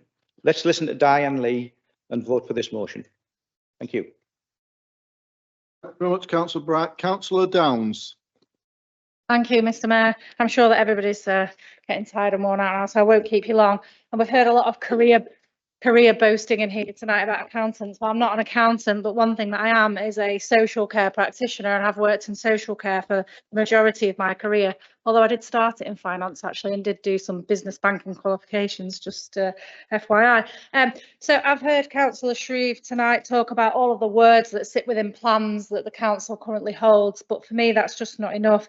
I can see the social care crisis coming down the line quite quickly, and this is one thing that we can do in terms of helping our officers who work very hard in public health, but also the residents of North East Lincolnshire. We all, as members, don't want to be associated with a town that's considered the worklessness capital of the UK. We all want to sit here tonight and feel that we're doing absolutely everything that we can. And whilst I understand there's a scrutiny panel, I'm not sure that I can really get comfortable with the fact that we think that it's more important to have a cross-party working group to discuss a shopping centre and cinema than it is to have a cross-party working group that gets together to discuss the Mr. Mayor, public health crisis. explanation, the project group is looking at all projects, not just the freshening place. All regeneration projects. I still think I find that quite difficult to get comfortable with the idea that that might be more important than a cross-party group or cabinet working group that looks at the public health crisis in North East Lincolnshire. So I would urge everybody in here tonight to support this motion, which comes, we've heard all about political gameplay. There's nothing political about this. This is about addressing the public health issues in our town, and I'd urge everybody to get behind it. Thank you, Councillor Downs. Councillor Morland. Thank you, Mr. Mayor. I do stand to support this motion because I think that we should have a public health council. We've been told by the health spokesperson for the administration that we've got one of the 5th worst poverty-stricken wards in the country. If that doesn't shame us into wanting to become a public health council, I don't know what does. I honestly do not know what does. Yes, we want everyone to be fit and healthy. Unfortunately, not everyone can be fit and healthy. And I believe, and I have spent my time in health and social care, teaching it, working in it, delivering it, being a housing support worker, being a social worker. Across the board, I've been in contact with this type of work, type of people who need our help and support. And I'm sad to say that if we cannot, as a council, bring ourselves to become a public health council, then what does that say about our commitment to the citizens of this borough? What does it say about what we want this town to be? What does it say about our commitment to our communities? What does it say about why we're here, sat in this room tonight at this late time, if we cannot bring ourselves to say that we want the best health facilities possible for our own community, residents, citizens, especially those who are disabled, especially those who are hard of hearing, with short eye problems, etc., blindness. If we cannot bring ourselves to want to bring the best to them, and that means looking at the conditions of the housing that these people have to suffer in many cases through private landlords, and it does have to say through some of the social housing. If we cannot bring ourselves to say that we want to bring a health community and be a public health awarded council, I don't see what we're saying, because we want to get rid of all those things that give people bad health, and we want to create people who can be economically active, but we also want people, because I get fed up with people just being seen as economic units in a capitalist world. I want people to be citizens of this borough and have the best health possible. Yeah, Mr. Mayor, I've listened to this, and I think I'm sorry, word Mr. of Mayor. personal explanation is required. At no point in my speech did I say we didn't want to be a public health council. At no point in my speech did I say I underestimated the task. I'm all for public health, and for Councillor Morland suggests that I'm not and the administration's not is scurrilous. Councillor Morland. Thank you, Mr. Mayor. I never accused of him of anything. As it was said tonight by Councillor Wilson, inference is in the eyes and ears of the recipient. I never made any inference. I said, why don't we want to be? I wish people would listen if they're going to intervene. We've got ears for those people who are hard of hearing, of course. But anyway, I am going to come to the end of this, Mr. Mayor. All I'm saying is, why don't we want to be? Why wouldn't we support this motion? Thank you, Mr. Mayor. Thank you, Councillor Morland. Councillor Wheatley.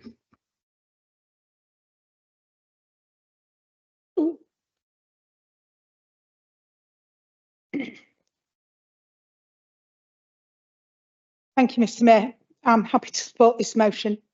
Public health has been undermined and under-resourced for many years, and the only way to respond to this perceived abandonment is by having strong policies and leadership both nationally and locally. I was reading this morning an article in the British Medical Journal that was published in March of this year that talked about the combination of austerity and the impact of COVID since 2010 has considerably worsened the public's health in England. And this is obviously reflected in our local data. The UK has now one of the worst health profiles of any high income country, especially around children. Again, reflected in our local data. It is an absolute travesty, Mr. Mayor, that a child born today in certain areas of our borough will have a life expectancy of over 10 years less than a similar child who lives in a different area of our town. It's shocking as we move into the 25th year of this century that we're still talking about Victorian diseases and health outcomes being so poor. Ill health is intrinsically tied to social detriments. And whilst governments, both central and local, do not shape these alone, it is the responsibility of these bodies to produce policies that improve social conditions and protect residents' health.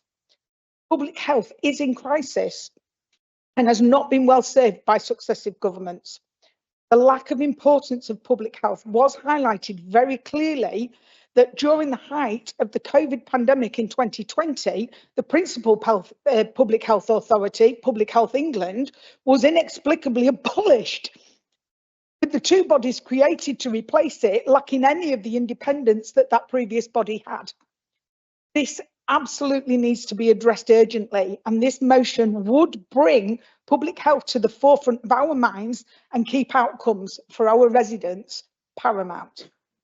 We would welcome the adoption of the Marmot principles. Just because some of them are already looked at now does not mean that they always will be. By adopting them would enshrine this in council practice and rules.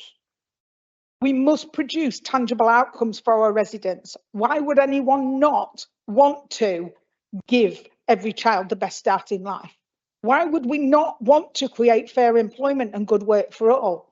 Why would we not want to ensure a healthy standard of living for everybody? I really do hope that this motion goes forward. I believe that it will benefit us as a council, and far more importantly, it's going to benefit our residents. Thank you, Mr. Mayor. Thank you, Councillor Wheatley. Councillor Emerson. Thank you, Mr. Mayor. Very happy and supportive that this has come to full council. It's a very emotive subject, and some members have discussed about the ward, which is in the top 5 of the country, and I represent this said ward. It'll take a genius to work out which ward it is. I see this day in, day out with my own residents in my own ward, and it absolutely breaks my heart seeing these things, all different ailments, things going on, obesity, you name it. We've got all of it in my ward. And it also breaks my heart that many of my residents come to me, and the activities and events we put on, they say they can't come to it due to their health ailments. And when I conduct my ward surgery with my ward colleagues, we know all too well loneliness is a big factor as well in the health of my ward. They like to come to us for a chat, and time again we're hearing them coming to us talking about their ailments. Councillor Shreve mentioned about the cost, but the prevention is way better than cure. There can't be a cost on health, like members have alluded to. It's just we need the best start for everybody. It's not about chucking money at it like we often see in different departments in the NHS. Surely we must be able to get lots more grants if this is implemented. And I'd like to ask Councillor Holland, is this something which he's been able to find out during his research? If we can get these grants for all different types of health. And I'm sure we need to really lobby government on a wide variety of issues. Like my own ward, Freeman Street, I nickname it the unhealthiest high street in Britain. It's just abysmal. Takeaways, vape shops, off licenses, gambling, just to the people. Thank you, Mr. Mayor.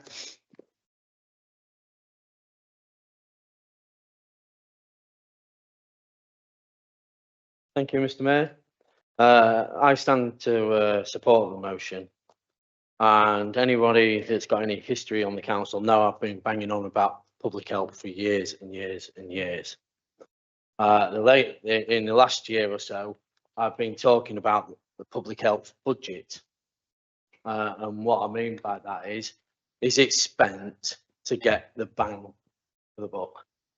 I'm not sure that's it is. I think it subsidises other facilities and other activities without measuring the actual outcomes in public health terms. And I've sort of started to campaign within the council to have a review of that so that we can spend the money where it's needed. And public health and the wider determinants of health in our borough have been stuck for a long time. Councillor Hudson used to be chair of health, and he knows it. He knows I've been banging on about that for a long time.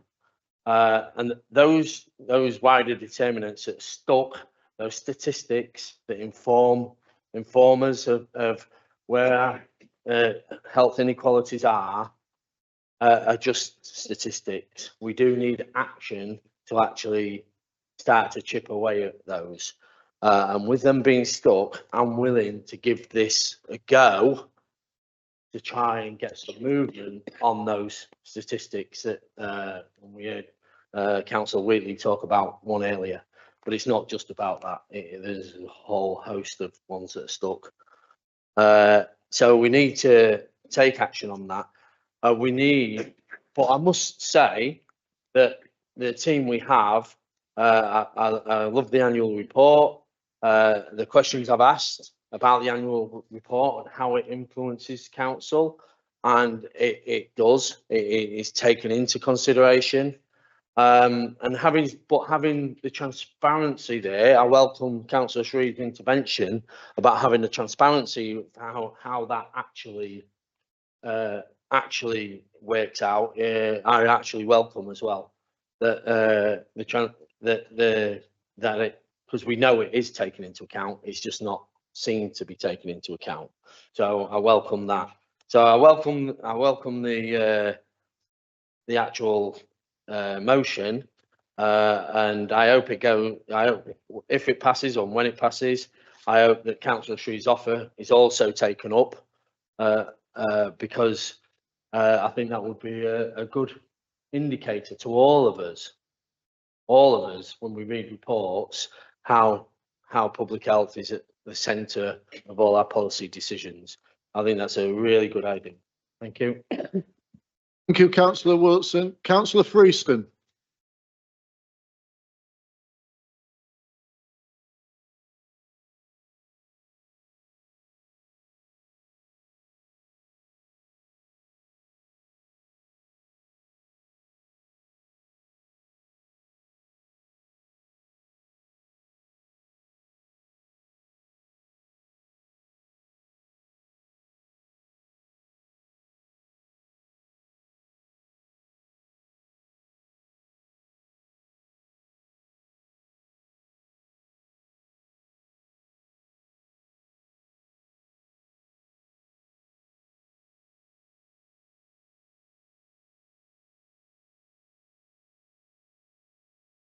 Councillor Jarvis.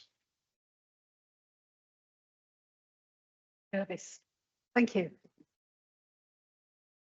So since 1974, I've worked in health and I've seen huge changes. When we put the last Labour government in the 90s, public health actually was part of health. It actually was under the NHS. But there was a major shift and it was decided to put it under local authorities. You'll have to excuse me if I'm going to cough.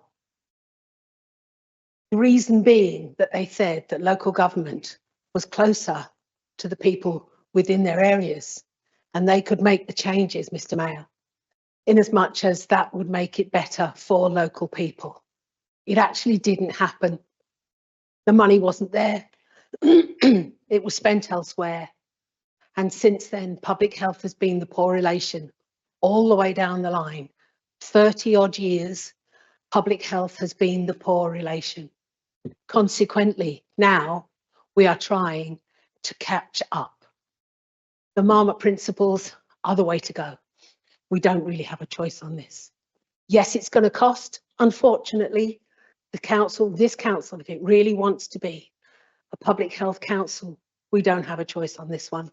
Councillor Holland is absolutely right, Mr. Mayor. We do have to move along to make sure that every single person, whoever they are, wherever they live, has the right opportunities to get the best out of life. In '97, we worked on the bit of Every Child Matters. That was the big children's thing. We've moved on from there. We're now looking at a very elderly population. Consequently, people like me who are getting older and are struggling will find the fact that because we don't have the health professionals anymore, they have moved away for all sorts of very good reasons. I hear it all the time. But effectively, what we have to do is make it so that people really do matter. It's not just every child now, it's everyone. We need to be looking after each other. We need to be raising aspirations for people to actually make themselves look at the way things are and helping them to be able to do that. Thank you, Councillor Holland. I approve totally and I'm with you. Thank you, Councillor Jarvis. Councillor Jackson. Yeah, thank you, Mr. Mayor. I mean, we all want to try and improve the health of local people across the whole of the community. I guess that's part of the reason we're all sat in here in the council chamber at 11:30 on a Thursday evening. And you know, That's part of what we're doing all the time in all different areas of activity that we're involved in. And the new council plan that we've approved tonight, as Councillor Shreve said, clearly sets out a lot of those aims and objectives. And of course, we, as well as the scrutiny panel that has already been alluded to, that's chaired extremely well and always has been for the years I've been on the council, including now under Councillor Wilson. We've also got the Health and Wellbeing Board, which Councillor Shreve chairs, and there's been a transformation over the last couple of years in how that's run and the way it focuses on what are the key determinants of health and what we're going to do to try and improve the health of the local population in all sorts of different ways. And that the Health and Wellbeing Board includes a range of different partners within the community as well. Now, hear what Councillor Jervis says about the NHS funding public health and then it moving over to local authorities. But to be honest, over the last 30 years, whether it's the NHS paying for it or local authorities, public health has continued to deteriorate. We've been pouring money into it, and yet public health in certain sectors of the community continues to deteriorate. Now, the question I always ask at Health and Wellbeing Board, I think Councillor Shreve gets sick and tired of me doing this, is it's not about how much money you put into it. It's not about what words you use. It's not about what policies and strategies you've got. It's about what the actual outcomes are. And we need to stop confusing causation with correlation. You know, we get all this thing all the time about, you know, if you're in a particular part of the community, you're automatically going to have a lower life expectancy. That's a correlation, not a causation. You know, I may not be an accountant, but I am a chemist and I've had some training in statistics. And I know the difference between correlation and causation. And I'm not sure in the way we apply things in public health that we always do. So I'm a bit concerned about this notice of motion, simply because what I don't want to do is create extra bureaucracy within the council, because what I want to see is the outcomes. I don't want to see the words, and I want to make sure if we are spending money that we are getting outcomes for it, because certainly over the past 30 years, whether it be the NHS, whether it be local authorities, public health in certain sectors of our community has continued to deteriorate. So clearly we're not getting it right at the moment, but I'm not sure that by just changing the words around and having a different set of policies and written objectives that we're actually going to change anything. I think, you know, the way that we're working at the moment, the way that we're trying to analyse what the problems are and take appropriate action is the way to do it. And I don't think just putting another layer of bureaucracy and another set of policies or work instructions in is actually going to cure the problem. We need to be looking at outcomes and making sure that we are making best use of our resources. And I agree with what other members said tonight. I don't think we do that at the moment. Thank you, Mr. Mayor. Thank you, Councillor Jackson. I can't see no further speakers. Does Councillor Henderson want to come in? Thank you. So I'm not an accountant, but I was a director at KPMG and they're quite good at accounts. And I spent 35 years in health and social care, 15 in the field of analytics and population health analytics. It is a serious issue. Along with climate change, population health is one of the two greatest risks to the future of humanity. I think it's worth starting with the definition of public health, because Councillor Jackson's right to focus on outcomes. Public health is the science and practice of improving and protecting the health of communities, populations, and the world. Public health professionals work to prevent disease, promote healthy lifestyles, and prolong life. That is a really, really difficult cross-cutting job, because the impact of that is determined by so many things. Services need to be equitable and support people who face different challenges, for example, because they've got protected characteristics, hence the comment about racism. These are where our outcomes will lie. If we look at the indicators for the council, there are 20 on our scorecard. 18 of them don't exist. We haven't defined 18 of the 20 indicators. There are 6 statistical areas where we are below, significantly below the national average, have been for a long time, and are impacting society. Those 6, Councillor Shreve, are mortality and variation, obesity, alcohol, smoking cessation, suicide, and domestic abuse. You can look them up. So we're not succeeding in those areas. Therefore, we've got to do something different. As a council, the challenge cuts across all areas of our work, Mr. Mayor. That's why we need to recognise the need for a concerted focus on the 8 objectives that Councillor Holland's described. Sometimes in the delivery of the objectives of our portfolios, we carry the risk of missing the need to improve public health. I commend the work of our public health team in trying to remind us not to do this, but it's really difficult because work takes a generation to bear fruit. And we live in a world where we need to balance books at the end of a year. We face pressure on our budgets and we're measured on what we did this month. We do, though, need to walk in the shoes of the public we serve who don't think in portfolios. They think about how to feed kids on a budget, get them into school, protect them and keep them safe, get them into work. And I dispute the point that we can't create jobs, because we can create jobs. We can create jobs if we all work together across our portfolios. And that's why we need a cross-cutting group. I'm especially concerned about the diet of our children, people living in sick and mouldy houses, teenagers whose expectations of their potential are so narrow they can't contemplate careers as doctors and nurses, adults using cars when they could walk or cycle, adults out of work who struggle to access health services that could get them back working, shrinking green spaces, proliferating vape and sweet shops, which tempt kids into unhealthy lifestyles. As much as we talk about these challenges, we can talk about the great work being done in individual portfolios, but sometimes we're at odds with each other. For example, planning approves legal applications for vape shops and bookies, but would we feel the same if we had a strategy as a public health council to mitigate the risks to public health from smoking, obesity and gambling? What would we do differently? Would we still approve that plan? How would we reset our local plan that governs what we want our place to be like? Now, I'm working in 4 or 5 of those systems that Councillor Holland has described, and they've adopted the Marmot principles and they're driving change. They're working 1 minute, yeah. They're working on prevention, they're working on digital solutions, they're working on primary care, and they're trying to reduce their reliance on hospital beds and lives on benefit. And they're doing that because they need to be sustainable care systems.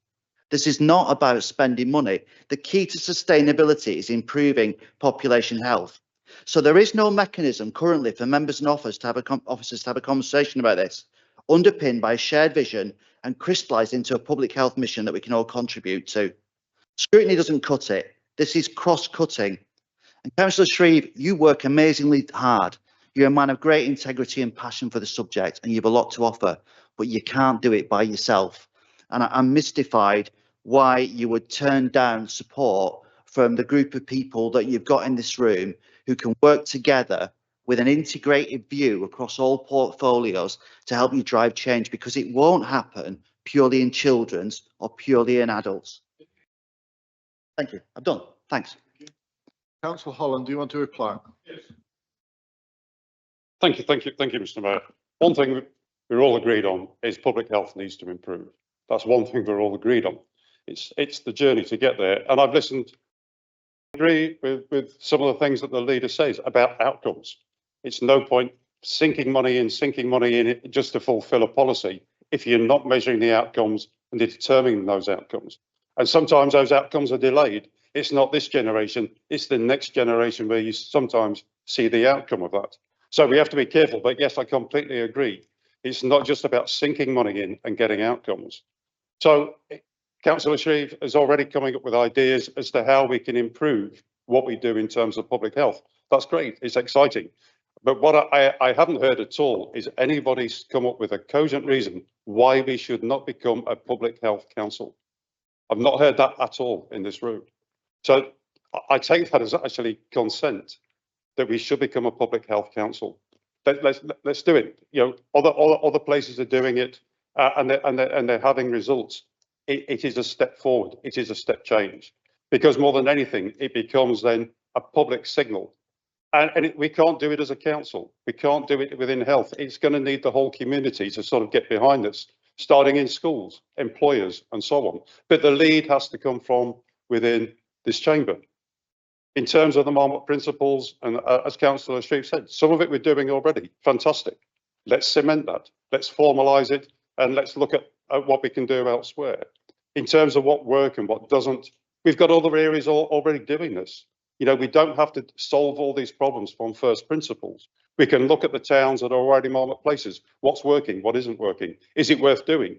I don't have all the answers, but what I do know is we can't continue as is, because and the warnings from our own officers can't be very clearer. We have an opportunity to create something, work with the officers, and actually produce a step change. And some of the members have alluded to that. I don't think actually there's great disagreement within us.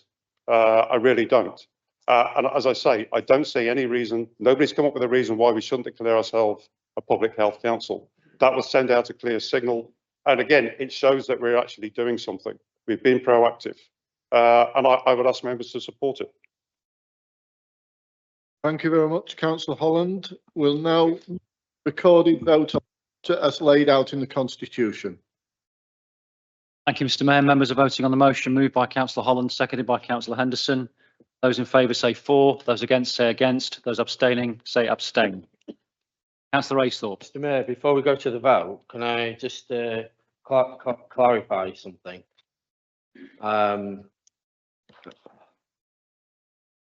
Wanted to clarify somewhere, but I've lost it. Yeah, sorry, thank you. The motion's asking for a cross-party cabinet working group. And my understanding, a cabinet working group is just for the cabinet to do. Is that a thing, a cross-party cabinet working group? Or do we need to change the wording on that?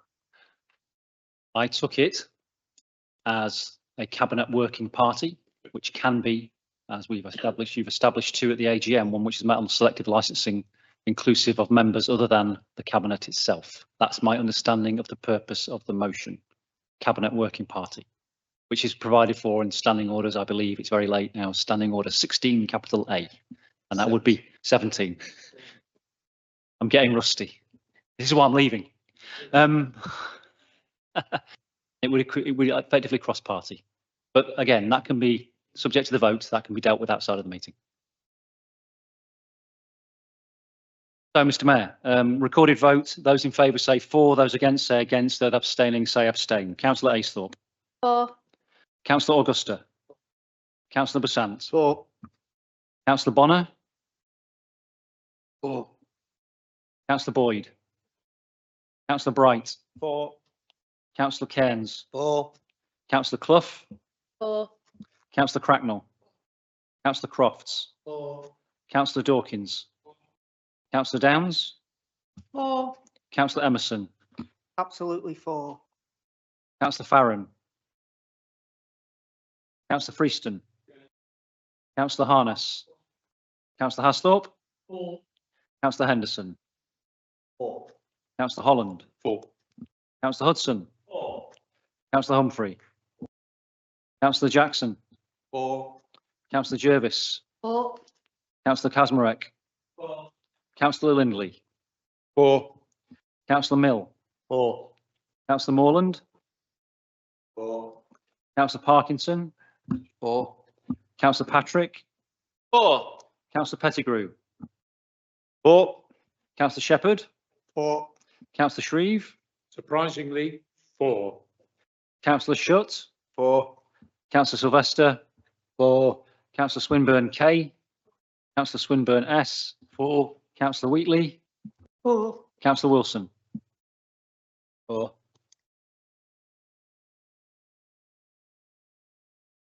I think it's carried, Mr. Mayor. Thank you very much, Chief Executive. Agenda item 16. Notice of motion 3. A notice of motion has been submitted by Councillor Farron and seconded by Councillor Patrick. Submitting in accordance with the council's constitution. Councillor Farron, you have 10 minutes in which to propose the motion. Thank you, Mr. Mayor. I won't take 10 minutes. Okay, Mr. Mayor and members, I would invite you to support this motion. I strongly believe that in doing so, it would demonstrate to our residents in our borough that we are collectively determined to contribute and wholeheartedly support the great work that is already taking place. This is not a new issue. In my lifetime, there has always been an undercurrent of violence against women and girls. In the 1970s, right at the beginning of my life, a small cohort of women had formed a group in our town, part of the new wave of feminist groups. One of the topics they explored was violence. They focused on violence against women, particularly violence in the home. They learnt about Erin Pizzey's refuge in London and decided to campaign for a refuge in Grimsby, given the prevalence of violence in the home in Grimsby. So they decided, after visiting established refuges all around the country, that they should raise awareness. They thought they would be able to make this happen and set about convincing the establishment, including our local authority. They petitioned with facts and figures to no avail. They were met with barriers, one of them being a lack of money. Sound familiar? But also, male elected members did not share their vision. They did have supporters, Bert Bowden of Immingham Council, some of the council officers and our police. Let's change this narrative tonight and get behind this. Let us, Mr. Mayor and members, show that 54 years on, we have the tenacity to support our residents, despite our very similar financial situation. Back to Grimsby in 1970. Sympathetic council staff had alerted the group to empty properties, which the group thought would be perfect for a refuge. However, formal petitioning failed, so they entered the properties and established squatters' rights, living in a large Victorian house that had been empty for 10 years. They worked together and set up home in the house despite very difficult living conditions, no running water or electricity, and they started to support our women in the town. Whilst the practical action was taking place, negotiations had commenced with elected members and authorities, and eventually a property was selected and a committee was formed. This action launched the amazing work that, with the leadership of women in our town, such as Denise Farman, has touched the lives of so many of our residents. Having recently listened to Denise, one of her concerns is that there's still a lot of work to do 54 years on.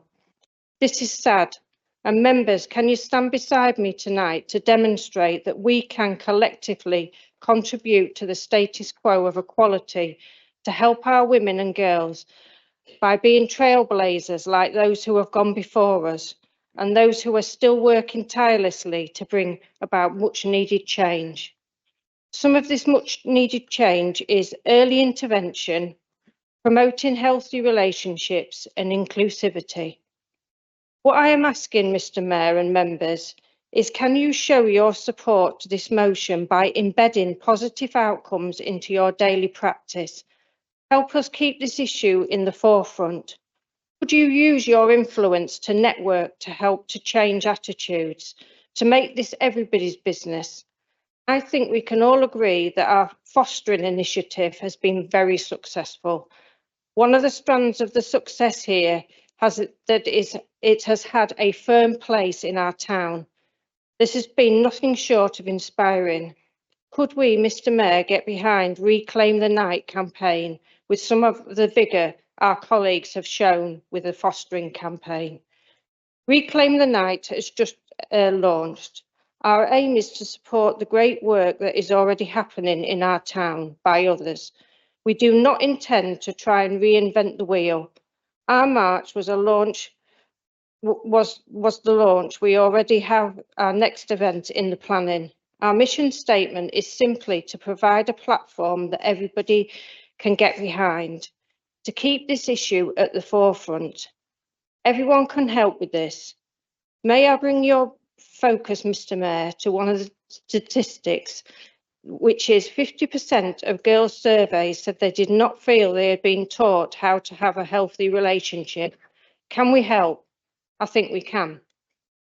Our police have identified that this conversation has to be had by everybody, with our men and with our boys and our young men. Could you support us tonight by thinking about the groups you engage with? How could you promote our campaign in these groups? This issue really is systemic. It is linked to so much of our key business, for example, our housing, education and our law. Vulnerabilities in our town are a contributing factor. Could I ask Mr. Mayor and members for your support to ensure this is given the platform it desperately needs and stays firmly on that platform? Let us continue to enrich the work and the dedication to those who have gone and given so much to this cause. May I mention Sylvia Moss, Denise Farman and Kate, and Anne Pask, and for all those and so many other remarkable trailblazers, too many to mention, but very equally respected. Thank you, Mr. Mayor. Councillor Farron. Councillor Patrick, second the motion. Thank you, Mr. Mayor. It's an honour and a privilege. I'm not going to say a lot tonight because it is my sincere hope that not a lot needs to be said to get the support of members on this important issue. This motion is non-political and hopefully non-controversial. And it's something I feel very personally strong about, both as a feminist and a human being. For me, violence against women and girls has always stood out amongst other forms of violence and abuse. And whilst there are many other types of violence and abuse out in society, and rightly so, we should fight those too, this has always struck me somehow as being different. There is probably no older or more common form of abuse in our history, and tragically this echoes to us today, and why wouldn't it? And whilst researching this and thinking about perhaps some of the earliest origins and just how ingrained misogyny is in society, I was doing some research on legislation that supported women against abuse or lack thereof, and I found some interesting examples that really just shows us how ingrained misogyny is really in society. And it was even surprising. Starting with 1782, I'm sure many of us are aware of the rule of thumb, a terminology we still use today, which meant that a judge ruled that a man couldn't beat his wife with a stick bigger than his thumb because to do so would be cruel. The law of coverture, which it was in 1860, under the law of coverture, a husband became legally responsible at the point of marriage for the actions of both his wife and his children. This means he is entitled to use physical or verbal abuse to control their behaviour. Worth reflecting on because that particular law isn't much older than the furniture we're sitting on tonight.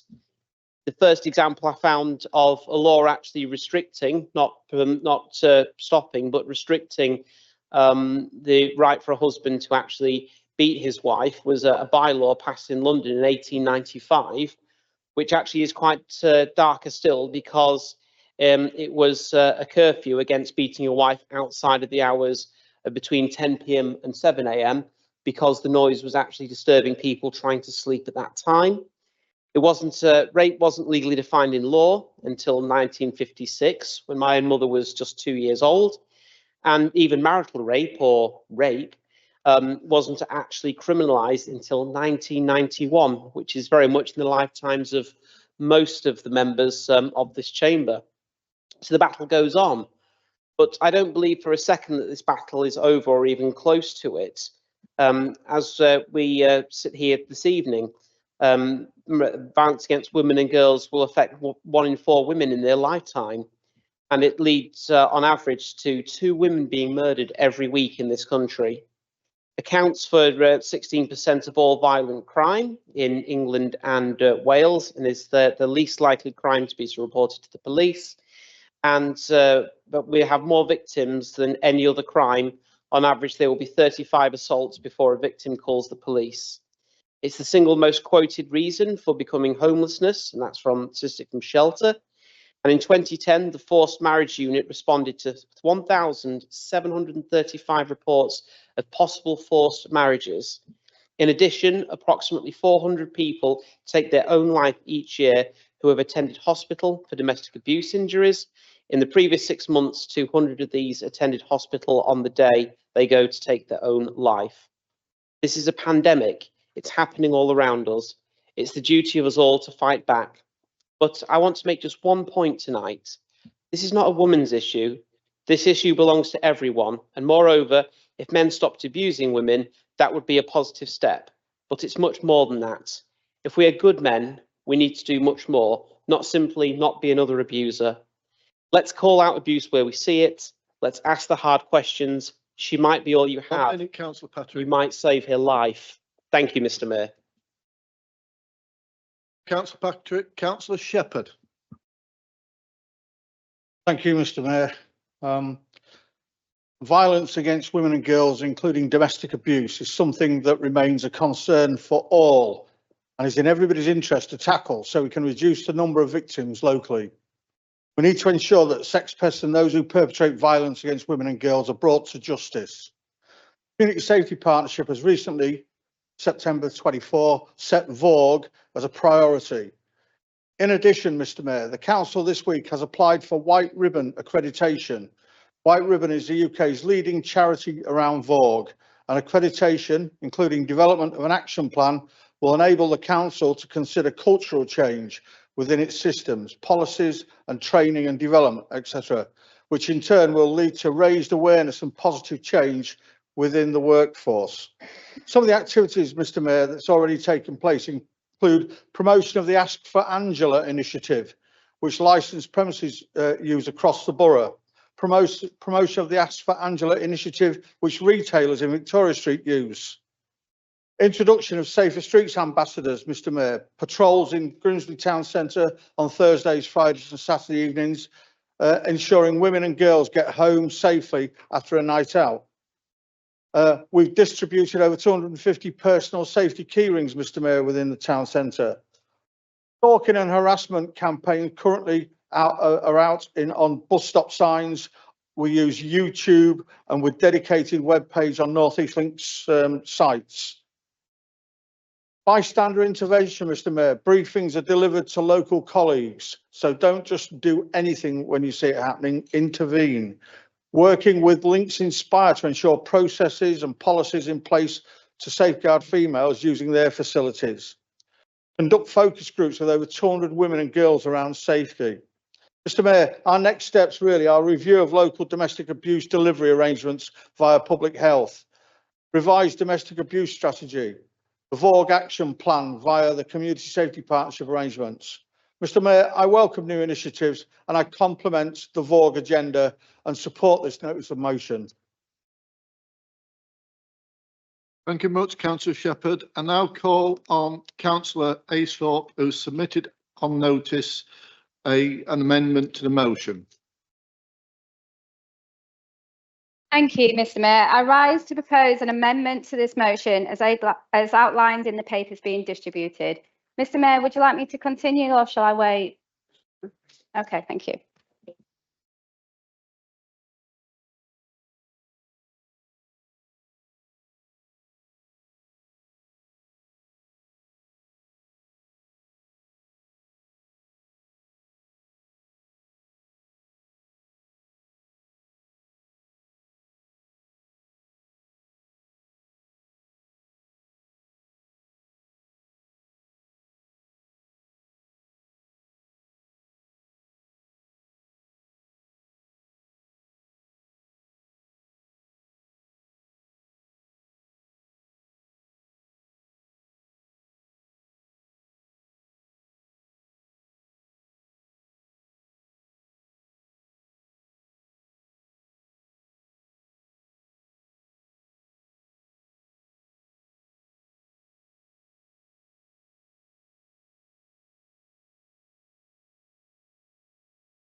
Thank you, Mr. Mayor. The issue of violence against women and girls is without question a critical one. This is an issue I personally raised as chair during the Crime and Disorder Committee meeting in October, and I wholeheartedly agree that we must do more to raise awareness and push for more action to address it. However, Mr. Mayor, there are aspects of this motion that I believe require further consideration. Mr. Mayor, I want to make it clear that I welcome the Reclaim the Night Walk, and I commend the volunteers and community members who participated. However, I must emphasise my disappointment that this event, organised by Labour councillors, did not extend an invitation to all councillors in this chamber. One of the organising councillors is quoted in an online interview saying that the issue involves everyone. If that is truly the case, Mr. Mayor, it would have been appropriate, surely, to invite all councillors with a simple email. This is especially important as not all councillors use Facebook or have access to a Labour affiliated page where the event was mainly advertised. However, Mr. Mayor, even if all the councillors had been invited, the event was unfortunately scheduled at the same time as a council mandatory training session led by the Children's Commissioner. This training, Mr. Mayor, focused on addressing the urgent, inadequate rating of children's. Can I ask that Councillor Jarvis stops muttering behind me all night? I've just heard her muttering. I wanted to hear what's happening. And if she wants to speak, can I make sure she puts it through you? Can I have some quiet from members? I'm not just pinpointing Councillor Jarvis, maybe other members are doing the same. So continue, Councillor. Thank you, Mr. Mayor. I've got to say, it's been annoying me as well. This training focused on addressing the urgent, inadequate rating of children's services, a service that directly impacts children affected by domestic violence, was scheduled months in advance. Due to this conflict, Mr. Mayor, only one Labour councillor attended that training session. Mr. Mayor, this could have been avoided with better planning. It is essential that future events be coordinated to allow full participation from all councillors who are available, avoiding conflicts with other key council responsibilities. By doing so, Mr. Mayor, we can stand united on this vital issue, sending a clear, powerful message that this truly involves everyone and goes beyond party politics. While the event is welcomed, Mr. Mayor, I feel it is premature to offer congratulations as asked for in the report, in the motion under these circumstances. Therefore, I propose an amendment that removes the word congratulate and replace it with the word welcome, along with additional commitments to improve inclusivity and better planning for future events. Mr. Mayor, while I appreciate that the motion highlights the severity of domestic abuse, I believe it could go further in proposing additional steps for the council. As you'll see, the amendment states the White Ribbon Accreditation Authority, which has already been confirmed, that's in progress. But I still think that the section in the amendment to endorse becoming a White Ribbon Accredited Authority still stands, because we can stand united in support of that. And this would provide a framework for meaningful changes and accountability. As part of this effort, I also propose appointing a White Ribbon champion and an ambassador to lead these efforts and oversee compliance, which is also part of that framework. This would ensure a long-term dedication as a council to ending violence against women and girls. Finally, Mr. Mayor, it is widely documented that many domestic abusers are convicted under general offences such as common assault or actually bodily harm, enabling them to qualify for the early release under the Labour government's early release scheme. This dangerous policy, Mr. Mayor, fails to account for the risks posed by domestic abuse offenders, placing survivors at serious and avoidable danger. To address this, Mr. Mayor, I propose that the council write to government urging them to change the sentencing guidelines and the early release criteria to reflect the gravity of domestic abuse offences. Mr. Mayor, domestic abuse must be properly recognised and penalised. with offenders excluded from early release schemes that jeopardise the safety of victims. In conclusion, Mr. Mayor, while I fully support the aims of this motion and stand firmly against violence in all its forms, I believe more can be done to ensure these efforts are inclusive, impactful, and lead to real change within our community across the local authority and extending beyond party lines. Thank you. Thank you very much, Councillor Aceford. Councillor Emerson, will you second the amendment? Thank you, Mr. Mayor. I rise to second this motion and I'm reserving the right to speak. Thank you.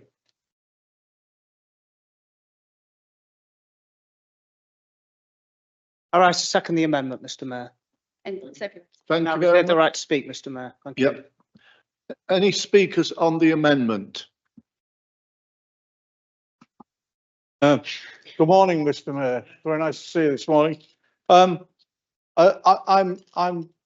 in support of the amendment, and in particular, I'll take great pleasure in writing to the Secretary of Justice to ensure that we get our firm message across from this chamber that we are, all of us, in support of this WARG initiative.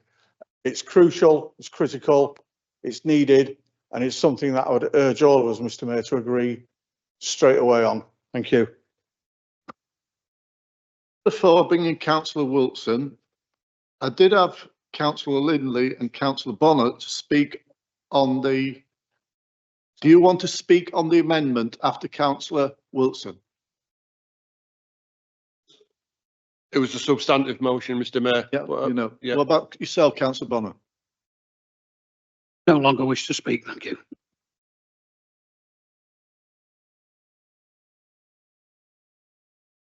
Thank you, Mr. Mayor.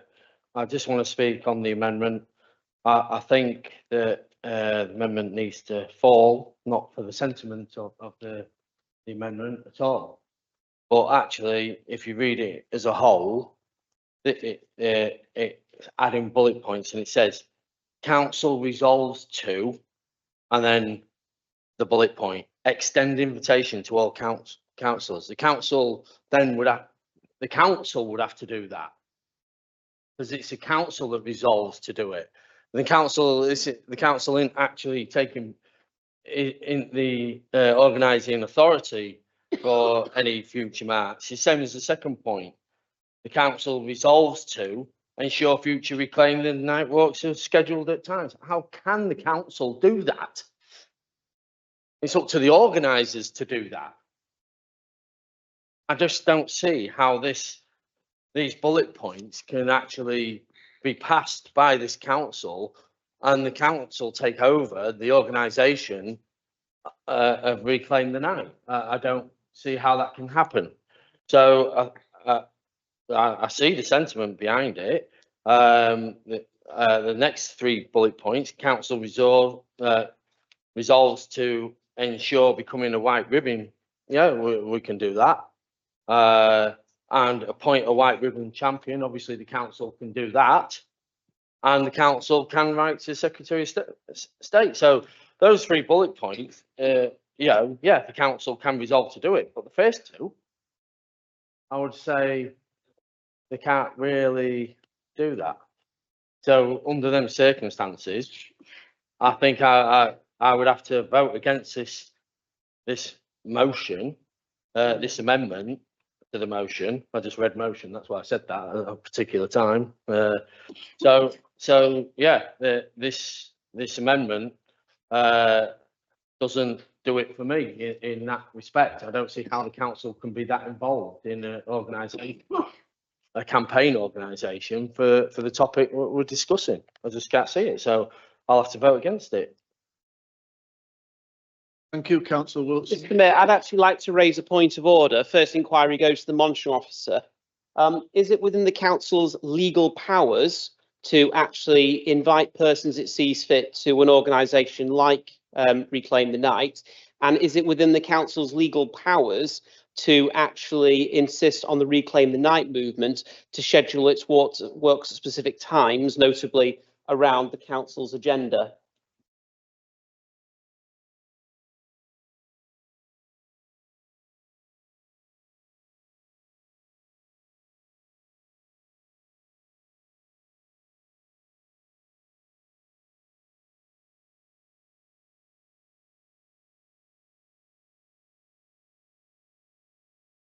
So can I confirm, Monitoring Officer, that what you're essentially saying is that it's not within the council's legal power to do either of those first 2 bullet points?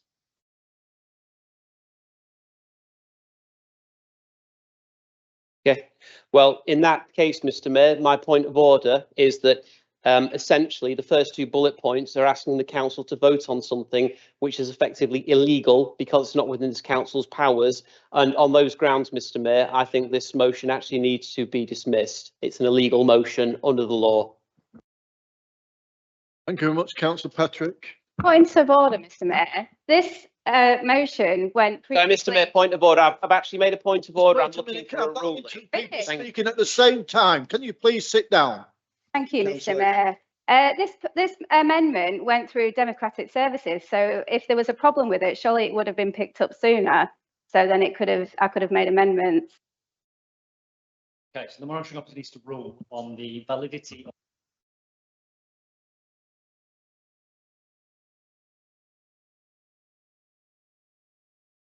Thank you.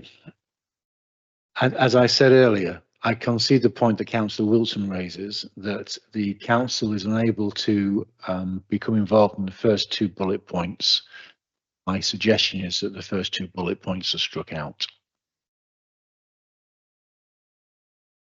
We'll continue the debate on the notice of motion, the amendment as ruled by the monitoring officer.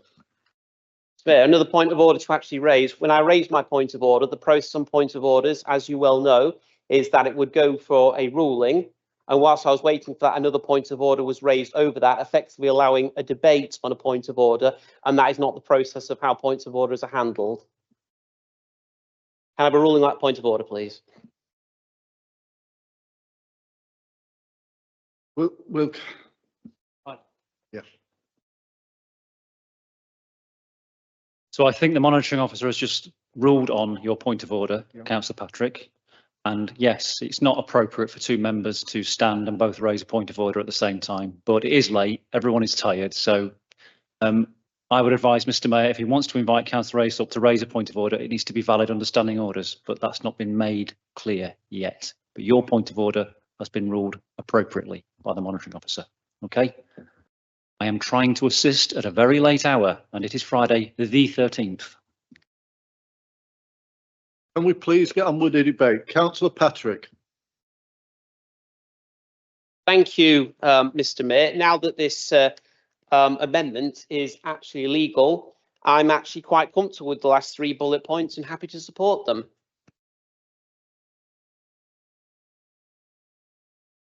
We just need to be clear for the purposes of the debate. If it's illegal, it's not valid at all. So it's been ruled partially invalid by the monitoring officer, not illegal, but those 2 points have been struck out. So the amendment has been partially ruled out of order, not illegal.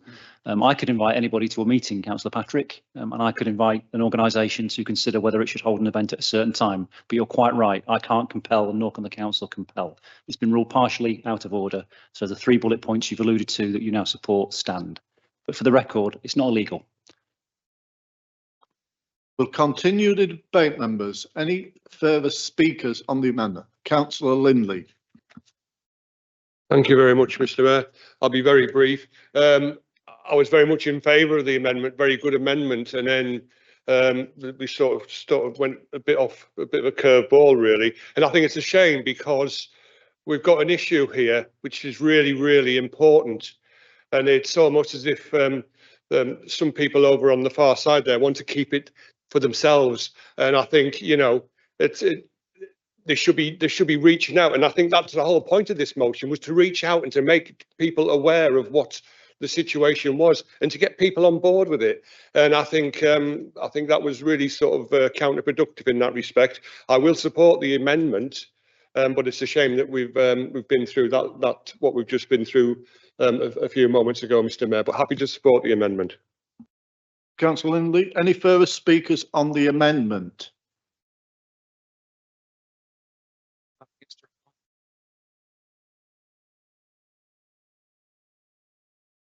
Yeah, I was a bit surprised that Councillor Aesop alluded to that I hadn't brought people in or involved members. I wrote a speech and I spoke for about 4 minutes about bringing everybody in, embedding it into our daily practice. What more can we do? Yes, we did have the march and I didn't send an email to everybody. Wasn't really sure that that was something that I should be doing, but today was to launch it for everybody to get involved after the march. The march was the launch. So really surprised, but there you are. I think that's all I've got to say. Thank you very much, Councillor Farron. We now move to a recorded vote on this matter as detailed in the Constitution.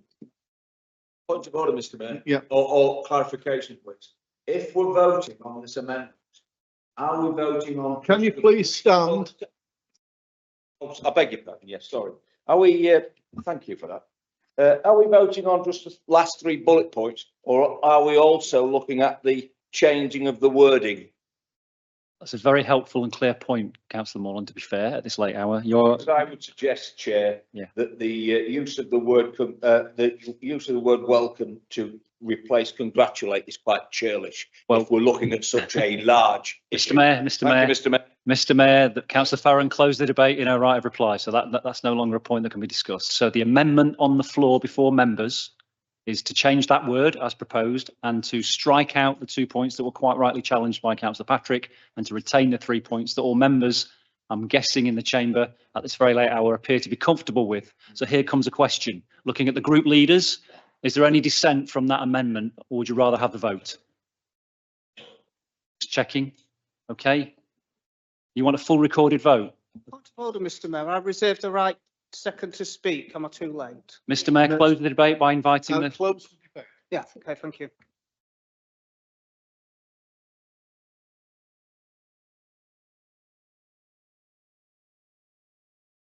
Members are voting on the amendment, moved by Councillor Raithorpe and seconded by Councillor Emerson, and as subject to the matters that were struck out on ruling by the monitoring officer. Okay, so members in favour of that amendment will say for, those against will say against, those abstaining will say abstain. Councillor Aisthorpe. For. Councillor Augusta. For. Councillor Besant. For. Councillor Bonner. For. Councillor Boyd. Councillor Bright. For. Councillor Cairns. For. Councillor Clough. Councillor Cracknell. Councillor Crofts. Councillor Dawkins. Councillor Downs. For. Councillor Emerson. For. Councillor Farron. For. Councillor Freeston. Councillor Harness. Councillor Hasthorpe. Councillor Henderson. For. Councillor Holland. For. Councillor Hudson. Councillor Humphrey. For. Councillor Jackson. For. Councillor Jervis. For. Councillor Kazmarek. Councillor Lindley. Councillor Mill. For. Councillor Morland. For. Councillor Parkinson. Thank you for that clarification. Councillor Patrick. For. Councillor Pettigrew. For. Councillor Shepherd. For. Councillor Shreve. For. Councillor Shutt. For. Councillor Sylvester. For. Councillor Swinburne K. Councillor Swinburne S. For. Councillor Wheatley. For. And Councillor Wilson. For. Carried, Mr. Mayor.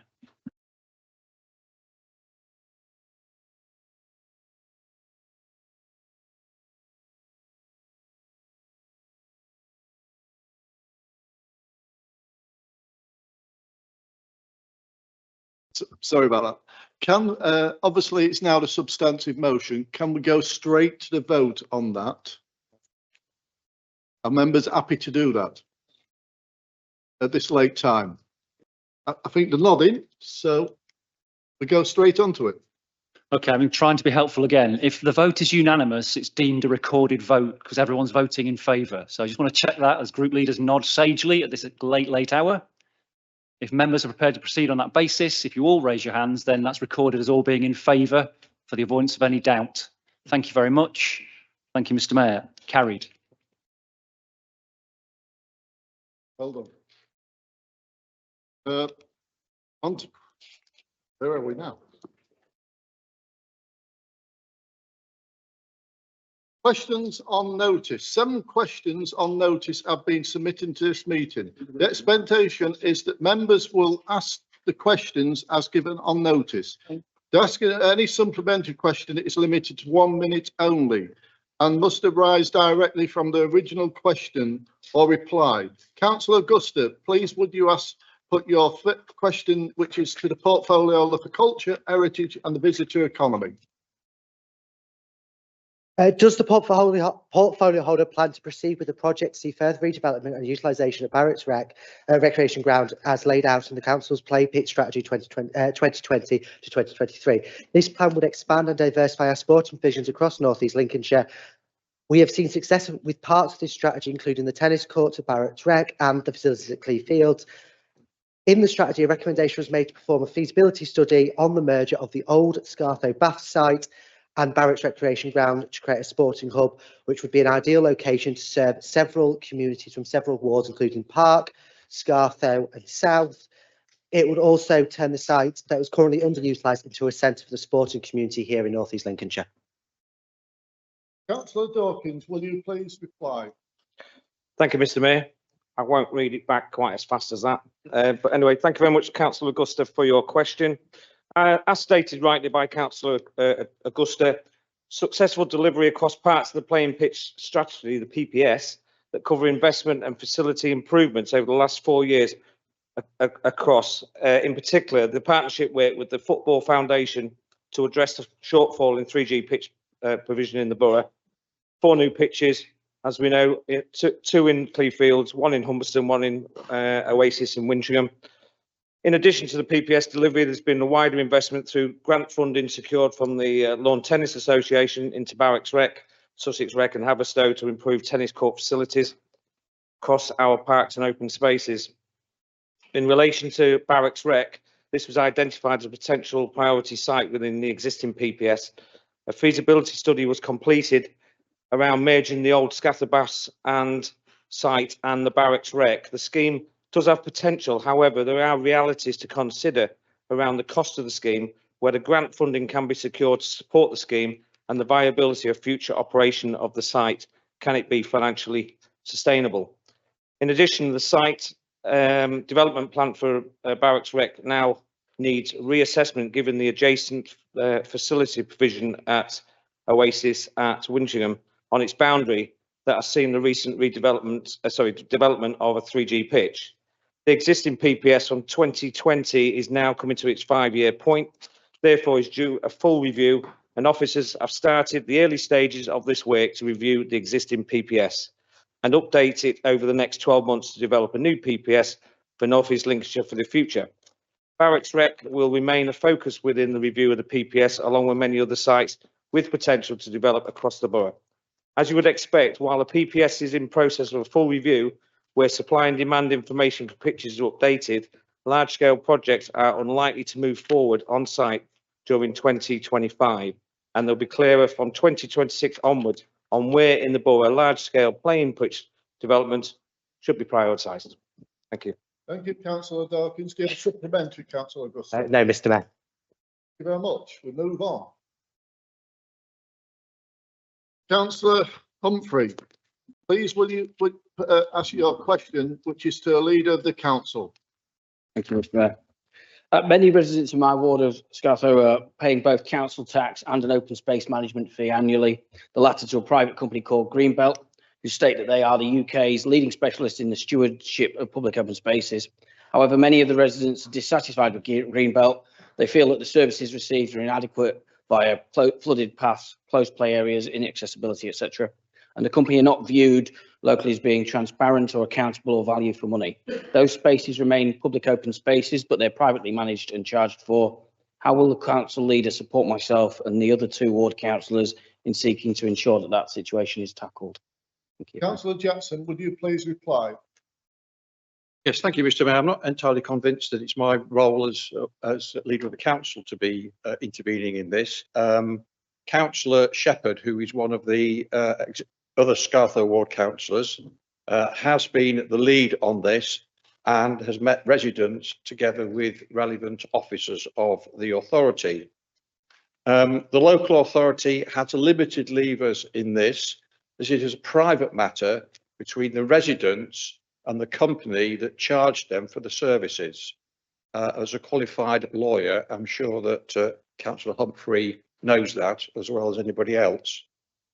We have supported the residents with copies of service specifications submitted during the planning process and by listening and providing advice in public meetings.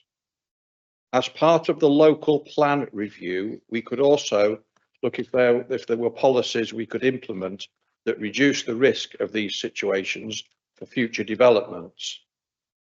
I'm sure we all sympathise with the residents' positions on this, but the principle of allowing developers to appoint an independent management company instead of funding for the local authority to adopt is set by national policy, with similar scenarios playing out across England. Thank you, Mr. Mayor. Thank you, Councillor Jackson. You have a supplementary, Councillor Humphrey. Yes, please. Yeah, thank you, Councillor Jackson. I appreciate that, and thank you for referring to my professional background. How can residents be assured, and I think you've hinted at it a bit, that a similar situation will not occur regarding open spaces in North East Lincolnshire developments, such as the high-profile developments at Western School and Alexandra Dock, for example? Thank you. Councillor Jackson. Yes, thank you, Mr. Mayor. Well, I'm not sure that we can ever guarantee what will happen again, because at the end of the day, as this clearly makes out, it's a matter between the residents and the particular organisation, and it's not always necessarily the local authority that's going to step in and sort this out. It's a civil matter between two different parties. Thank you, Mr. Mayor. Thank you, Councillor Jackson. Councillor Mill, would you please put your question to portfolio holder for finance and resources and assets? Thank you, Mr. Mayor, and apologies to members. I had no idea I'd be asking this question at 12:30 Friday morning. The number of telephone calls by residents to North East Lincolnshire Council in 2023-24 was 105,609 calls. The rate of calls in the 4 months to July 2024 remained at a similar rate. Despite a similar rate of calls from residents, two alarming issues have arisen during 2024. Number one, the time taken for calls to be answered by North East Lincolnshire Council staff has increased by 52%, from 1 minute 26 seconds to 2 minutes 11 seconds. Number two, the number of calls being abandoned by residents has increased from 7% of calls last year to 10.9% of calls up to July 2024, despite residents hanging on an average of 2 minutes and 49 seconds before giving up. The cost to residents of waiting for calls to be answered by North East Lincolnshire Council staff is estimated to be in excess of 36,000 per year, based on 16 pence per minute, 2 minutes 11 seconds average waiting time and 105,000 calls per year. Can I ask, what plans does the portfolio holder have to minimise the estimated £36,000 phone call costs that North East Lincolnshire Council residents are incurring whilst they wait for their calls to be answered? Yes, thank you, Mr. Mayor. I thank Councillor Mills for the question. It's an issue that I was certainly not aware of. The question is based on information or stats as of the end of July 2024. The comparison for time taken to answer calls is not a like-for-like basis. The stats for 24-25 predominantly cover the first quarter of the financial year, which is always the busiest period for the contact centre, due to queries relating to payments for the garden waste service, and this year we had both a local and general election. The contact centre dealt with telephone queries for the elections. In addition, during the first quarter of 24-25, we were carrying a vacancy from the end of March, which was filled mid-May. The training programme for a customer advisor takes 11 weeks, and therefore there was a reduction in resource during that period. I have actually got the latest data, which I'm quite happy to share with Councillor Mills. Councillor Mills then moves on to ask some questions and talked about a £36,000 cost. Well, I would question that, because quite obviously some people would telephone using a contract, so I don't think that figure can be quite accurate. But I will It's not relevant because quite obviously nobody wants to be hanging on a telephone waiting for somebody to answer. Now, I wish I could take credit for the next part of the answer, but I can't because it's obviously a council. It's what we are doing as a council. We are at the end of the contract for the current ICT platform that we use for our calls. Over recent years, it has not been reliable and often drops calls for no reason, adding to the reported abandoned call rate. Following user testing, we are moving to Microsoft Teams software for the contact centre telephone. The expected go live date is Monday, the 13th of January, 2025. The new system will bring the following benefits: better reporting functionality, ability to retrieve real-time statistical information, which will allow for better management of call trends, peaks and troughs, ability to recognise the status of the final destination for the service user where calls need to be transferred to the service, the status busy away available can be easily seen by the agent and give greater choices for the agent around the transfer of calls. Additional features such as callback, chat, video and future integration with AI can be achieved. This is a development that we will be working towards. Microsoft Teams Call Center is a cloud-based solution offering greater security around cyber, along with a 99.9% uptime. I'm not sure what that is. It is more straightforward to amend call queues, diverts, working hours, events, welcome messages, and much more. Reducing NELC emissions targets by utilization of cloud-based technology within the Microsoft data centers. Integration with Microsoft Office products, replacing aging end-of-life Cisco telephone technology, negate the need for expensive Cisco upgrade costs. Build on our Microsoft applications as well. And the last paragraph, in addition to improving our phone service system, we'll also be working on exploring the use of artificial intelligence to make it easier for residents to get in touch and engage with us. This means we'll be testing and using AI tools that can handle some queries automatically and give instant responses. This will help us provide better and faster service to everyone. We are at an early stage in our development in the use of AI for frontline services that we will develop in the coming months. Thank you, Mr. Mayor. Councillor Pantry.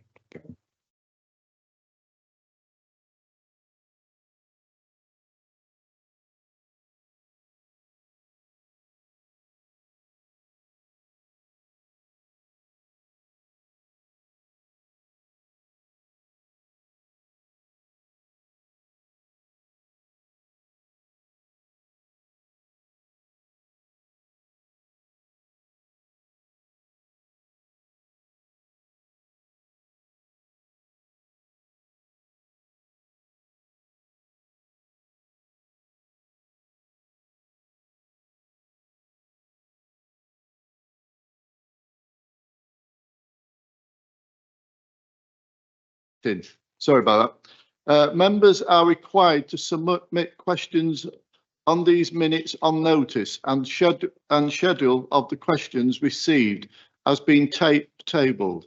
No questions have been submitted for this meeting.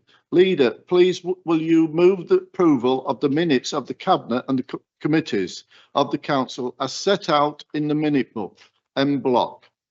Yes, thank you, Mr. Mayor. I was disappointed that Councillor Patrick didn't ask his question because I'd put a lot of effort into the answer. But anyway, I do move the council minute book as set out, Mr. Mayor. Thank you very much. Do I have a seconder? Yes, Mr. Mayor, I rise to second. Thank you. All those in favour, please show. Clearly carried. Agenda item 19, urgent business. There is no urgent business for consideration at this meeting, as agenda item 21 has already been dealt with. There is no requirement to exclude the press and public. And that concludes the business for this meeting. Thank you for your attendance, and I now declare the meeting closed.